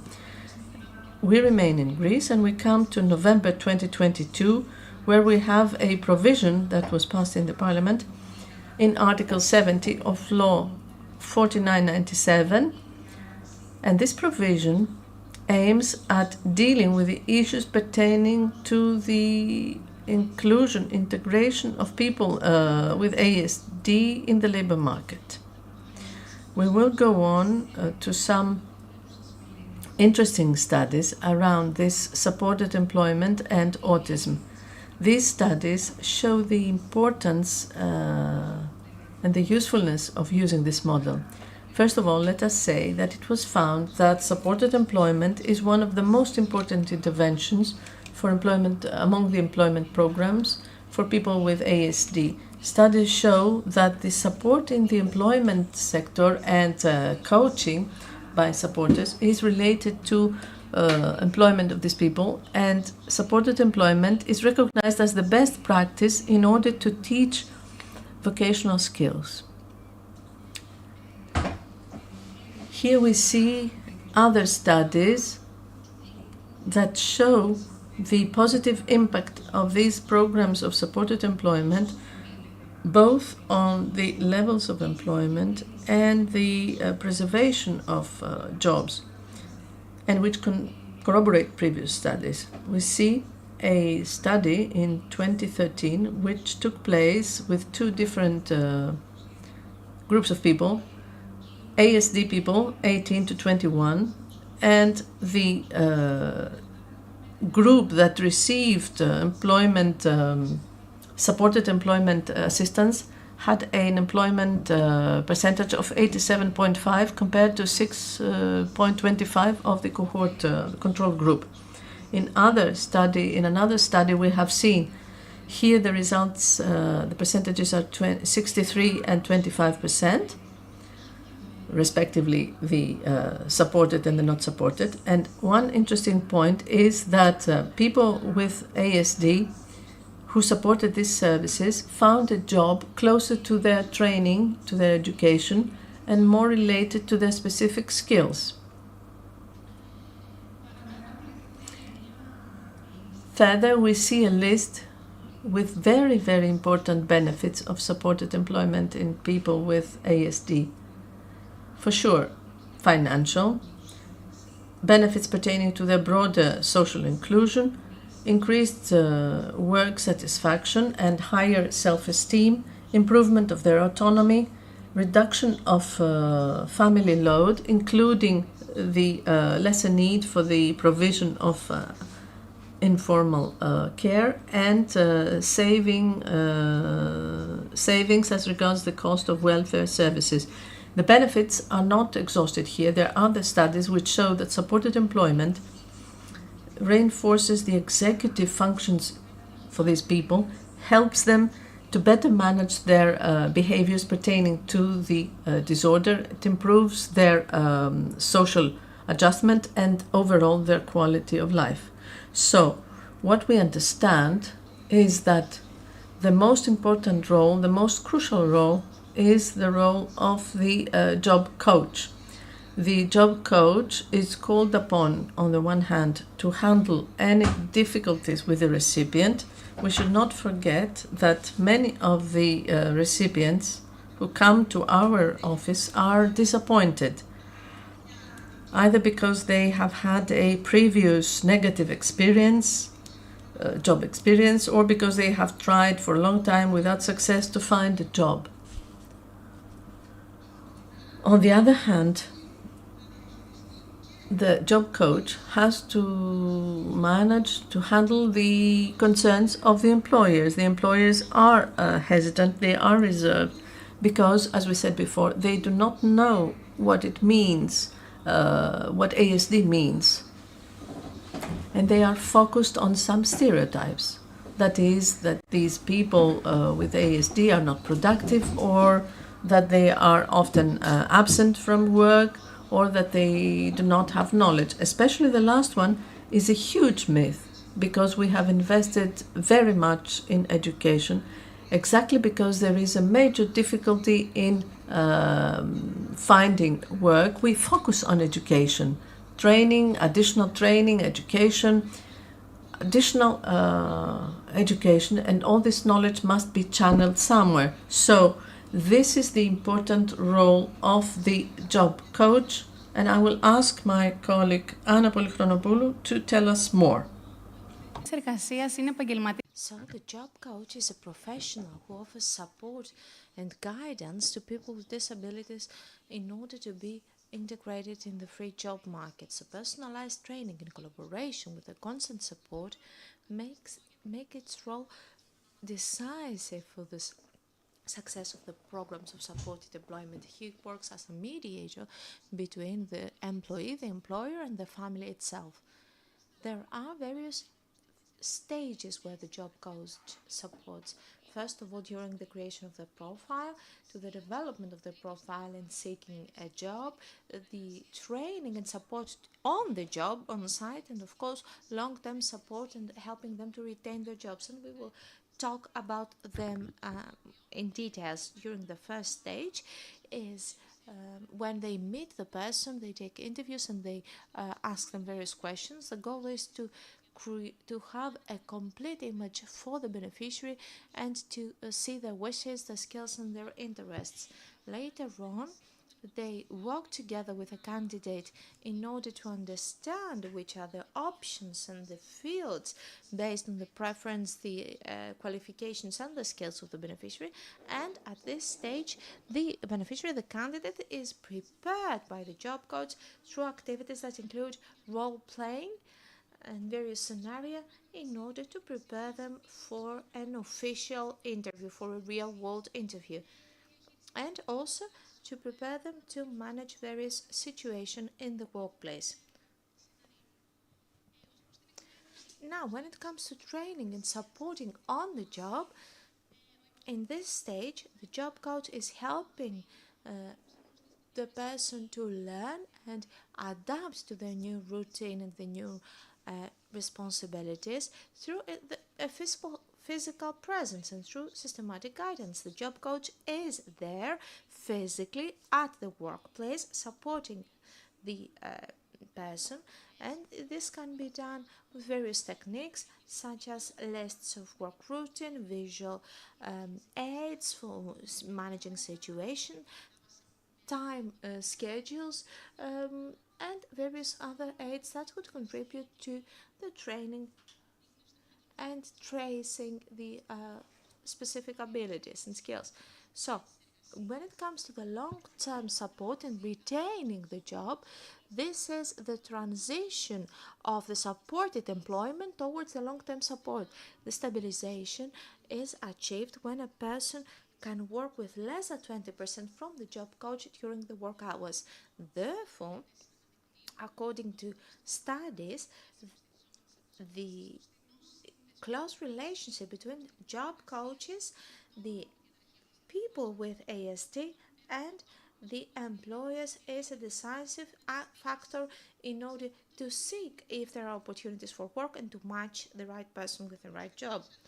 The job coach, first and above all, should be an active listener, should be patient, should be open, and should adapt the process to the needs and the special characteristics of the beneficiary. Moreover, they should be in close collaboration with the family, with the supportive environment of the person, in order to reinforce this effort. At the same time, we work together with bodies, institutions, and authorities when this is necessary. There is yet another myth on the cost. Employers keep asking us, and what should we do? How should we prepare our business? Things are more simple than you might imagine. Those people need to have a structured routine and maybe to prepare them more, because people with ASD process information on a different time and with a different way. This is where visual aids can help with visual representations. Now, when it comes to the communication skills, people on ASD need clear guidance and clear instructions with clear roles. They need to have firm boundaries, and they need to know beforehand any change that's going to take place. And of course, when it comes to the sensory skills, there are people that have hypersensitivity or hyposensitivity to light, odor, or all those things. It can be arranged with a very minimal cost. So, in order to summarize and close this speech, we wanted to present you with a case study in order to let you understand how supported employment works in action. We are rather proud because only 1 month after being able to receive beneficiaries, we have set up 8 professional profiles, and 5 of our candidates have already been integrated in the work market, most of them in the private market sector. Now Anna is going to discuss this case study. So let's move on to more practical issues. I will share a few basic data about he. He is 28 and his diagnosis is pervasive developmental disorder. He has got a degree on multimedia and web design applications. He hasn't worked before. He lives with his mother, but he is quite independent. He can use the bus or the train, and he has got communication and social skills. He responds better in simple and clear questions, and he has difficulties with time management. Now, how did we start to prepare him? We started with his medical, social, and family history. Later on, we have helped him set up his professional profile, where we registered his skills, we understood his professional interests, and we have helped him write his CV. Then we sent his CVs in various businesses. This was done by the job coach, and later on the job coach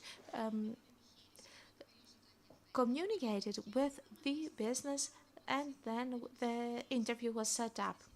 Later on, there was a meeting between the job coach and the beneficiary where we prepared him for the interview by role-playing and by questions, and the job coach was present during the official interview. This was something that we have discussed it beforehand, and the beneficiary himself has asked it. He wanted his job coach with him in order to feel more secure, but this is not a necessary condition. It depends on a case-to-case basis. Then the internship started, and the job coach informed the beneficiary about their new responsibilities. Then the contract was signed. Then the beneficiary was trained in the job on spot with the job coach being there, and then step by step the job coach reduced his physical presence. Here you can see a timetable, summary timetable. We started on the 4th of July when he called us, and we from 9th of July until the 5th of August we had the personal meetings, and we have created his personal profile. In August we were seeking open jobs, and in the beginning of September we have the first response by an employer. At the 5th of September we have prepared him by the job coach prepared him with role-playing for the official interview, and on September 6th the official interview took place. From 9 to 13 September it was the guidance and training period, and in the 16th of September it was his first official day on the job. So he was hired by a hotel as a groom, part-time, 4 days a week, for 4 hours each day. Our goal is to help him retain this job and to keep supporting him with his job coach for as much as he needs, with physical presence and with telephone and with meetings in our premises whenever the beneficiary feels the need. So, last but not least, I would like to close with a quote by Walt Disney. So he said that if you dream of something, then you can do it. So our team is dreaming a more inclusive society in which each and one of us would be able to offer depending on their skills. And since we dream it, it is certain that we will try as much as we can in order to realize it. Thank you very much.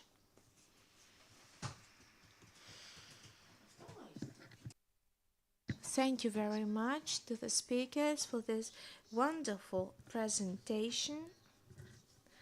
On my behalf, very shortly, I would like to add that people should bear in mind that work is a right, it's not a luxury. And that makes the work of the social cooperatives very important. Since we are back on our agenda, I don't know if we have a very, very short question, or we will continue with the next round table.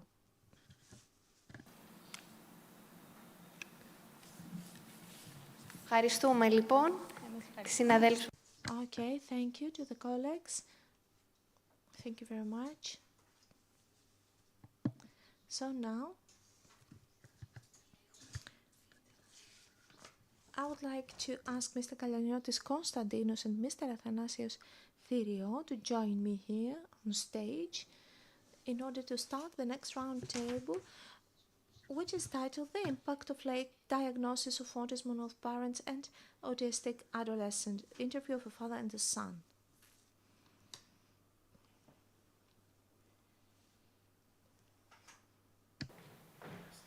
Γεια σας. Hello.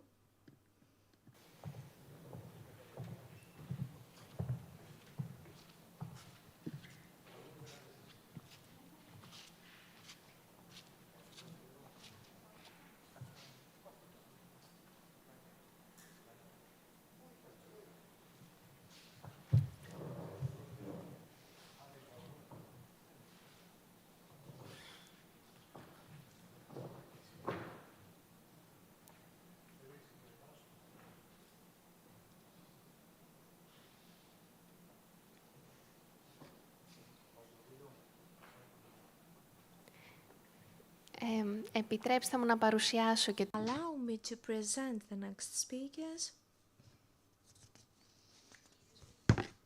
Mr. Kallaniotis is a speech therapist and special educator. He has got a master's degree as well as a research fellow, a PhD candidate at the Second Department of Pediatrics of the National Cathedral University of Athens. His research is focused on supporting children and adolescents with people with autism, as well as on the impacts of late diagnosis on the persons with autism and their family. He will share his valuable clinical experience. And the second speaker, Mr. Athanasios Thirios, is a pediatrician with a master's and also a PhD candidate at the University of Medicine of University of Athens. He has experience in supporting children and adolescents with autism. His work is focused on understanding the needs of young people with ASD, especially when they are diagnosed rather late in life. Their contribution in the discussion will be decisive in understanding the challenges that the families and the adolescents that have received a late diagnosis meet. Thank you very much. We decided, after we received the invitation by Mr. Alexiou and the organizers, we have decided to do something rather different.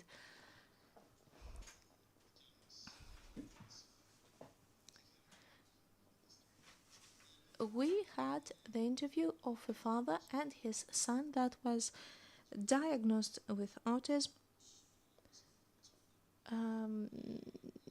with Asperger's syndrome. The main question for both was what was the case before the diagnosis and what is happening after the diagnosis. How was the relationship between them, which was the dynamic of those relationships in the family, and what was the relationship between father and son. Therefore, we can listen to the interviews for 15 minutes and then we will receive questions. And we will understand by listening to the interviews how important is the early diagnosis, not only for the family but also for people with ASD. Andreas is a high functional person. So let's start and listen to the father first and then the son. Βαγγέλη, καλησπέρα. Καλησπέρα, Κώστα. Θα ήθελα να μιλήσουμε στα πλαίσια του συνεδρίου για τον αυτισμό, για την δικιά σας περίπτωση, δικιά σας περίπτωση με το γιο σου. Ωραία. Θα ήθελα να μου πεις σε ποια ηλικία διαγνώστηκε. Αυτό ήταν το άσχημο της υπόθεσης, διαγνώστηκε στην ηλικία των 17 σχεδόν 18 ετών. Γιατί ήταν άσχημο? Γιατί η πρώτη εμπειρία μου με τον Ανδρέα ήταν πάρα πολύ κακή. Θεωρούσα ότι το παιδί έπρεπε να το ξυπνήσω, γιατί δεν ήταν ξύπνιο, με αποτέλεσμα να τον πιέζω, να του ασκώ bullying. Μέχρι κάποιο σημείο που κατάλαβα πια ότι τα πράγματα είναι διαφορετικά. Όταν δεν μας πίεσε η καθηγήτρια στο φροντιστήριο 17 χρονών να πάμε να το δούμε, τότε πήγαμε και το είδαμε πιο εμπεριστατωμένο. Βαγγέλη, θέλεις να μου περιγράψεις λίγο τις δυσκολίες που αντιμετώπιζε ο γιος σου κατά το μεγαλωμά του και εσείς αντιστοίχως? Το παιδί μεγάλωνε με άσχημο bullying στο σχολείο. Είναι ένα παιδί το οποίο έχει πολύ πλούσιο συναισθηματικό κόσμο, είναι ευγενικό, είναι μαζεμένο, αλλά εάν δεν ξέρεις ότι έχει Asperger, το περνάς για μονόχνοτο, για γκρινιάρι. Πράγμα που σημαίνει ότι οι έφηβοι φίλοι του δεν μπορούσαν να καταλάβουν κάτι τέτοιο, ότι το παιδί έχει Asperger, με αποτέλεσμα να είναι ο παρήσακτος και να είναι εύκολο θύμα για να του ασκήσει οποιοδήποτε παιδάκι ήθελε bullying. Έχει πάει στο νοσοκομείο, έχουν σπάσει δόντια, έχουν σπάσει γυαλιά, πάρα πολλές φορές. Με αποτέλεσμα εγώ να εκνευρίζομαι τόσο με τους συμμαθητές του, όσο και με τον Ανδρέα που δεν